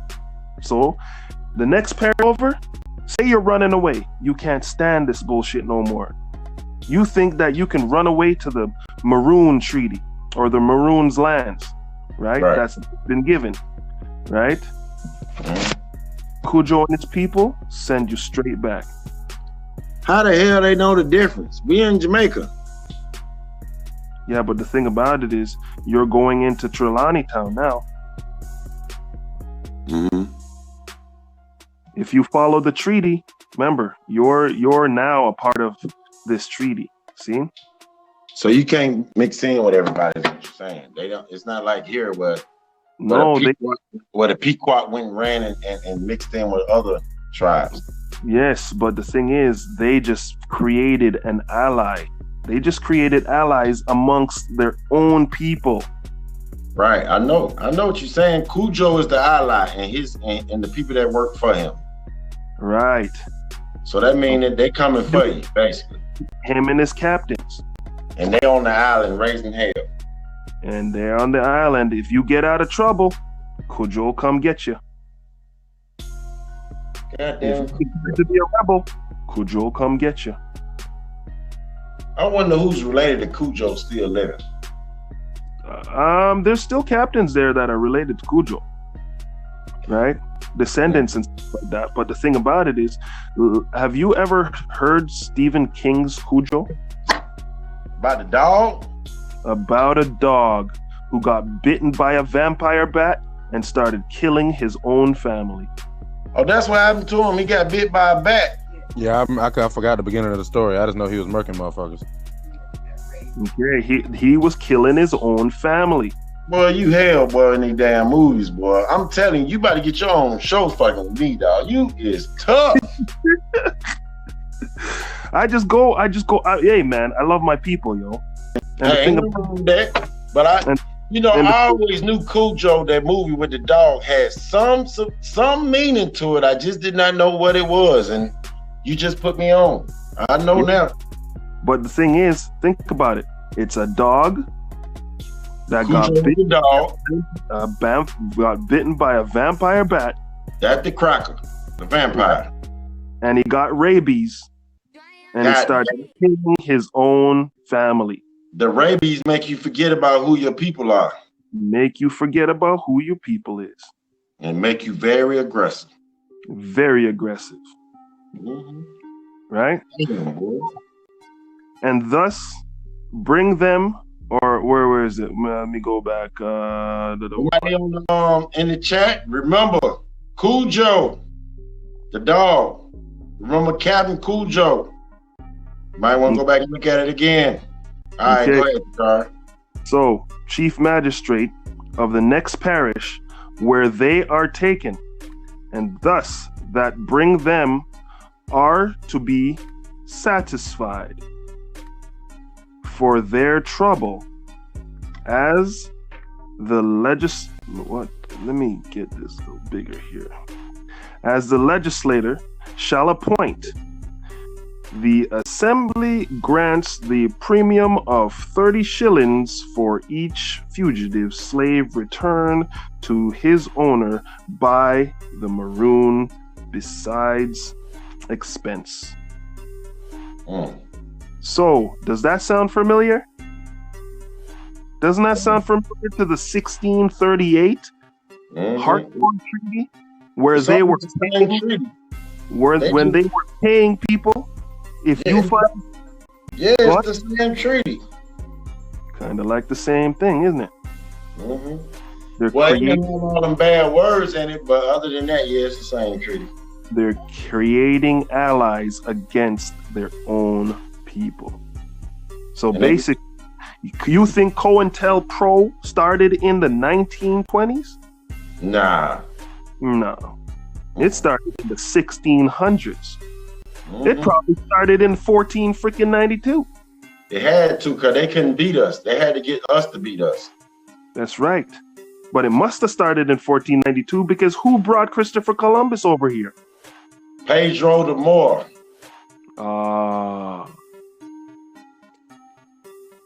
And now we have a Maroon. God damn. Okay. Tenthly, that all Negroes. Oh, hold on for a second. Is this African Americans? I thought we're from Africa. Wouldn't it be that all Africans? Mm-hmm. Okay, let's try do They the didn't call African Negroes. Hold on, let's try do the sentence with African. Tenthly, that all Africans taken since the rising of this party by Captain Cudjoe, Cujo's people shall immediately be returned. Does that sound? That doesn't sound right. Let's try that again. Tenthly, that all Negroes taken since the rising of this party by Captain Cudjoe's people shall immediately be returned. So they had to send those folks back to their masters, basically. Basically, yes, sir. They had to send those folks back to their masters because remember, up there in the I think it was one of the articles. Where was it? It said that Captain Cudjoe had to return or what do you call it? Where is it? Thirdly, the cockpits. I want to memorize this, man. I'm telling you, because honestly, now I understand why that country, my country, has been messed up for so long, because people are under a spell. You see what I mean? Of course. They're under a spell. And the spell is this treaty that binds them forever. Right? Sounds like the what do you call it? The 1638 treaty, didn't it? That's the 1638 Pequot Treaty. 1638 dead on the head. Now this is 1738. Ooh, 100 years later. They're doing the same shit 100 years later. Okay. So let's do tenthly again. That all Negroes, not Africans, since the rising of this party by Captain Cudjoe's people shall immediately be returned. All Negroes had to go back to their slave masters. I thought before, hold on for a second. I thought before that the people had to return, the people who returned back to their masters would have a pardon, right? In the beginning.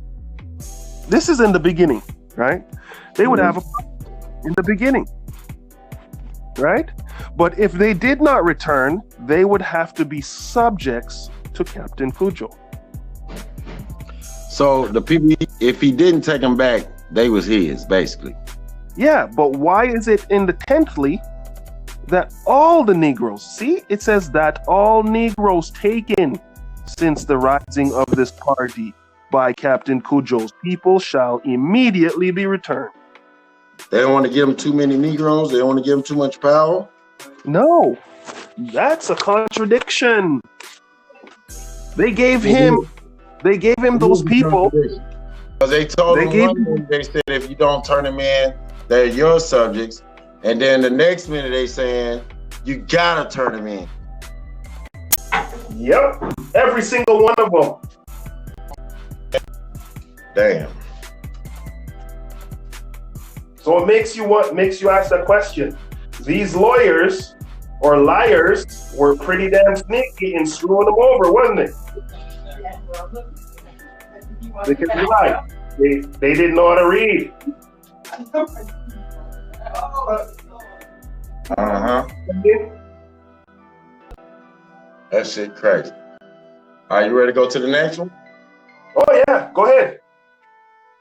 11thly, the Captain Cujo and his successors shall wait on his excellence or the commander-in-chief for the time being every year and thereunto required.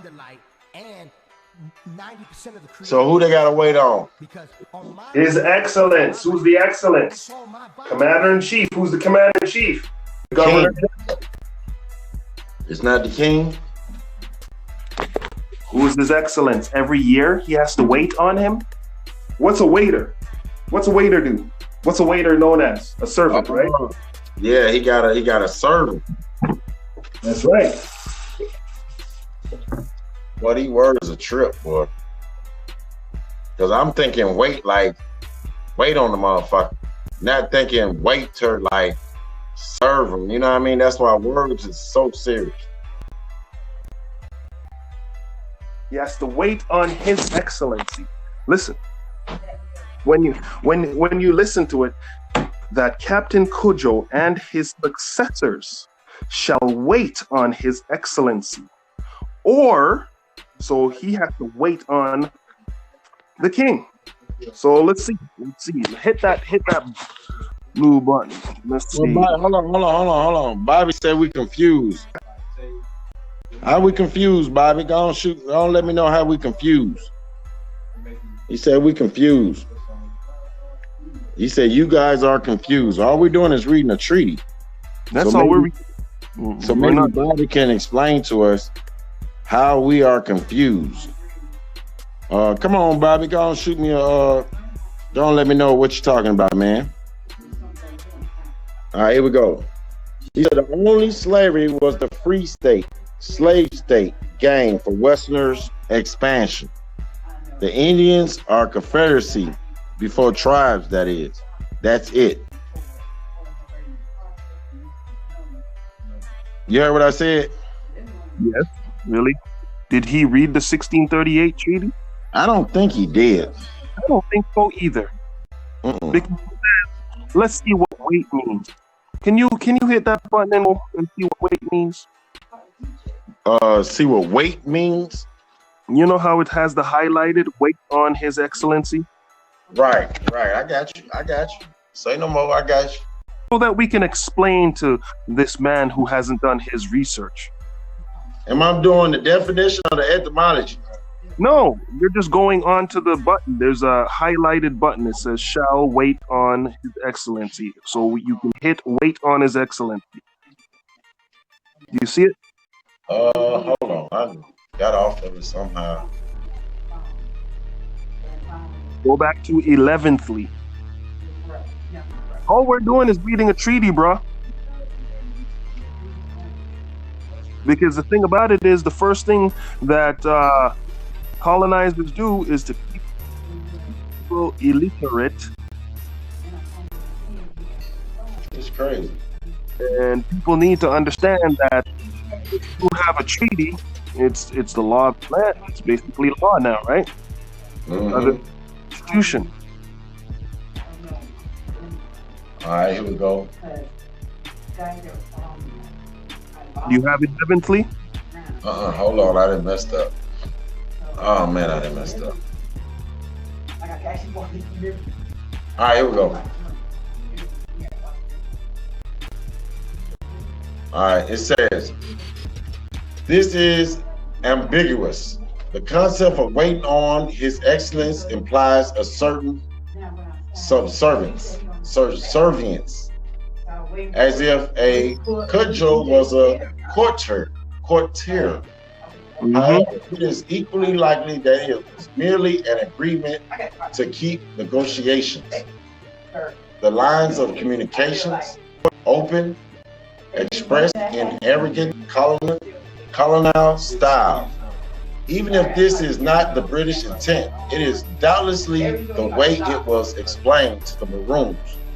no slave would revolt, win his sovereignty, and then agree to be servant to his enslaver. All right. So now we go back. You know what I'm saying? This man says, you sound goofy as shit. Oh, did we? Because this is coming out. This is straight off the. They just some damn trolls. Yeah. Hold on. I speak troll. Hold on.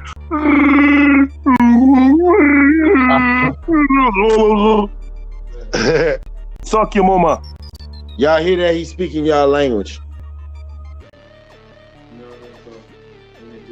Oh no. Hold on. Okay, Bobby Johnson.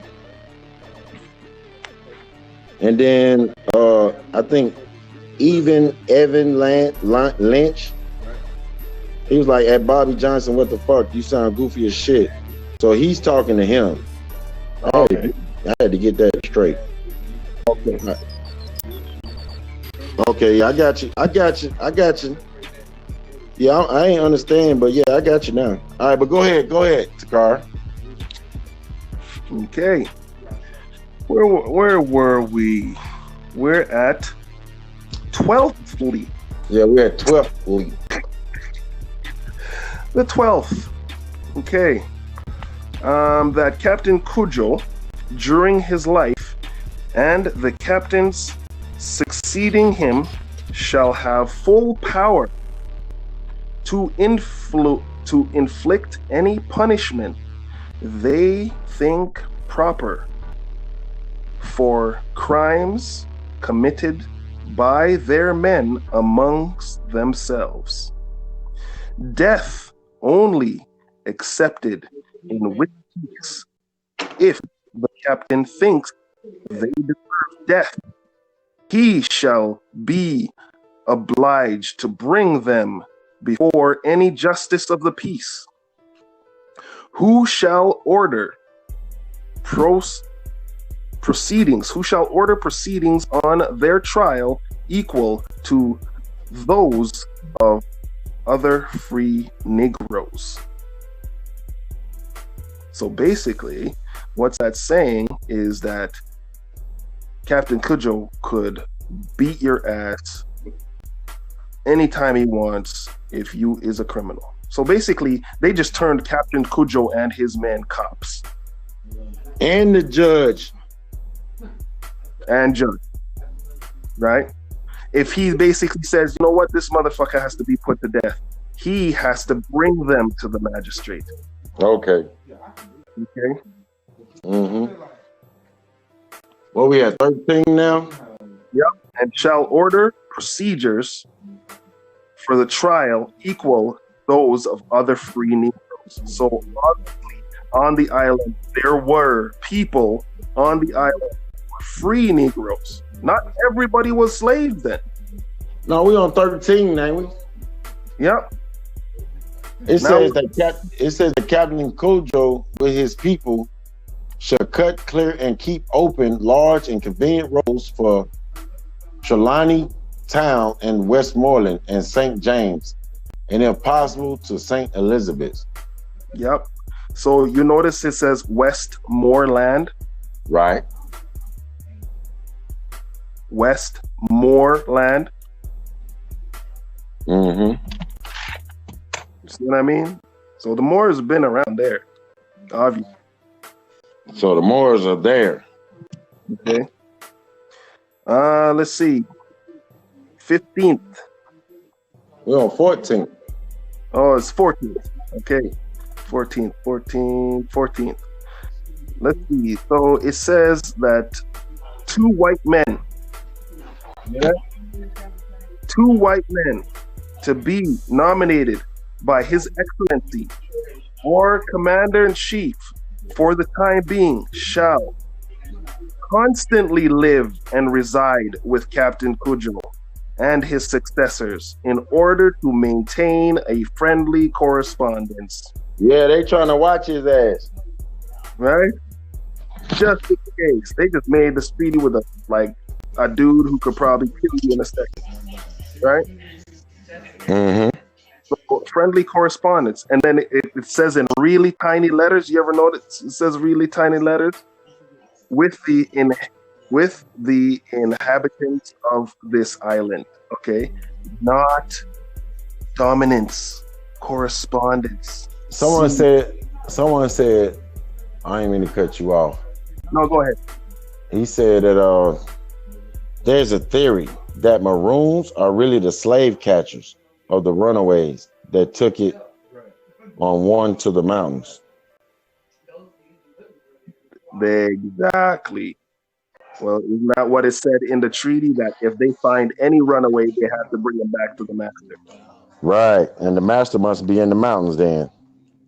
Well, that's where the what do you call it? Nanny was, and the rebels. That's where the ones they couldn't get up there, man. Got you. You know what I mean? They were those. This is what I'm thinking. The Pequots got there and basically ran away into the mountains. They were like, "Yo, out!" And then captain, remember, how could you be a captain? This is what I'm saying. How could you be a freaking captain and come straight off a ship? Because that's the story that they tell them. They still tell the same story. These guys we came off the ship and we ran away to the mountain, and then chilled with the Taínos, and then we started a rebellion, and that's how we got our. So they didn't enslave the Taínos then. Well, obviously, I don't think they could get to the Taínos. Mm-hmm. Right? But then there's documented proof of Taínos even being there. There's no spears. There's no nothing. You know what I mean? Now that's something to think about. Where's the bow and arrows? Where's the burial grounds? Where's the different stuff? You know what I mean? There's probably, you know what I'm thinking? I'm thinking there's probably mounds all over Jamaica. Knowing that there's mounds all over America? Well, if it's a mound, 9 times out of 10 from the mounds I've seen, they're near rivers. Right? There's lots of rivers. There's tons of rivers in Jamaica. Then that's where the mounds, that's where you're going to find your mounds at. Right? Natural streams and everything. Yep. Okay? Now we got 15th. That Captain Cudjoe, where is it? 15th. That Captain Cudjoe shall, that means later on or in the future, during his life, be chief commander in Trelawney Town. Mm-hmm. So he'll be chief commander in Trelawney Town. After he's deceased, after he dies, the commander to be delivered to his brother, Captain Akompo. His brother. His brother. After he dies, it goes to his next brother, Captain Johnny. And after Johnny, it's Captain Cuffy, and shall succeed, who is to be succeeded by Captain Quaco. And after all their diminishes, the governor or commander of chief for the time being shall appoint from time to time who he think fit for that command. There you go. So is now the Maroons a military? Yeah, it's just like but see, it's the difference between the 1638 and this one is the British was dealing with 2 people. Okay. The agreement was between 3 people, actually. Mm-hmm. And this one is just between 2. But the agreement was between 3 groups of people. That's what I'm saying. When I say people, I mean groups. Yeah, okay. Okay, so, but this one is not really a treaty, it's just a pacifier. Yeah, and it's just for the brothers. It's for the brother, it's for Captain Cudjoe and his family. That's why I wasn't there, because them 2 folks that they had there for my ass, I'd have killed their ass. And it's not, right? Damn. What they say, people didn't run away because they didn't know they were slaves. Shit. No, they didn't. Oh, that's testimony. crazy. And remember, when you see C, it means church. I already know the church did all this shit. Every bit of it.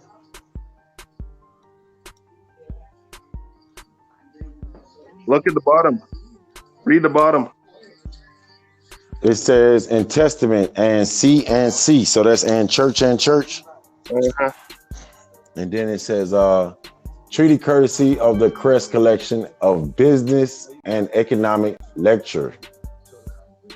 Baker Library, Harvard Business School. Harvard. Where's Harvard? Isn't that in Connecticut? Yep, it is. Thank you. That goddamn Connecticut boy, that motherfucker, that got some history on it. Well, they started it, man. Where's Harvard? What's in Harvard as well? Isn't Skull and Bones in Harvard? Oh, didn't George Bush go to Harvard? Man, I be talking to Masons. I asked them about Skull and Bones. They said they ain't never heard of it. Oh, come on, man. Really? I promise you. But everybody's heard of it, except them. That's how you know they lying.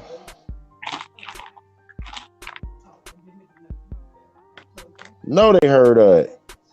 Okay. Didn't Obama go to Harvard? And his wife. And his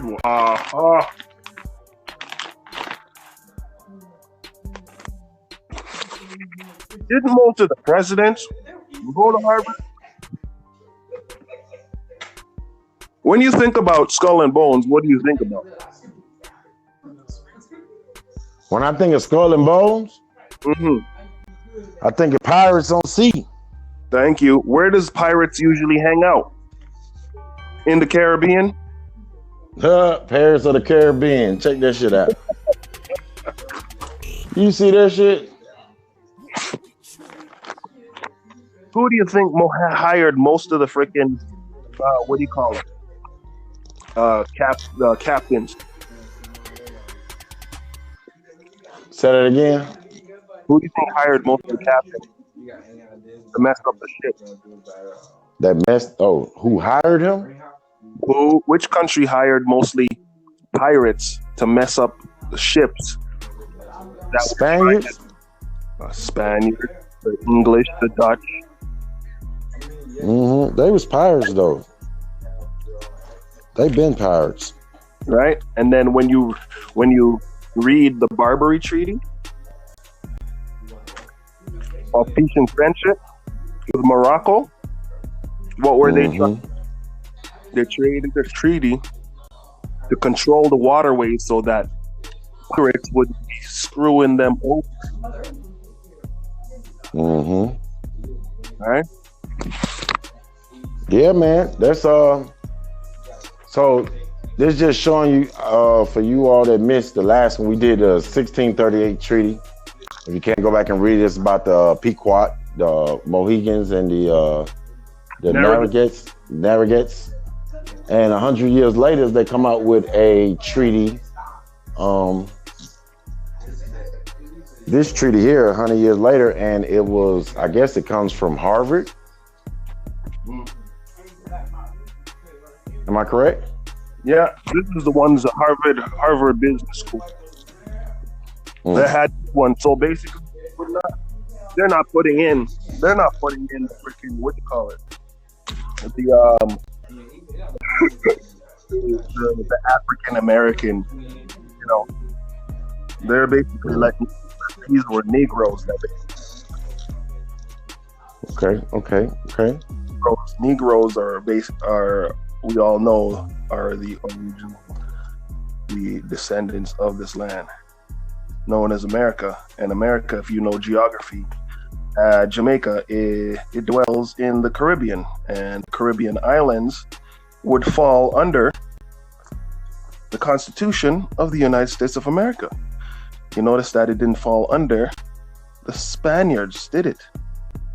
Even though Columbus was doing business there, and Spaniards were doing business there the whole time. But That's guess what? because the queen owned Spain at the time. Remember I told you she bought Spain. Remember I told you that. Oh, now when you look into it, guess what? What? The British did a treaty in Hartford to enslave Pequots, ship them down to the Caribbean, and then did a treaty with Maroons, right, to continue on helping them be the overseers of the island. Anybody who decides to be a rebel, you're done. And it's gonna be your own people that off your ass. And your own people are infiltrating you and fucking you over. Right? It's a damn shame. Motherfuckers been snitching since the beginning of time. But the thing is, I don't think any of the people would read this, because if any of the people read this in Jamaica, there would be a lot of people who had some questions. Somebody said, I am a Mason. This is Gray Croc. I no longer partake. Skull and Bone is a part of it.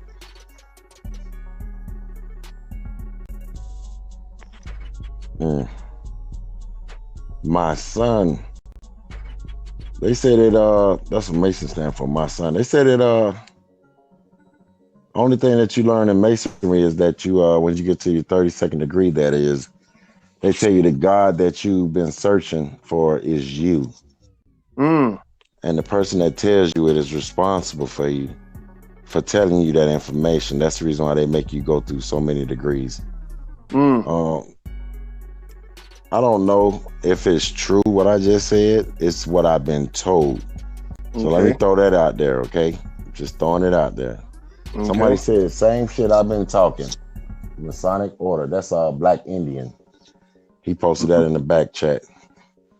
Okay. And they should check out a guy. His name is William SCHNO. Hey, I've been in here the whole time. Man, I've been going with y'all the whole time. About 24. You're chopping up. Is the Masonic Order. This is what I was talking about earlier. If anybody listening, y'all should keep this recording. You're chopping up. Save the recording, because that Masonic Order mean a lot. Because I was already told the same thing, and it do mean nothing to you. Hello? You're chopping up. I Can you hear me now? Yeah, I hear you. Yeah, you good. Alright, but yeah, it's like that Masonic Order here's a lot. You know what I'm saying? That's I said, if it's recorded, man, it's all recorded. Everybody should keep this whole convo that we talking about. Because that Masonic Order is the thing. That's what brought me to it. Because I've been told these stories, and that mean they are responsible for you. But if you ask too many questions, then that's when they got to defer you. That's what my granddad told me. Because I've been on here for the longest, bro. I was talking and shit. I've been doing hella shit. Like, this was a hell of a day for me, man. It's pretty sweet, though, nigga. You know what I mean? But, man, y'all, it's been a hell of a fucking day. But, yeah, that Masonic Order. I'm still on here. I'm just quiet as hell. I'm just listening. You know what I mean? But I had to say something about that Masonic Order. I got 90, damn near 100-year-old granddad that had already put me up on an agenda that niggas like Sonetta and all these DeBarge and all these fraternities, what they follow. You know what I'm saying? So he responsible for me, I guess. But I ain't under that banner, because he been cut off too. You know what I mean? So, yeah, but I'm still listening, y'all. But I just had to agree on something. I got you. I knew you was gonna come in, bro. What'd you say? No, I was saying I knew he was gonna come in when y'all started talking about that Masonic shit, because he was definitely talking about that earlier. Yeah. Yeah, they said that you, the person that tells you that is responsible for you. Like he just said, his granddaddy was responsible for him. So when they tell you that anything that you do under that status of knowing that you're God and the person that told you, whatever you do, that person is responsible for it. Oh, okay. That's why What you if- got old heads. Hey, last thing I'm gonna tell you, I'm gonna put y'all back on mute. I want to say one more thing. It all intertwined with everything I said to y'all earlier, because I'm about to keep this shit on y'all until my phone die. You know, my shit on the charger on. But anyways, man, it's all about what's going on right now. I don't know who said it earlier about that money running out. It's true, because it's a lot of shit. All these treaties, a lot of shit then came to the light because they didn't expect a lot. Y'all preach it, but it's actually happening, and it's a war about to happen, y'all. So and it's this Masonic shit. The It's only a war I real see, shit. the only war I see is they stop putting food in the grocery stores and folks fighting for survival. That's the war I see. Nah, I don't see that, because I can go deep into it, brother. Think about it. You see how these motherfucking animals is out here. You will eat yourself, nigga. These niggas will start cutting their arms off eating that shit. You know what I'm saying? Facts, Like, it's sick but too. listen to what you're saying. Listen to what you're saying. I agree. So ain't no war. It's all mental. It's all mental though, because a nigga like me, I eat grass. Nigga, you already know how we are. I know, but we if they come from where we at. stop the We come from food- where we at. Don't let nobody ever defer y'all that y'all come from somewhere else. Where you at is where you from. You know what I mean? Right. And that shit goes back deep. I got shit from deep. I got names, like I said earlier. I just been listening for But what I'm hours. saying, I ain't saying shit. what I'm saying is, you got millions of people. You cut off the grocery stores. No food going to the grocery stores. Everybody's not growing food in their Right on. yard. It's gonna become a war. Oh Folks yeah, gonna be everybody ain't fighting. going for it. That's right. It's gonna Hey, get crazy. that's one of the levels of the art of war. That's one of the steps. That's one of the levels. That's just the That's art right. of war. You know what I'm saying? But That's you gotta right. think about it. Last thing is the physicality of war. If I come and break your fucking neck, you can't fight back no more. This my shit. You feel me? So it's coming down to that last level, and our people need to wake of up. course, they're looking for the nail in the coffin. They're looking for that last. They're trying to. But see, that what you think? That disease they created, Ebola. What you think that was for? Hey, they break the words down. Break all the words down. Yeah, but it ain't even I about know. that. You know what I'm saying? But I'm You saying though, hold on. hey, every disease derived from the motherfucking periodic table of elements. Break these words down and y'all can see what y'all got. I already All right, know, I can't but- talk and but say that's too not- much. that's I not gotta what I'm keep saying. listening to y'all. That's Y'all what I'm break these saying. words down and then hit y'all with the chemicals too. Right, You know what I'm we saying? know, But I've we been know. told a lot of stuff that I But can't that's what I'm say. saying. That's what I'm saying. They're looking for that nail in the coffin, meaning they're trying to find that final Man, blow. They're looking for that They knockout blow. can't find it, man. They didn't hit us with AIDS, all these fucking diseases. All we do is adapt to every motherfucking thing, because you can't kill what can't be killed. God damn it, we gonna But be here, I'm and saying- we been here, and we gonna be here. They I can't agree find that with nail you. in the coffin, so they I'm trying a- to stir your mind up, bro. They fucking with your mind to make you make their own. They making like these head the people that y'all be gracing our platform. I mean, gracing their platforms. They finding that nail in the coffin, and they make it basically you doing it yourself by gracing them with that bullshit. You understand? Like, man, they Well, can't see, find no that's nail not- in no coffin against I this. understand what you're saying, but that's not working fast enough. And Oh, yeah, I know. Only For thing them. I was trying to say about the Ebola was it was only created to attack melanin skin. That was it. Once Oh, yeah, it attacked, man, once it attacked the pale face, they got rid of it.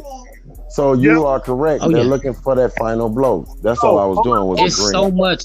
Hey, I'll tell y'all this too, man, because I'm about to mute myself again. But it's a lot of diseases, or not disease, whatever, man. Like, it's a lot of what they call this shit. You know what I'm saying? That's built and Takar. manufactured. You know what I'm saying? For us.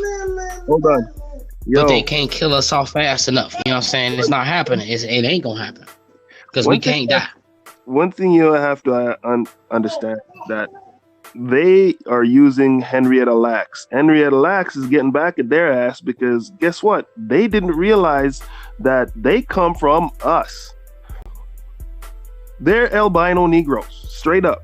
And Francis Quest Wilson straight up said it from the beginning. Okay?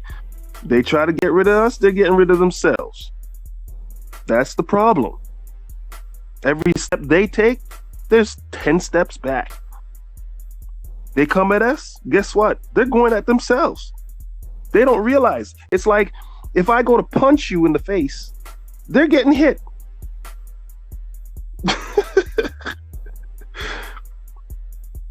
That's what's funny about it. We're thinking, oh man, this is what's gonna happen, but no, they're the ones worried. Why? Because one, we never made these treaties, man. They were not expecting us to find these treaties, read these treaties, and actually air their dirty laundry. The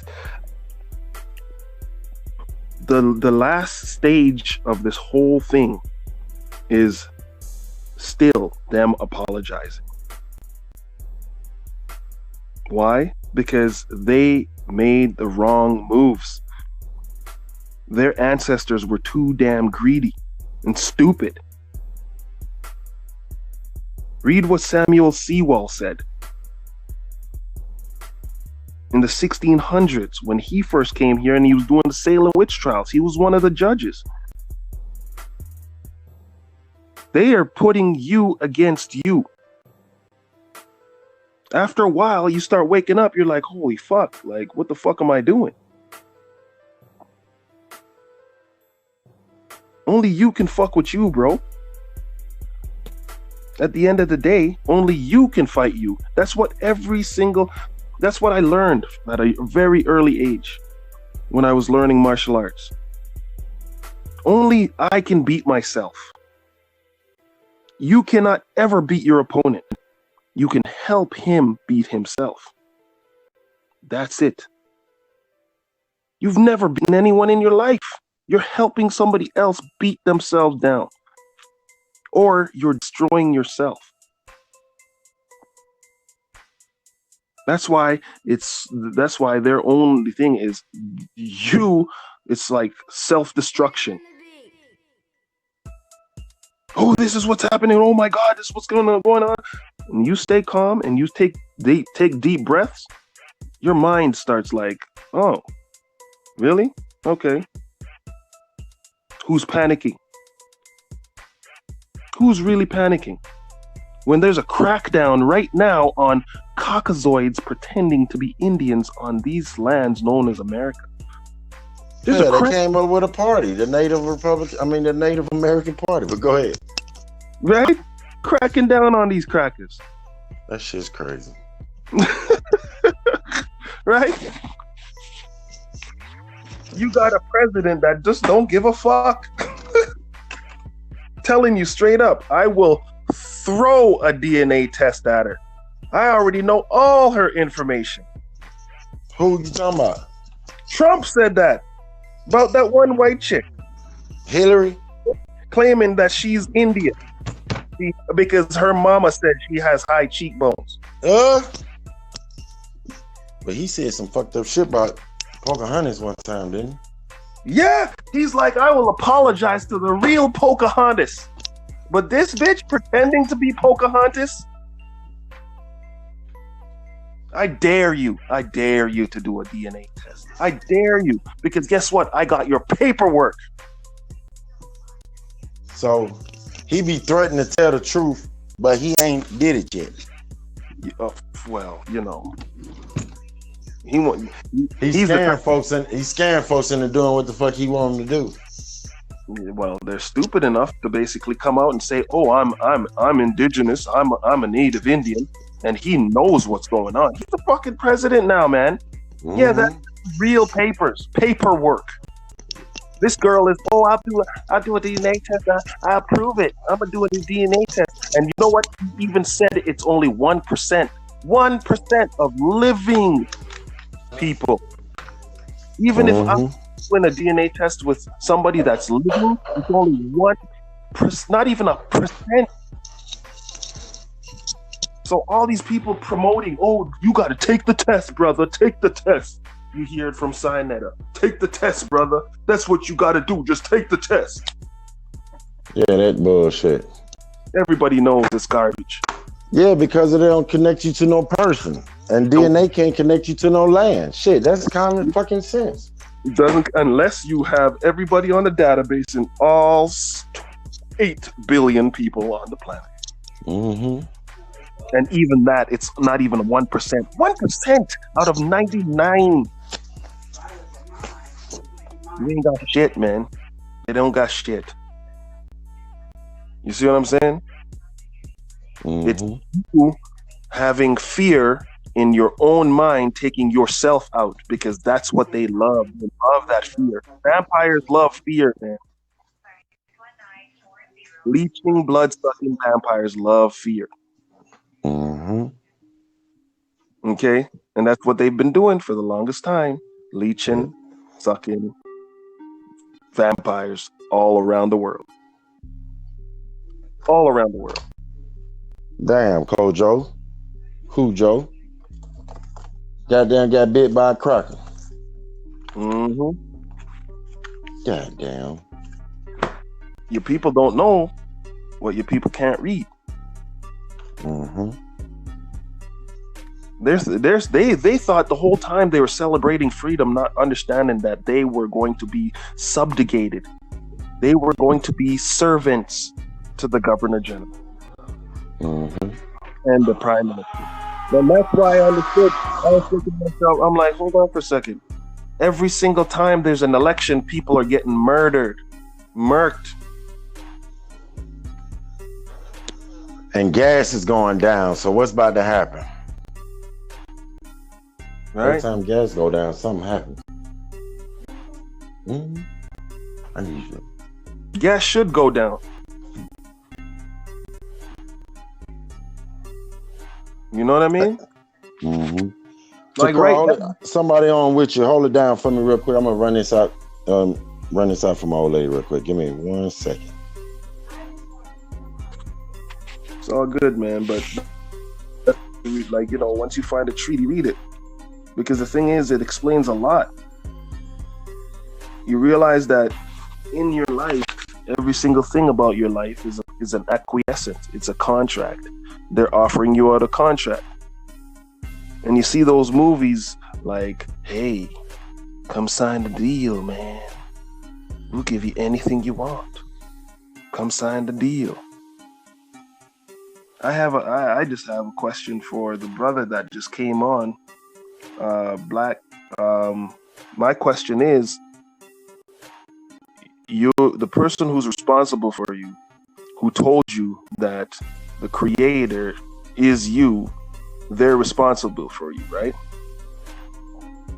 Now, my question is, what if you told yourself you're the creator? Then who's responsible for you then? The creator? Do you see what I mean?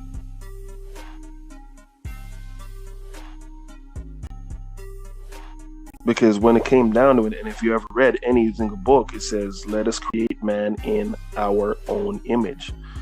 My question all to those guys was always is like, who's our? Isn't our more than one? And then when you look deeper and deeper, you're like, hold on for a second. That book has 8,747 deities in it. Which one? Oh, the one of Abraham. Oh, so we have to basically specify which one. Oh, but they're false deities, right?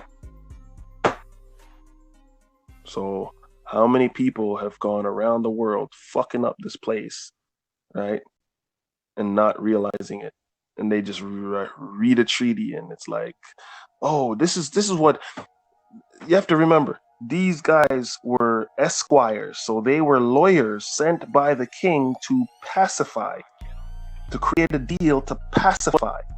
Now, why would you have to pacify a people? Because these guys are like fighting. They must have been fighting for 100 years, because we have other great rebels known as Nani. Like, they were women, females, kicking ass. And I know for a fact you don't mess with a Jamaican female. They're strong. Right? And I've noticed that the British, the French, the Spanish, the Dutch, Portuguese, the Italians, anyone that's come over here from the other side of the pond, and I don't know why they keep calling it a pond, right? They come from other side of the pond.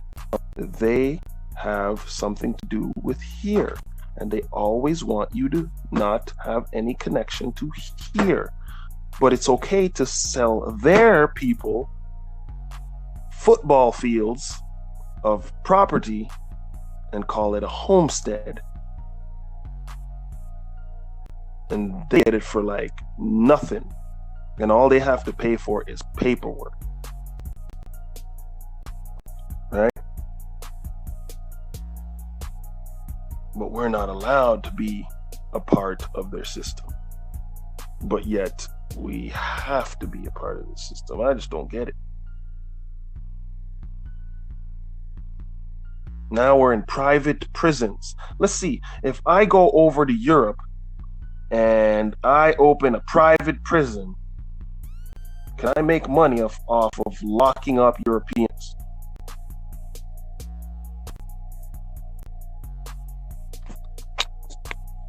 Anyone?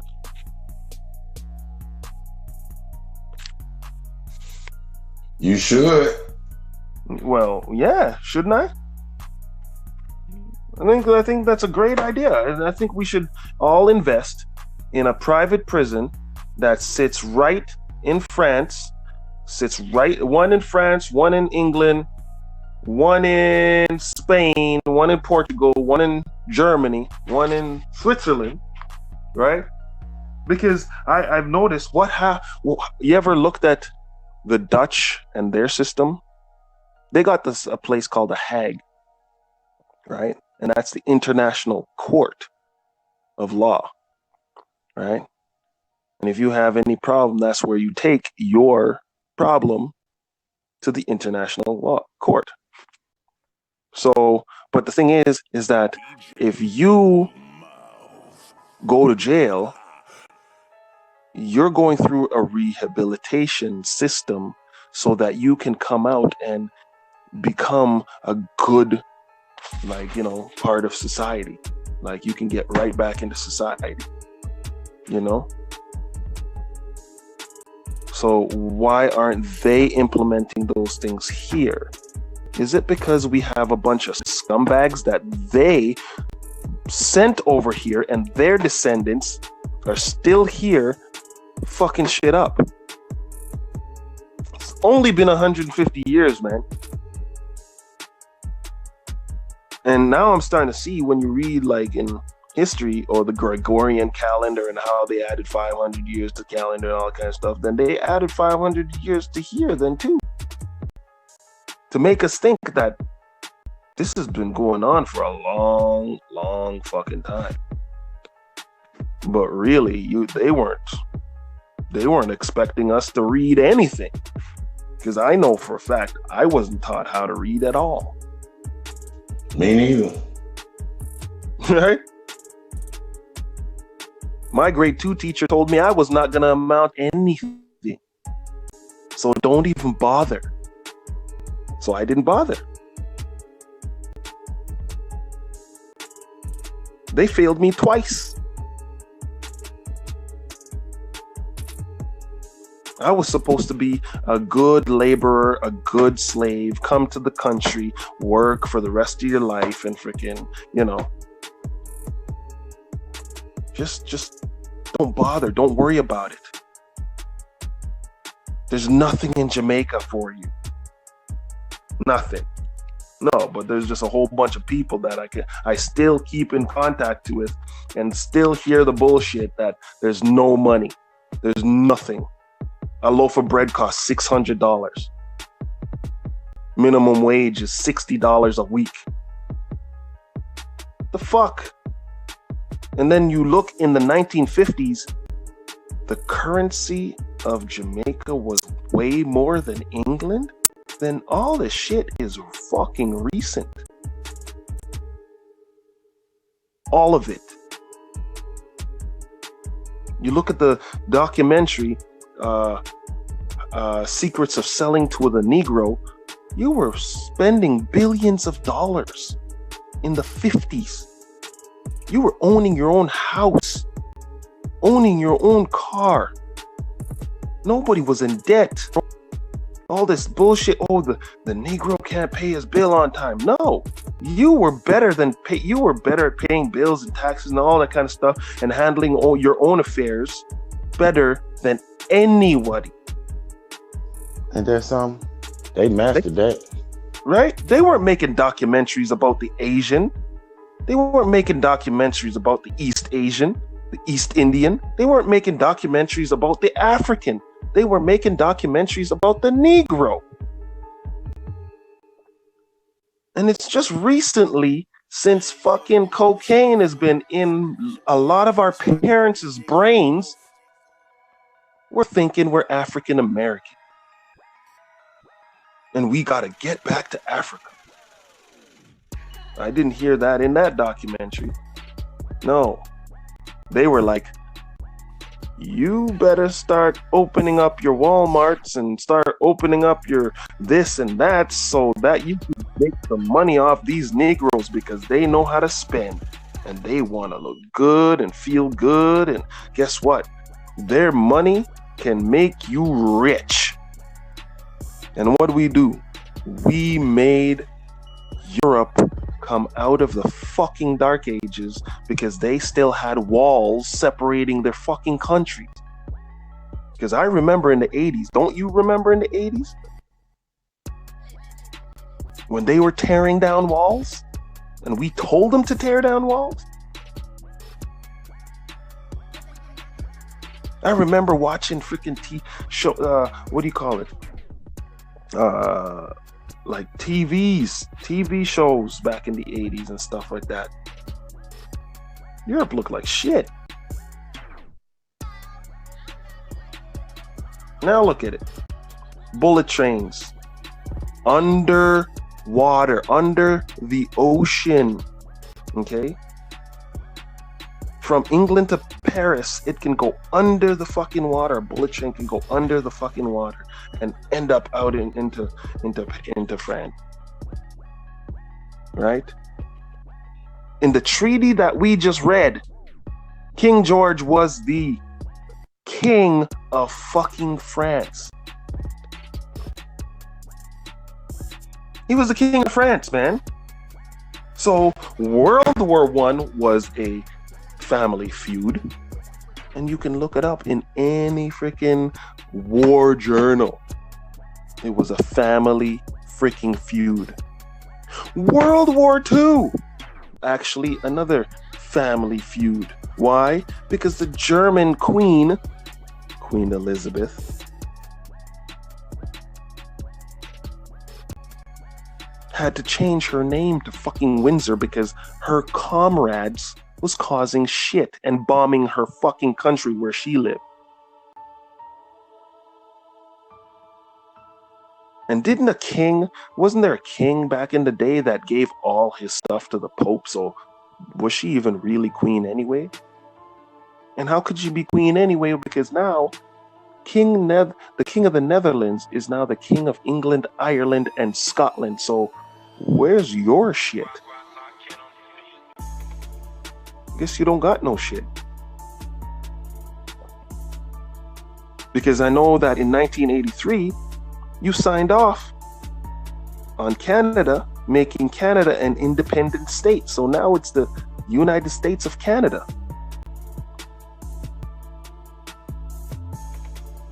And who's running shit? The Crown. All these people think it's the Crown, not realizing when you look into the Crown, it's the Knights Templars, who are the popes of Rome. So guess what? You took the internet and you ran with it, right? You took the technology and you ran with it, right? You decided to be greedy and not share it with nobody. Sell it to the world. Sell it to the world. America's for sale. Not understanding you're inviting all these people here, but guess what? We are still here. We've never left. We've always been here. All that shit down shit. Yeah, we built it all. Oh, you'll never figure out how any of it was built. You still want to figure it out. Why? So you can claim it all? because we let you have the freaking mounds. And what are you doing with it? You're putting Caucasians in it. We let you have Egypt. What did you do with it? You're scratching off the freaking paint so you can put Caucasian faces. You're doing the same thing down in. You're making movies. You can't even tell the truth. It's a damn shame. You hate yourself so fucking bad that you can't even tell the truth, man. What's so bad from? What's so bad? What's so bad about it?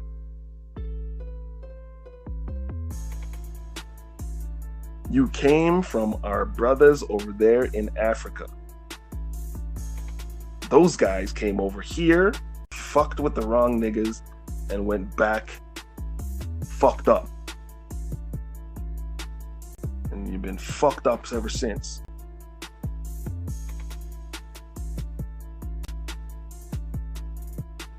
Look at the big picture.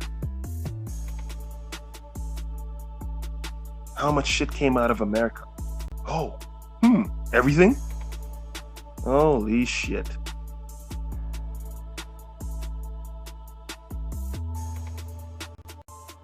Wake up and smell the coffee, man. Start telling the fucking truth, and maybe shit will fucking change. Oh, the KKK is so big and bad, blah, blah, blah, this. Yeah, yeah, we know that it's the Spaniards that celebrate every fucking Easter looking like the KKK. Yeah, we know. I wonder if any of those hoods come off. There's a bunch of Negroes under there. I wonder if that's what Chappelle was talking about. Blind Negroes. Hey, nobody got the deep aspect of it, did they? Black power!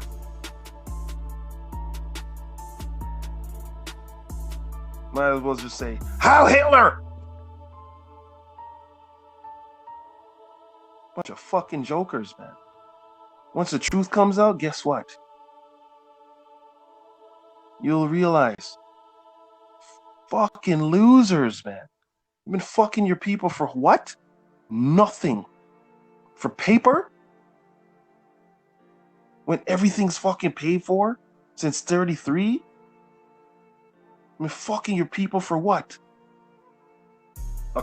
Since 38, 68? No, 1638? You got shells. Wapen. You got paid wapen to enslave your fucking people. You got shells, man.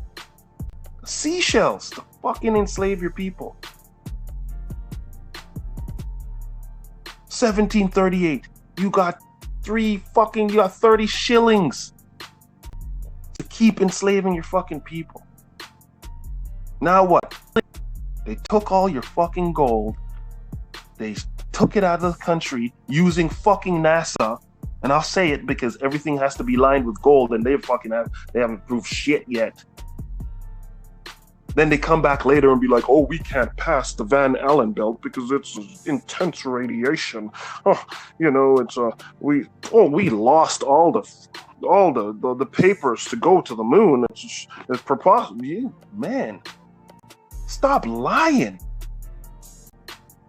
Oh, we just made a movie called The Gods of Egypt, and they're all Caucasian. Yup. Okay, let's all get you fucks to fucking Africa. Let's go to the freaking desert. Let's all take our shirts off and fucking stand in the sun and see who fucking burst into fucking flame. Because you guys have been acting like a bunch of fucking vampires for too fucking long, man. Straight up. Let's call it like it is. You're leeches. And now what are you doing? Oh, you're sending your what do you call it, descendants after us so you can breed with us and shit like that? Oh, so you can jump in the gene pool and then jump out of the gene pool? And then we're gonna have our children marry back into the family. Like Harry and his wife? Yeah, they're cousins. still inbreeding. That's what got you in trouble the first time. Fucking inbreeding. Too close to the fucking gene pool, yo. Sick, man. Come on. Wake up. We're going to be either, what do you call it? The first world or the fucking no world. There's no choice. There's no going back. Okay? Going back is going to show you that it gets darker and darker and darker and darker the farther you go back. And in 1751, Benjamin Franklin told you straight up, there's not much of us. There's tawny moors everywhere. There's dark moors anywhere. There's palatine moors everywhere. These Negroes are dark.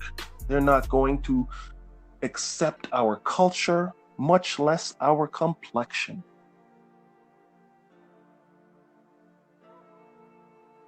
Start telling the fucking truth, man. I think we can handle it. Or we're going to find the truth and then reveal it like dirty laundry and make you look stupid. Or do what somebody else is doing in the way they, or try to sound like somebody else. Y'all fucked up. Get swept under the rug doing that. I think now you want to tell us, oh, we're going to invite you back to Africa.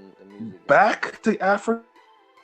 Don't you remember the first time we went to Africa? I guess you didn't remember the first time they sent people over to Africa because they enslaved your ass. And then those people had to run for their fucking lives because they just left their slave masters. Well, come on, man. It's time for you to just let it go. Just let it go. Just let it fucking go, man. Let the sun shine in, for real. Because hiding the sun is not going to stop us. Not going to stop us at all. And it's not even stopping us. It's freaking the planet. Mother Nature, guess what? The planet's alive, whether you like it or not. It has its own pulse. Has its own freaking mood swings. If it gets freaking itchy, it will shake.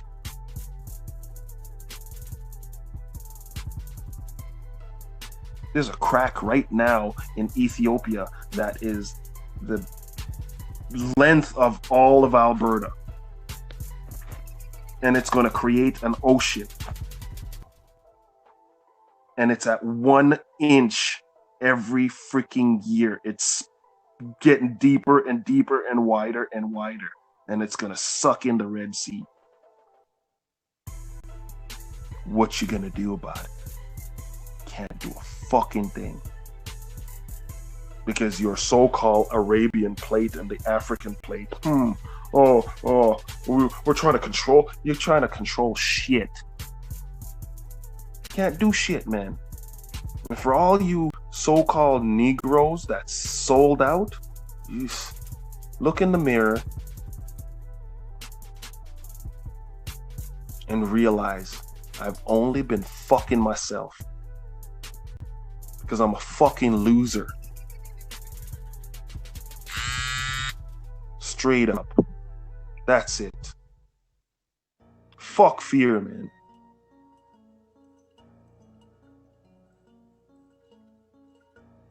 And realize this. Man for war the blood clot and doping no for frightened sin.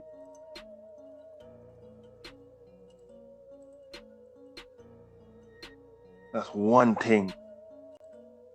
Duppy know who for frightened. That's why you can't sleep.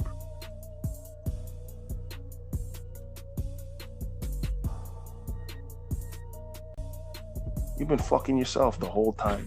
That's all you've been doing. Fucking yourself the whole time for nothing.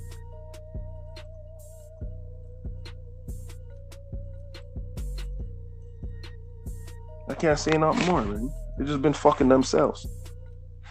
That's it. And we're just gonna keep on moving on. It's gonna keep going for moving. That's it. You think you're dealing with a freaking train. You think you're dealing with a choo-choo train just because the illusion of a choo-choo. We have choo-choo trains in America, man. I'm disgusted. We have fucking choo-choo trains in fucking America. You want to see how loserish these guys are? Okay, check this out. The fires that have been going on in California, okay, the wildfires, are now the same line that they want to put their bullet train. Their first time to bring a bullet train here. These dumbasses could have jumped on the bandwagon and then started creating bullet trains here. Megaliths. Could have been on top of the bulb. No. They wanted to keep their whole slavery mentality.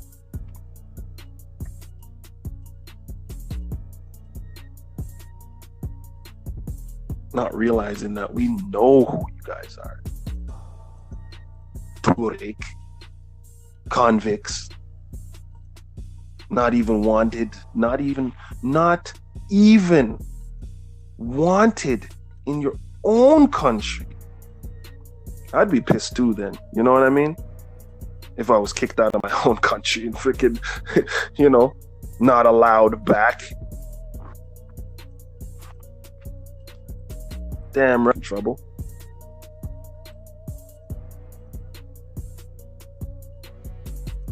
You know what I mean? It must hurt not feeling wanted. Not even realize that we've opened our arms to you. We say, yo, there's tons of space here, man. You can chill, just chill the fuck out. Why are you acting like a fucking idiot? No. Oh, we gotta control this and control that. We have to pretend that we're still in fucking Europe. Go back to fucking Europe then. You don't like us, go the fuck back to Europe. Oh, they don't want you. Oh, I forgot. Because you got some fucking stinking attitude that they don't want. They already dealt with their fucking bullshit.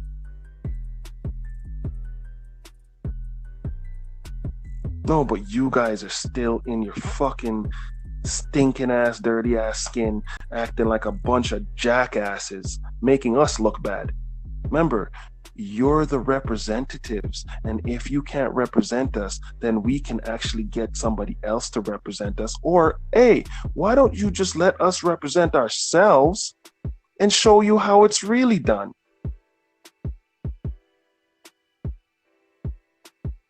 Because I think we can do it. It's not hard. After reading all your treaties, you guys are just scumbags. Like literal fucking scumbags. And your kings and your queens that you basically had running shit. It's funny how you had a commonwealth of countries, a commonwealth of countries, and now you have nothing.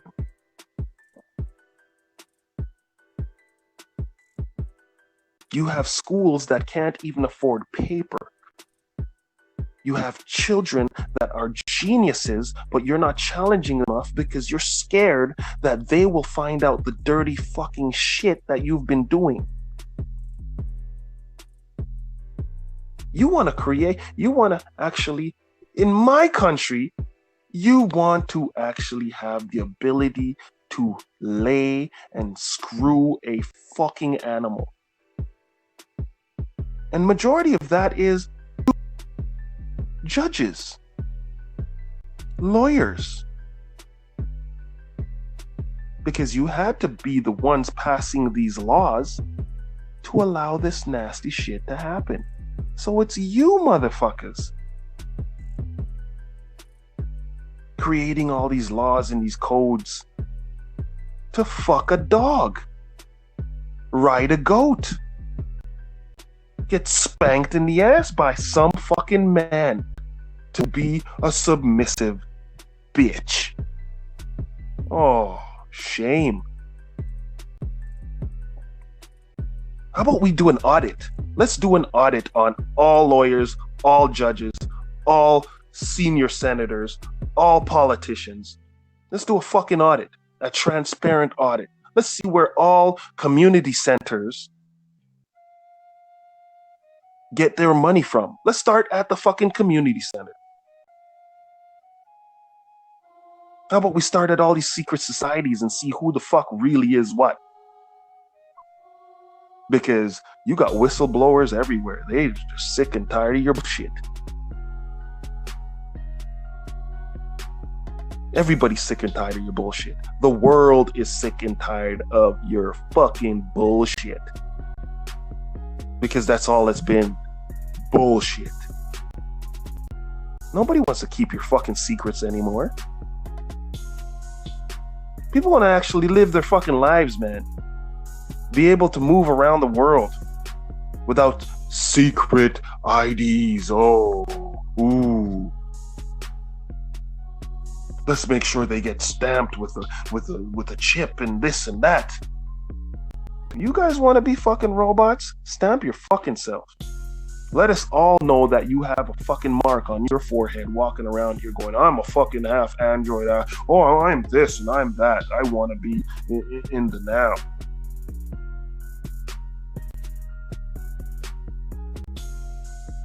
Or maybe wear a t-shirt that says, I'm with dumbass. So that we know not to even bother with you or your fucking descendants.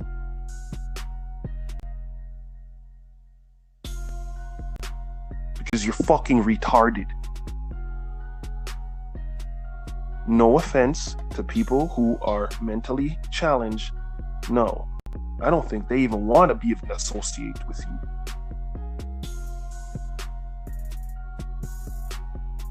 You're losers. That's it. Give it up. You're sitting in your fucking high horse. You're sitting in. You have your villa and this and that. You have your this and you're still fucking playing both sides. Oh, I want to destroy this and I want to destroy that. You know what? What do I suggest? Go into a field and basically shoot yourself in the head. Do us all a favor.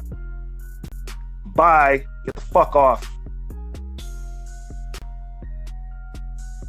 If you don't like it so much, go. Nobody's stopping you. What are you scared of? Oh, you're scared. Don't want your ass either. Because if you get kicked out of your country, come to our country, fuck up our country, and now you can't even fucking die. You can't even fucking go anywhere. You can't even do anything. Nobody wants you.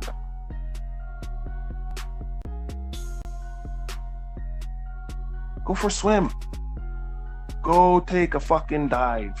Go take a swim. Go be food to the fucking sharks. Oh, I forgot. You don't even taste good. We're reading your shit. Why? Because we're reading to show that you were fucking losers and all you did was just told little children that you were great. You were this and you were that. You brought us this and you brought us that. And then we start reading. We gave you everything, man. We fucking gave you every fucking thing. What'd you do? Instead of understanding how it freaking worked, you ran with it. Just, we gotta make some money out of it. Oh, fuck yeah. We gotta shoot this and shoot that and kill this and kill that.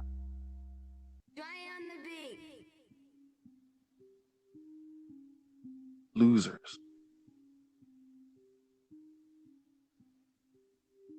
Waste of space. That's it. And then you breed with somebody else and they become a waste of space because they have your fucking genes in them. Instead of dealing with the situation and telling the truth. The truth's not gonna fucking hurt you, man. The truth might actually set you free. might actually allow you to come into the light instead of staying in the fucking shadows.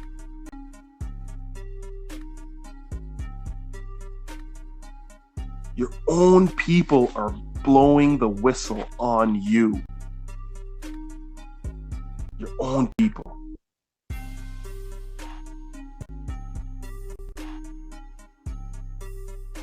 And you keep telling the shit, oh, you're from this place and you're from that place. And if you think we're from that place, you go over there. You go be successful over there. Tell us how it is. And then we'll basically do business with it.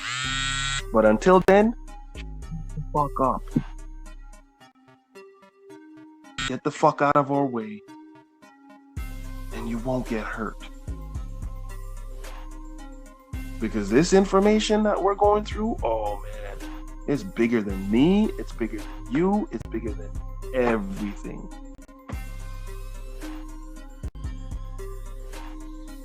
And it's changing shit quicker than you think.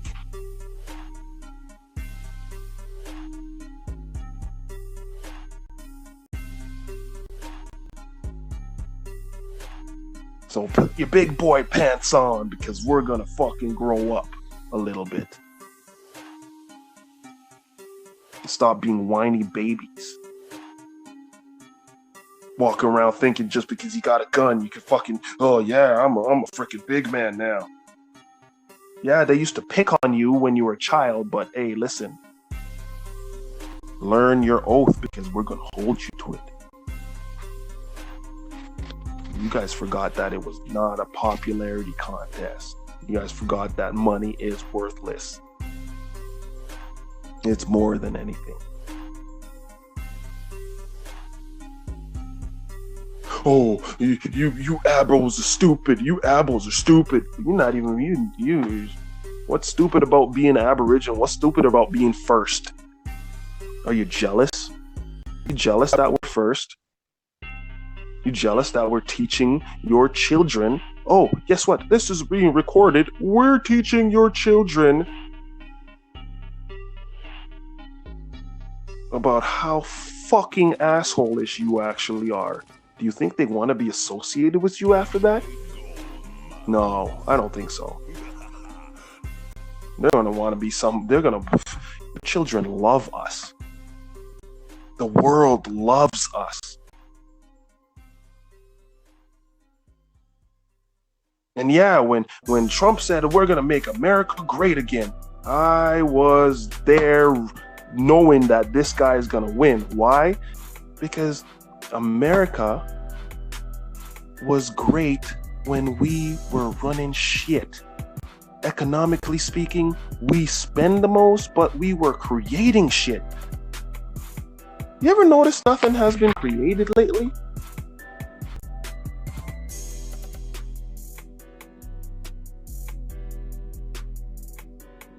You can suck out oil anywhere you want right now. And guess what? A brother created something how to clean it up.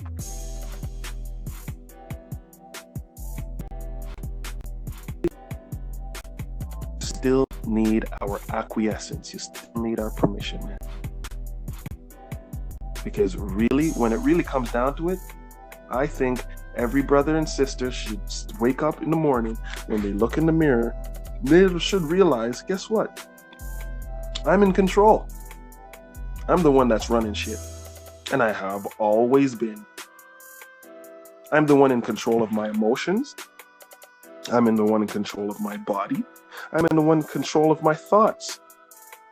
And my thoughts are pretty powerful.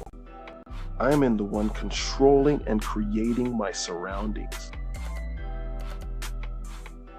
And I've been doing it the whole time.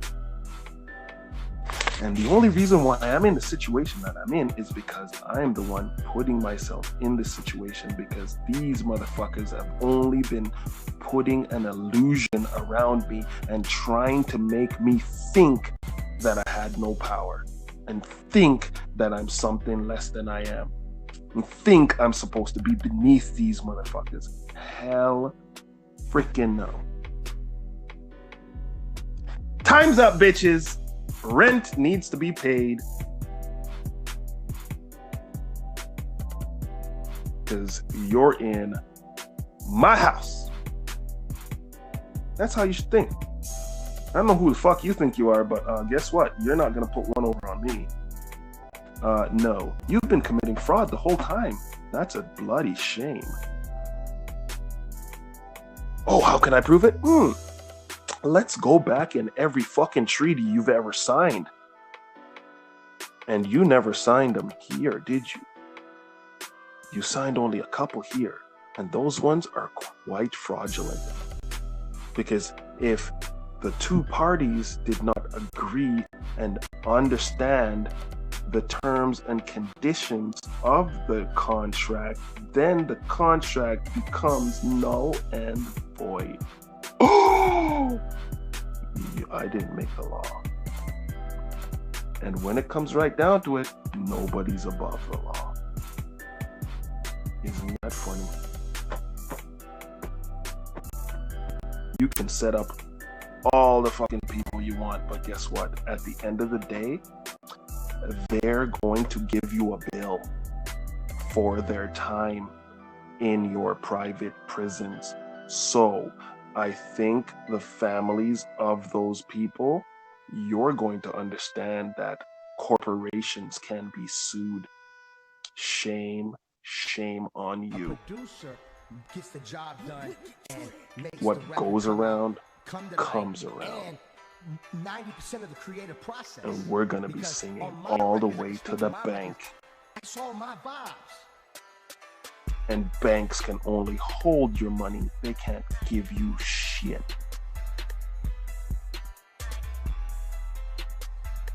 So yeah, we like to read over here. We like to do a little bit of research. We like to basically foresee the future and actually create it in our minds. We're not just talking shit.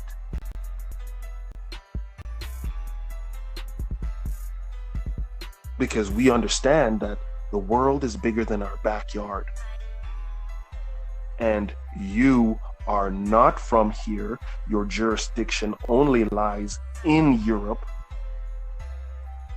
And you actually need us to fuck with us. But when it comes down to it, we can smell bullshit from a mile away. And shit's gonna change whether anybody likes it or not. Because the more and more, it's like funny. You start waking up. You ever notice how many other people start waking up? And then you start looking around your surroundings. You're like, damn. We're looking at each other like, yo, what's up, bro? How you doing? There's a conscious, actually no, there's a just treaty. Because fuck the con. I'm done with the con. Fuck the con. The con is over. There's a treaty that we've already made inside our brain, and inside we're already connected to that treaty, and things just change like that overnight. It's like, wow, I'm visualizing what I want to see now. Life is not that hard anymore. I don't have to survive anymore. Or just like, fuck, man. I can now live. That's what I want. I want to live. Because one thing I think you should realize, I don't really think you know what y'all fucking bought. We didn't come here to be slaves. At least this generation. We came here to regulate, set shit right.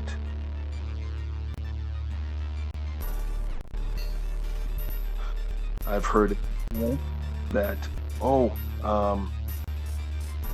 it might not happen in our generation, you know, but it's our children's children. Fuck that shit. Guess what? Our children's going to be living. Our children's going to be creating. Our children's going to be moving way past us. And if you haven't seen it, have a conversation with your child. Really, have a conversation with your child and see how little you know and how much they can actually absorb. They're on a level where you're just like, huh, damn. I taught my daughter how to read, write, and do math before kindergarten. And I think every parent should take the time to realize that they're your teachers. Because you forgot how to be young. You forgot how to be a child. You forgot your inner child. Anytime you go through trauma, you kind of lock up that inner child and you don't know how to have fun anymore. But then once you start having children and you get down to their level, you realize when you look into their eyes, they know way more than you do. They just can't say nothing. They're cosmic beings. We all were. Somewhere down the line, goat riding fucktards decided it was beneficial for them to, take advantage. Well, every single person had to be a sperm, and every single person had to have a tail, and every single person had 48 hours to find an egg that was laying in a fallopian tube, either right or left. And when you got into the womb, the ratio of you in the womb is you in the planet looking for yourself or your pair of keys or your body, which is somewhere on the freaking planet, and you had to swim to go get it. Guess what? You had 48 hours. The time is ticking. Now you get it. You're here. Welcome to the light. Welcome to, as you would say, America, Africa, Asia, Australia, wherever you go worldwide, you're still on the same fucking planet.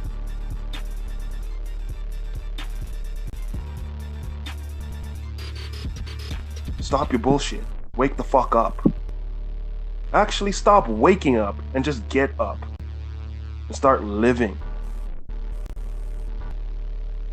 Look at each other as like, oh, yo, what's up, man? You made it too. Hey, what's up? Hey, shit, that was crazy. I don't think anybody has ever had that dream, but I have.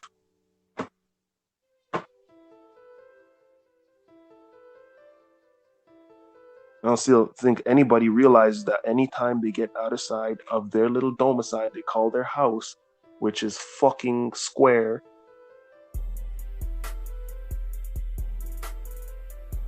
and honestly, square sucks. Square is fucking boring.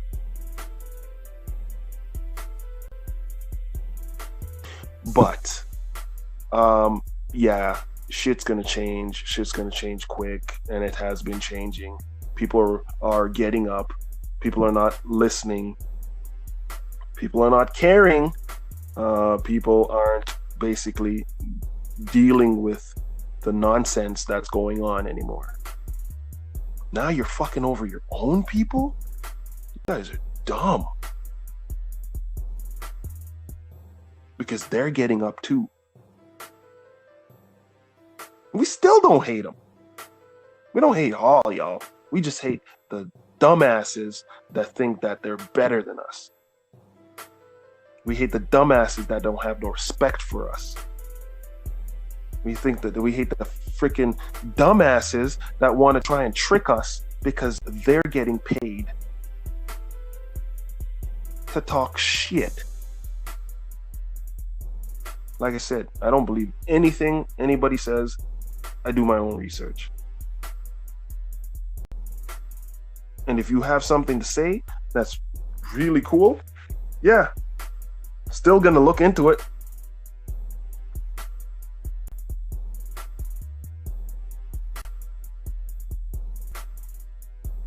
Empirical data researching. D-Red said it best. Sources, yo. Where'd you get your source from? This, and this.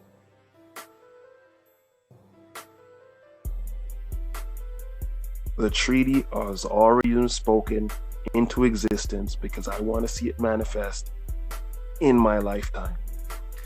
I don't care who you are. As long as you have respect for this place and realize that you're in my house. That's all you have to say to yourself. I'm in my house. Doesn't matter where I go, where I put my head, I'm in my house.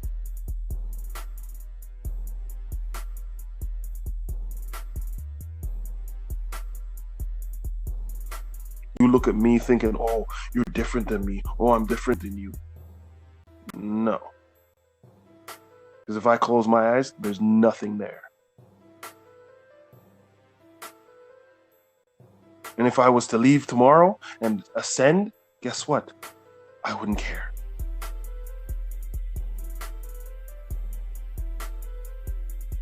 Because I know for a fact, I just go right back to the source.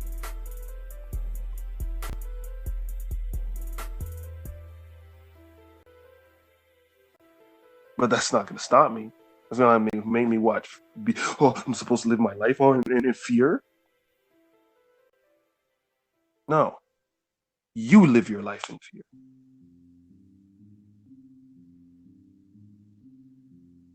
Because why? Because you've been fucking shit up for too long, and now it's your turn. And I don't have to do shit. Don't have to be afraid of shit. You do.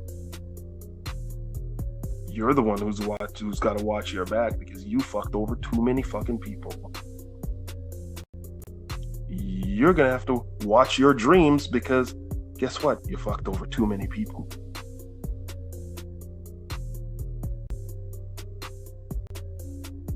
And your dirty laundry is it's dirty. Worldwide dirty.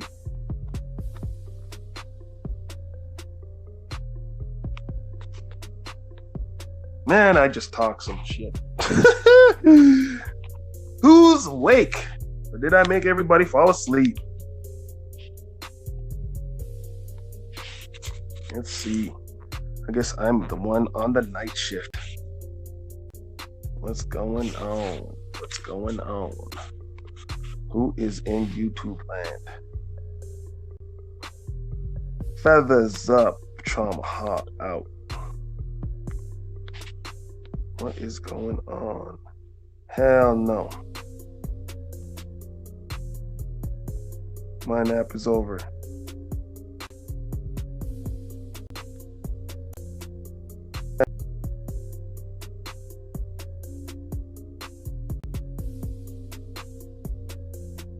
Lilios.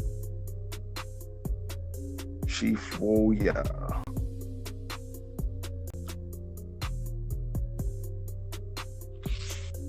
Let's see what's up. Let's see what's up.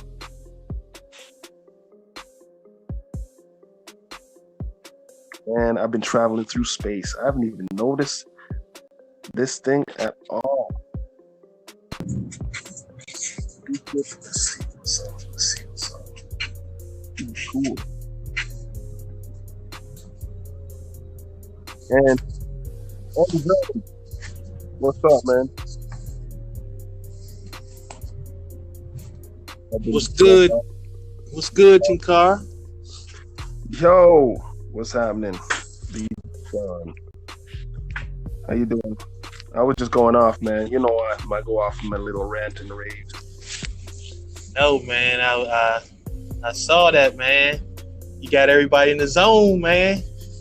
Yeah, you know, the thing about it is, you know, it's like sometimes it's like you want to see a beautiful world, man. You want to see beautiful people walking around. You want to see everybody happy and stuff like that. Like the thing is like the descendants of our ancestors. Some of our ancestors, like me, I don't know if I have assholes in my ancestor. You know what I mean? I could, right? But I want to think that I come from beautiful people. You know what I'm saying, right? Yeah, man, 100%.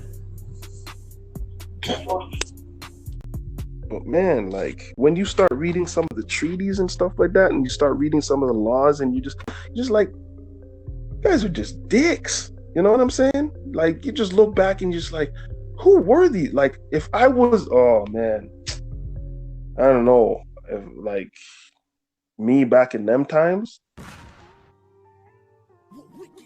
man, there would be some. Oh boy. What do you think you would have been back in them days, man? Knowing yourself now. Well, I definitely it's a different mindset, and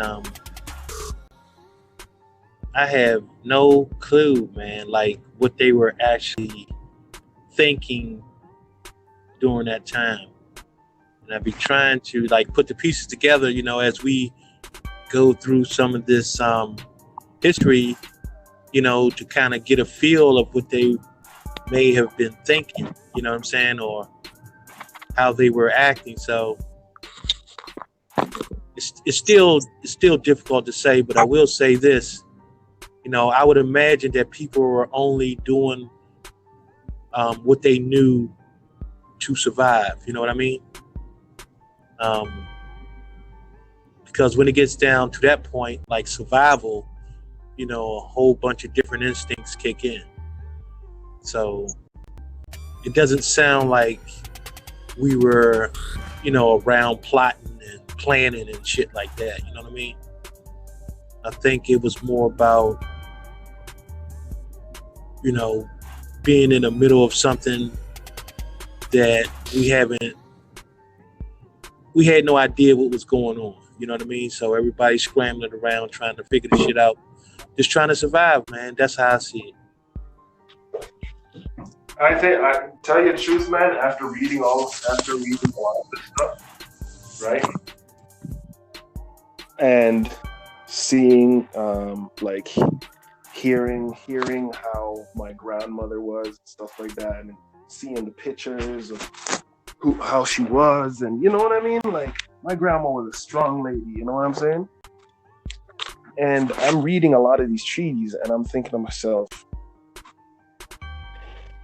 there's some times that happened, you know what I mean, that were pretty tough for a lot of people. But I don't think everybody was going through that, man. Like when you look at it in the night, like I said, I watched that video and I'm like, selling to the Negro. Like in the 1950s, we were spending billions of dollars. Billions. I don't think it was heard of back then. You see what I mean? Yeah, that's 100% facts, man. Everybody wasn't depressed and shit. It wasn't like it wasn't like our people walked around depressed and shit. That wasn't even the case. No, I don't think they were even like. I think they got their shit together like quick. You know what I mean? And it's recent shit that happened. Recent. You know what I mean? Well, also, hold on. You have to think.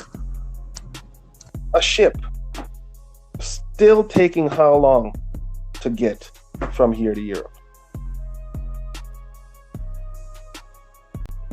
3 months, right?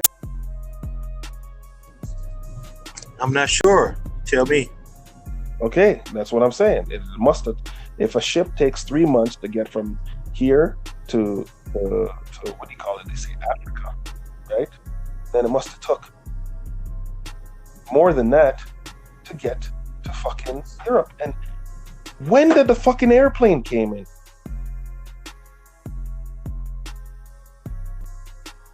Here, I'm looking up right now.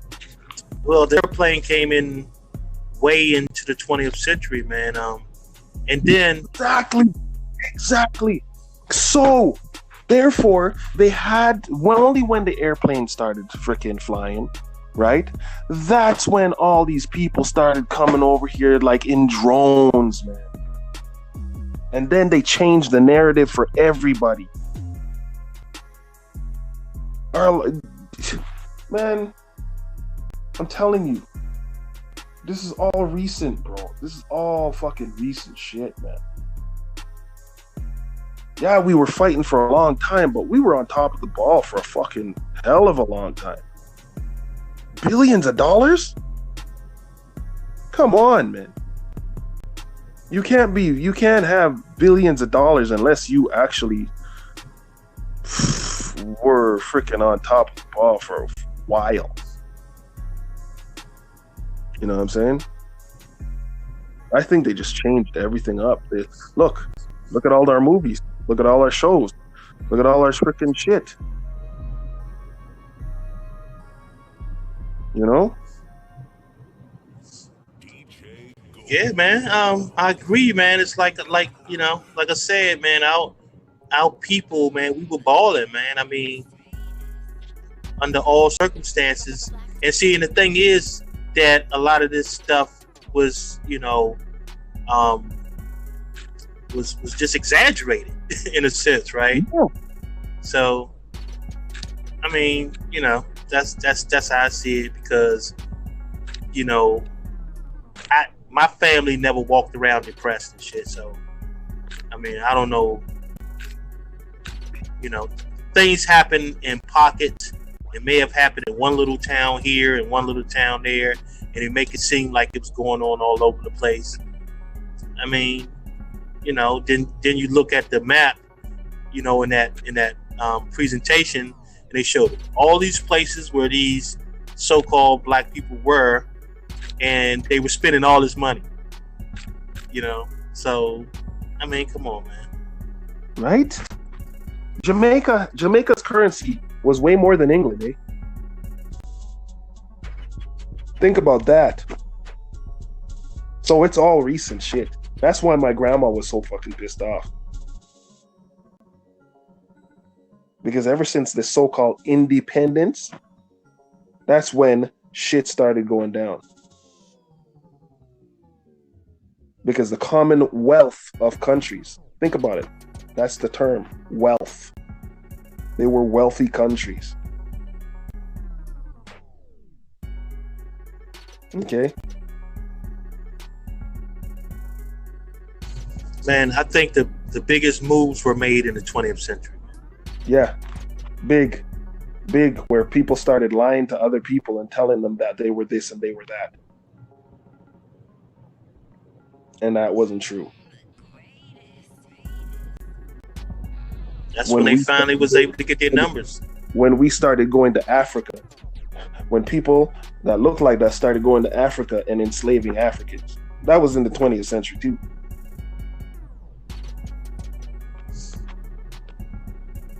I wouldn't doubt it.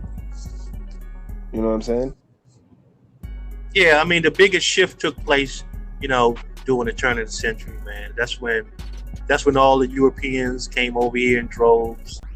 That's when everybody was coming over here in droves, pretty much. And the shift was going on everywhere, man, because just think about it.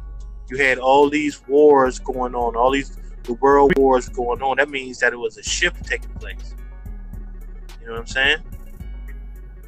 And we just weren't aware of what was actually taking place. But to me, it sounds like everybody was getting displaced at that point.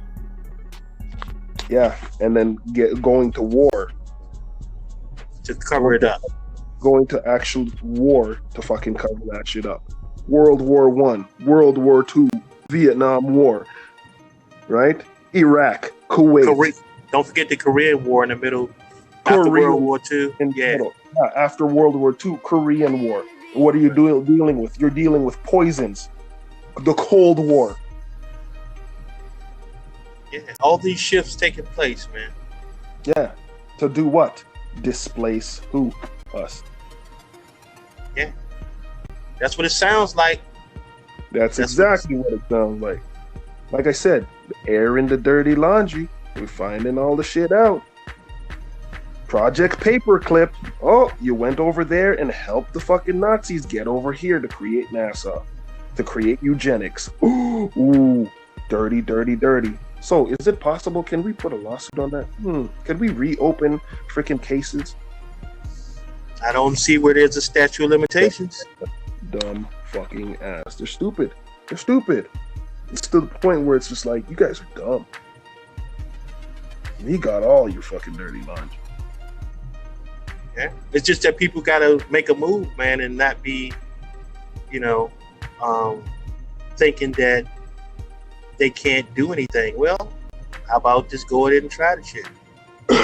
Right? So, I'm a firm believer, man. I believe that we could put in a bunch of goddamn lawsuits.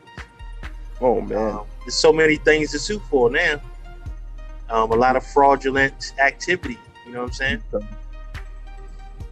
What's this? In 1930, in 1930s, the Zeppelin LZ-127, Groff Zeppelin, and the LZ-128 Hindenburg made frequent transatlantic voyage.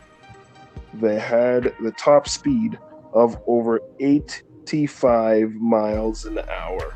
Yeah, they blew up, right? Talking about the one that blew up. Yeah. And that just says this. Check this out. Going back and forth, and then all of a sudden, it blows up on American soil. Doesn't that sound like the other same bullshit that the Germans pulled over there in China? Mm-hmm. Doesn't it sound like the British bullshit that they pulled over there in Hong Kong? Where they just blew up their own shit? And now made you sign a fucking treaty? See? Come on, man. Same scam everywhere, every time. You have no new tricks. None. Now what? You have tons of Africans that live here acting a fucking fool. Right? Sorry, guys, you're all on Negro territory, whether you freaking like it or not. You do not rule here. You do not rule here. You're guests. That's it. Act accordingly, or you will be dismissed. Actually, discharged. No, discharged. That's better. Since they like to have a military organization, guess what? It's a military term. Right. For real. It's up to us to start basically now understanding what's really going on. Yeah, I mean, apparently, this information is not being looked at in this type of way. So that's, direction is half the battle, man. You have to, you have to have some sort of direction to think, to uncover certain things, So,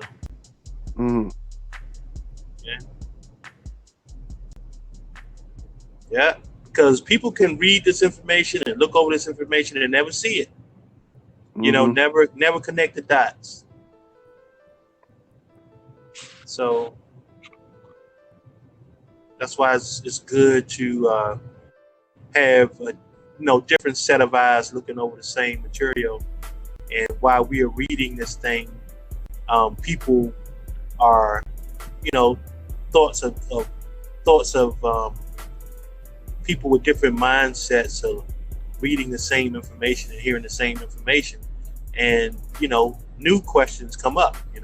Somebody's gonna say, well, damn, You mean to tell me this was going on, that was going on, then somebody else is saying, and not only that, you know, here's some other shit. You know what I mean? So this is what we do. You know, this is the purpose that we are throwing this information out there, so people can listen to it and make their own, you know, come up with conclusions that we might not even be thinking of, you know, and vice versa. So that always works in our favor, you know what I'm saying, as a collective, because you can say, check this out. The first transatlantic crossing by airship was made by the British, R32 or R34 in July 1919 from Eastfort, Scotland to Minola, New York. There, Minola, New York, had a journey, and it took 108 hours and 12 minutes. That was the first airship. Wow. 108 hours, man. Wow. How much is that? Well, it's 24 hours in a day, so that's what, 4 days and a couple of hours.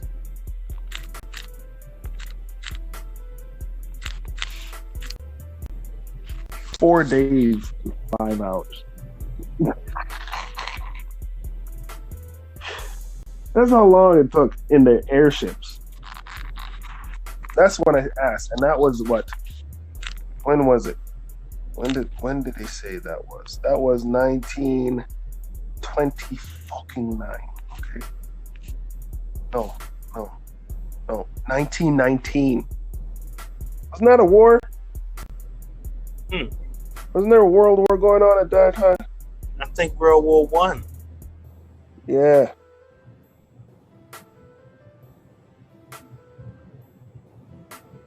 Yeah, I think World War I was going on in 1990. Mm-hmm. So, yeah, man. This shit is man, it's amazing.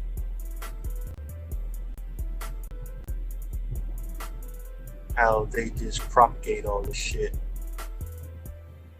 Okay, let me see when the first, what do you call it? So regular passenger service being.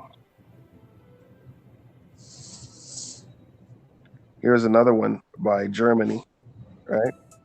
The Zeppelin took 111 hours and 44 minutes.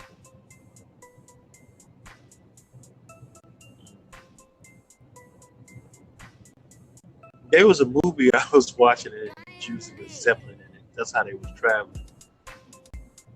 Damn, I was trying to think of the name.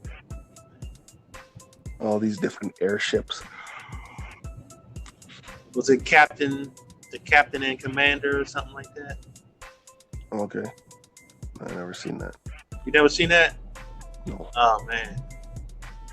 Very interesting. Very interesting. Let's see the first. I love those sci-fi movies anyway, so yeah, man, me too. That's my thing. So yeah, check that out, man. Captain and Commander, man. I think that's the name. First passenger.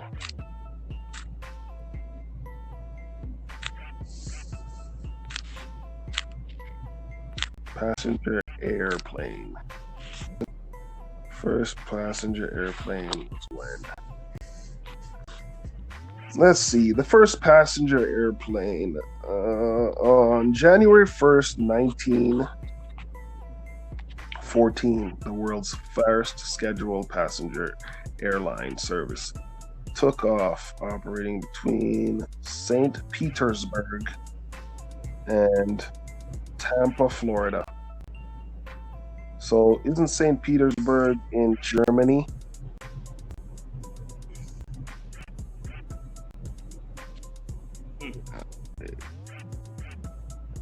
Is that real for real? 1914?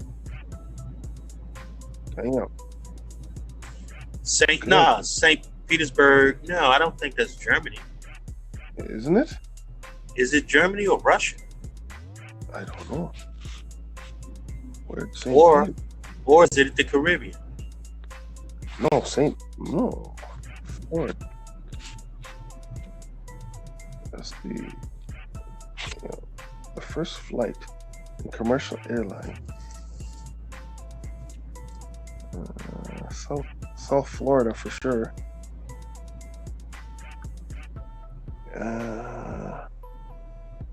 Yeah, man, St. Petersburg's got to be in Germany. I'm going to check it out.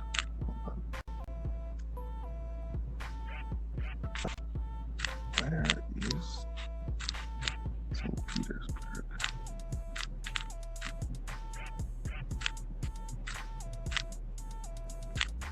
Where is St. Petersburg? It is in Russia. Right. That's what I said. Russia. Yeah. Okay. I thought we were enemies with the Russians. You really think so? You see what I'm saying? The only time you were enemies with the Russians was when you freaking decided to take Nazis and bring them here.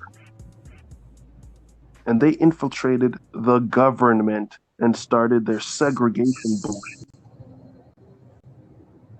See how the timeline works? Right? Why would the Nazi, the communists? No, it's because Germans, right, or Nazis or the Socialist Party decided to go north and steal the amber room from the Russians. So were they the Soviet Socialist Republic then? Yep, I think so. So they were the Soviet Union. Yeah. I think so, yeah. Don't quote me. I think they were socialists, and they were in cahoots with the communists. Well, remember, Stalin. I think it was it Stalin? No. Yeah, Stalin was in Russia. Yeah, but I mean the guy he created communism. What is his name?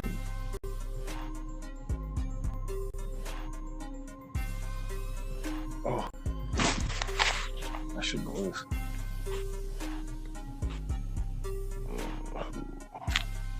See, that's what I love about freaking the technology. You can just like throw it up a question. It's like boom, there it is.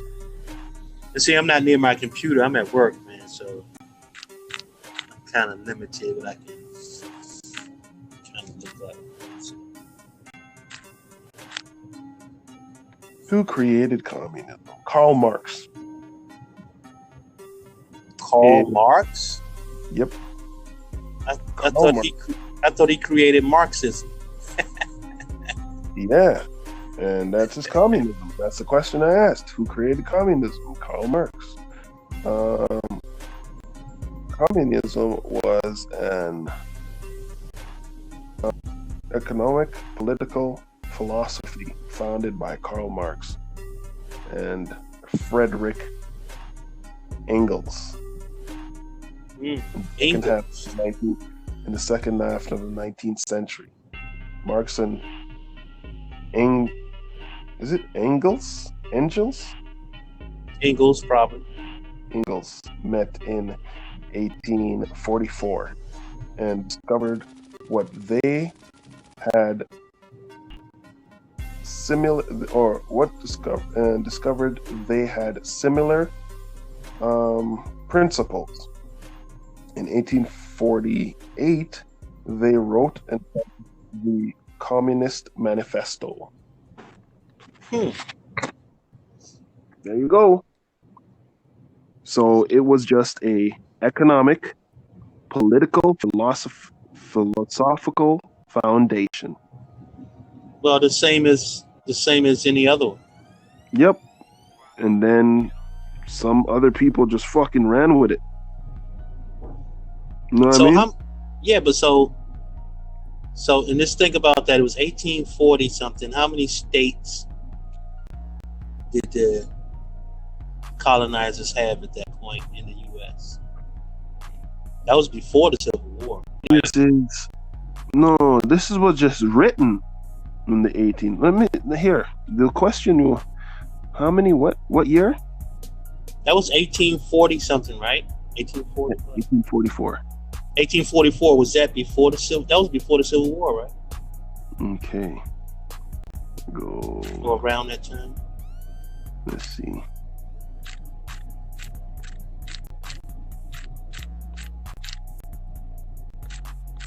One second.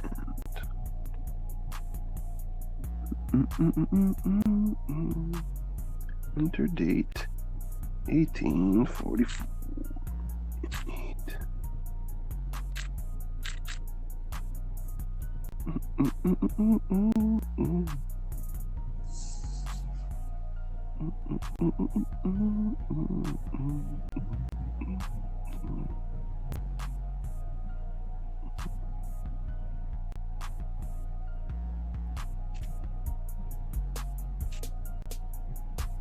Okay.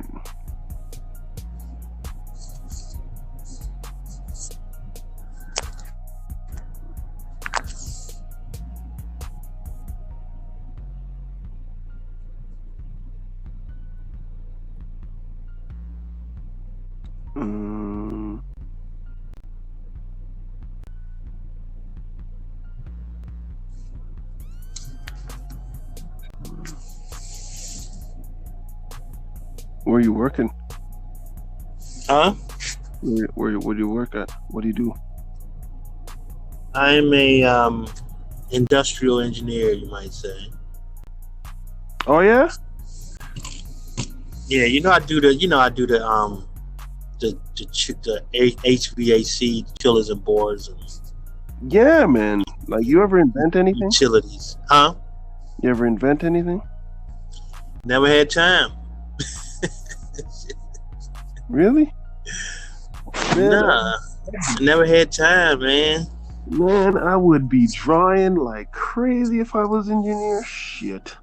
But I was just doing too much other shit. I ain't had time. Always doing some other shit. Always gotta give time to yourself, man. No, that's not saying that I wasn't taking time, but I was just doing other things. Like when you I was just doing too many other things. Man. Yeah, true.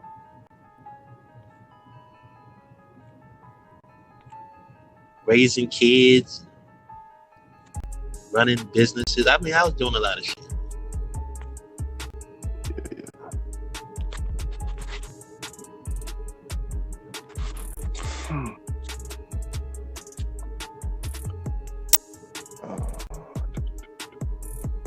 Shit, I owned a damn nightclub by the time I was 25 and shit. So that's cool. Yeah, man.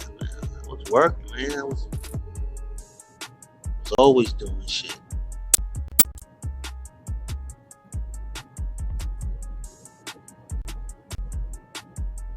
Oh man.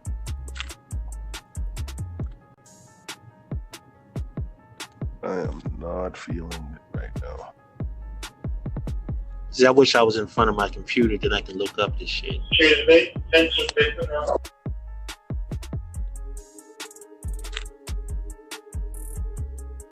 I'm not even know where to look.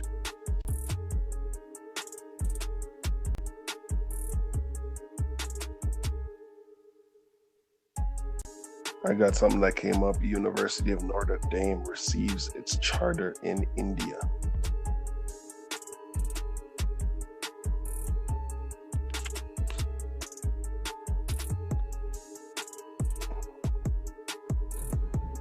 But I tell you what, though, Tinkara, I tell you what I would love to do. What's I would love to build a perpetual engine, and that's something. If I had the time, I would definitely do that. Draw it. Perpetual powered engine. Draw it. Draw I it. mean, that's no. I'm talking about actually building. Yeah, I know, but first you got to draw it on paper, and then guess what? It's out of your head now. Then you can actually put it together. Well, the thing is that the design has already been done. It's just a point of making it work. Because some people have done it. I mean, they're doing it. The problem is that they're having is that when they, and that's where they came up with these using these supercapacitors, right? But the problem is that once they drain the capacitors, that's it. You know what I'm saying? They haven't found a way to actually reproduce the energy. You know what I'm saying? And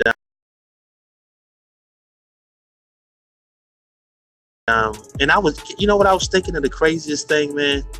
I was thinking, and this is crazy as hell, right? But what if, just like, you know, we was talking about, remember we was talking about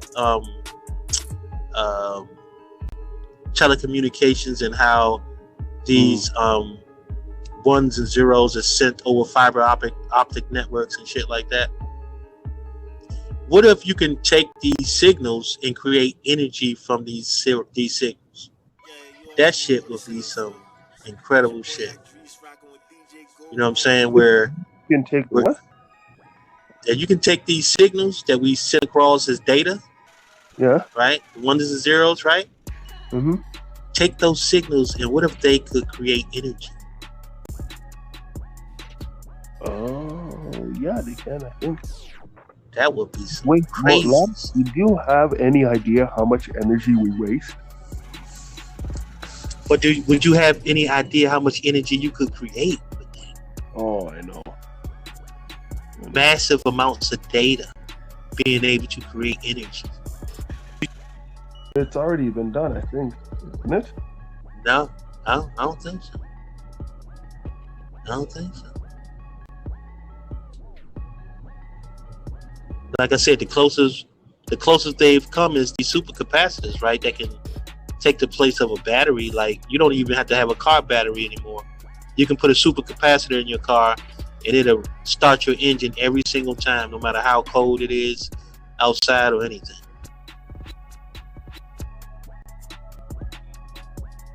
You know what I'm saying? Yeah. How many people you think are doing that, though? How many people you think are actually doing that? Not too many. Not too many. I've actually thought of using Tesla turbine. You ever heard of it?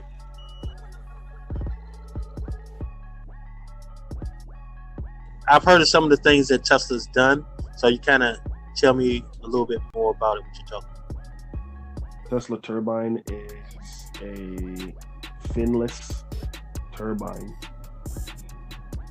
that's that basically can go up to 90,000 RPMs.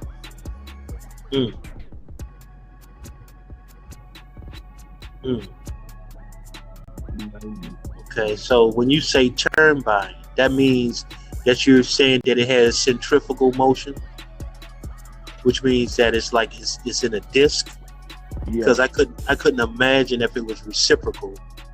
You know what I'm saying? Just like if you think of a car engine that had pistons in it, that would be a reciprocal engine, opposed to a disc that would be considered, centrifugal motion. Okay. It has discs. Yeah, because that's what it sounds like. Yeah. And it's freaking like, it's impressive. If you ever have a chance to look up a Tesla turbine.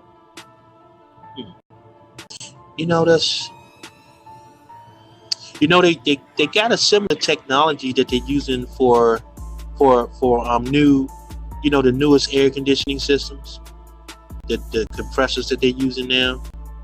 they have a similar technology like that now too. Yeah.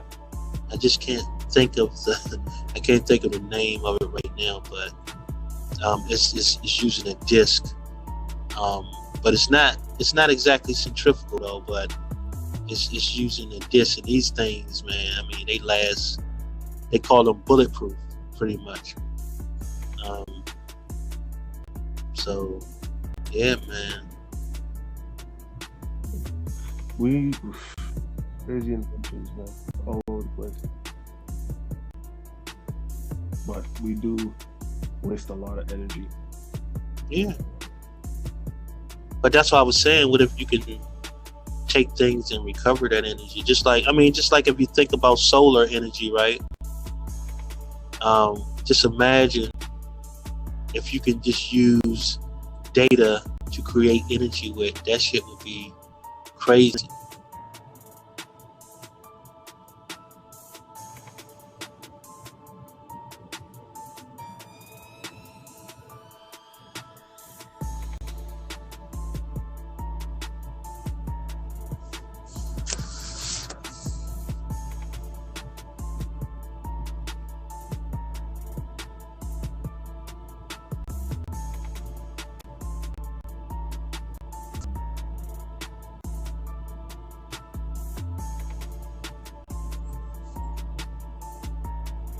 What you was talking about making one of your motorcycles, putting electric motors in them, right? Yeah. Have you figured out what type of electric motors you was gonna try out?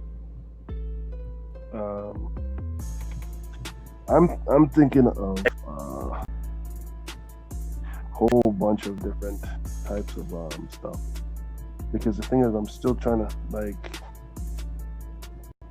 I understand how a motorcycle works, right?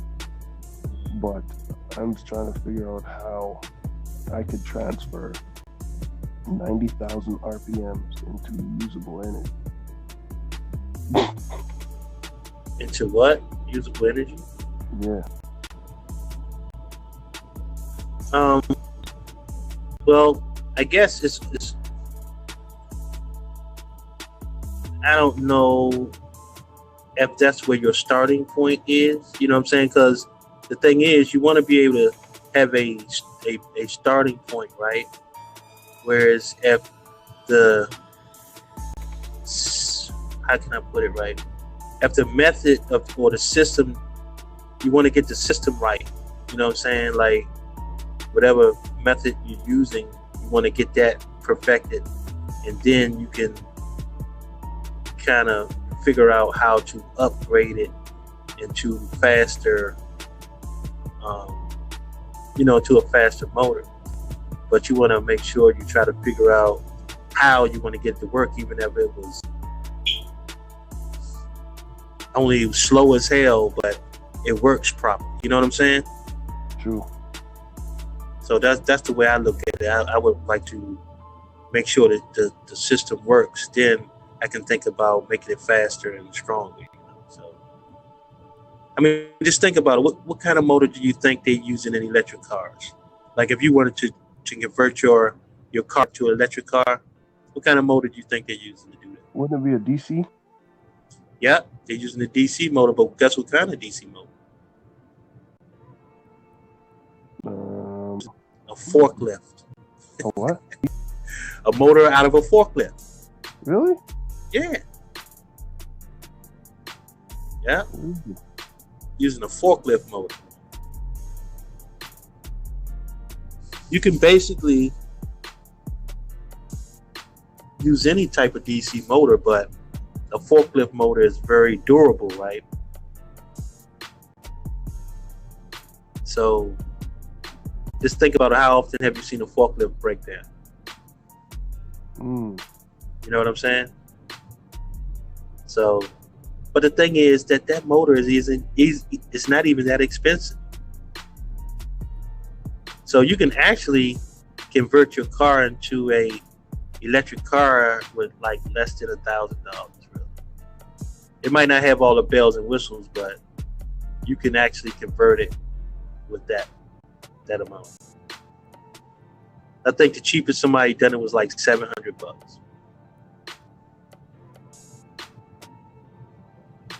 You know what I'm saying? But how many people are doing that shit? Not many.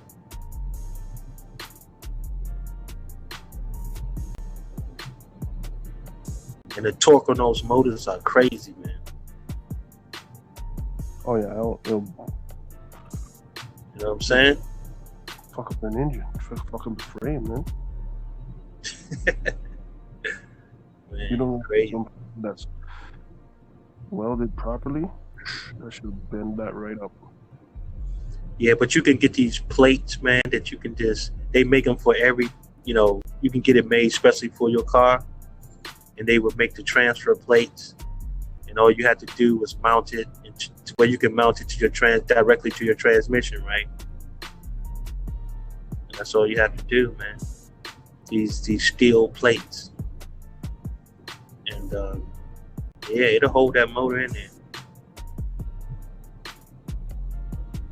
But just the idea of experimenting and doing shit like out, you know, a lot of people just don't do that shit, man. They just don't have time for that shit.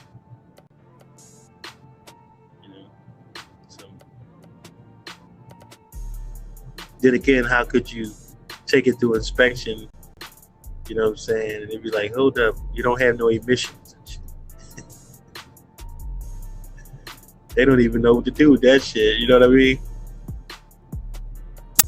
That's why, you know, the system is so convoluted that even if you did something like that, you know, it'd make it where you can't even really do it. So the system, man, is just broken, man.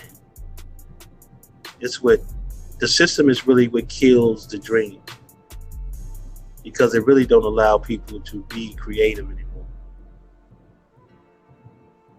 You know what I'm saying? If they trying to tax your ass for collecting rainwater, then what else? You know what I mean? It's like, that shit is ridiculous, man. You can't even collect water that fall out the sky. We're living in a time where, you know, everybody else want to either be somebody else or mimic somebody else. You know what I'm saying? Do what So somebody else is doing and the way they, you know, it's like we can't function under this type of shit, man. swept under the rug. You can't function under this shit. Individuality is a big part of. You gotta break away from this bullshit.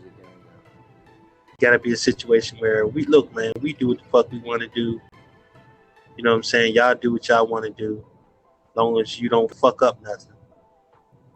You know what I'm saying? Because we ain't gonna allow you to fuck up, you know, do more damage than you're already doing.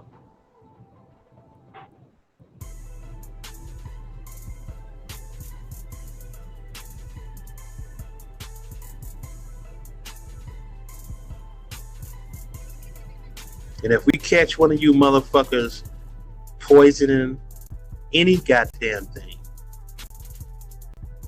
might just chop your fucking head off right on the spot.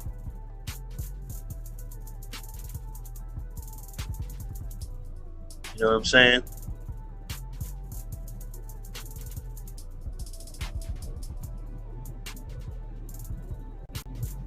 But we definitely need to, we can't operate under this type of bullshit.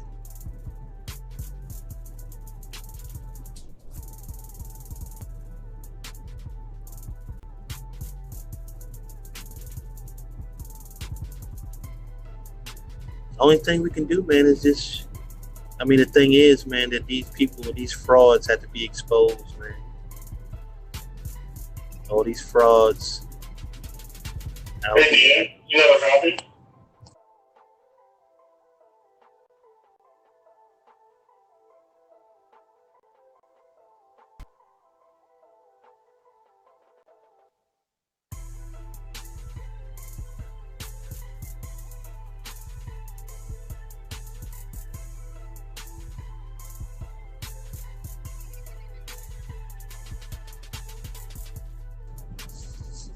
Hey, Tinkar, I gotta go to a meeting, man. I'll be back in a little bit.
Hi, my name is Lakeisha from the Lakeisha Network.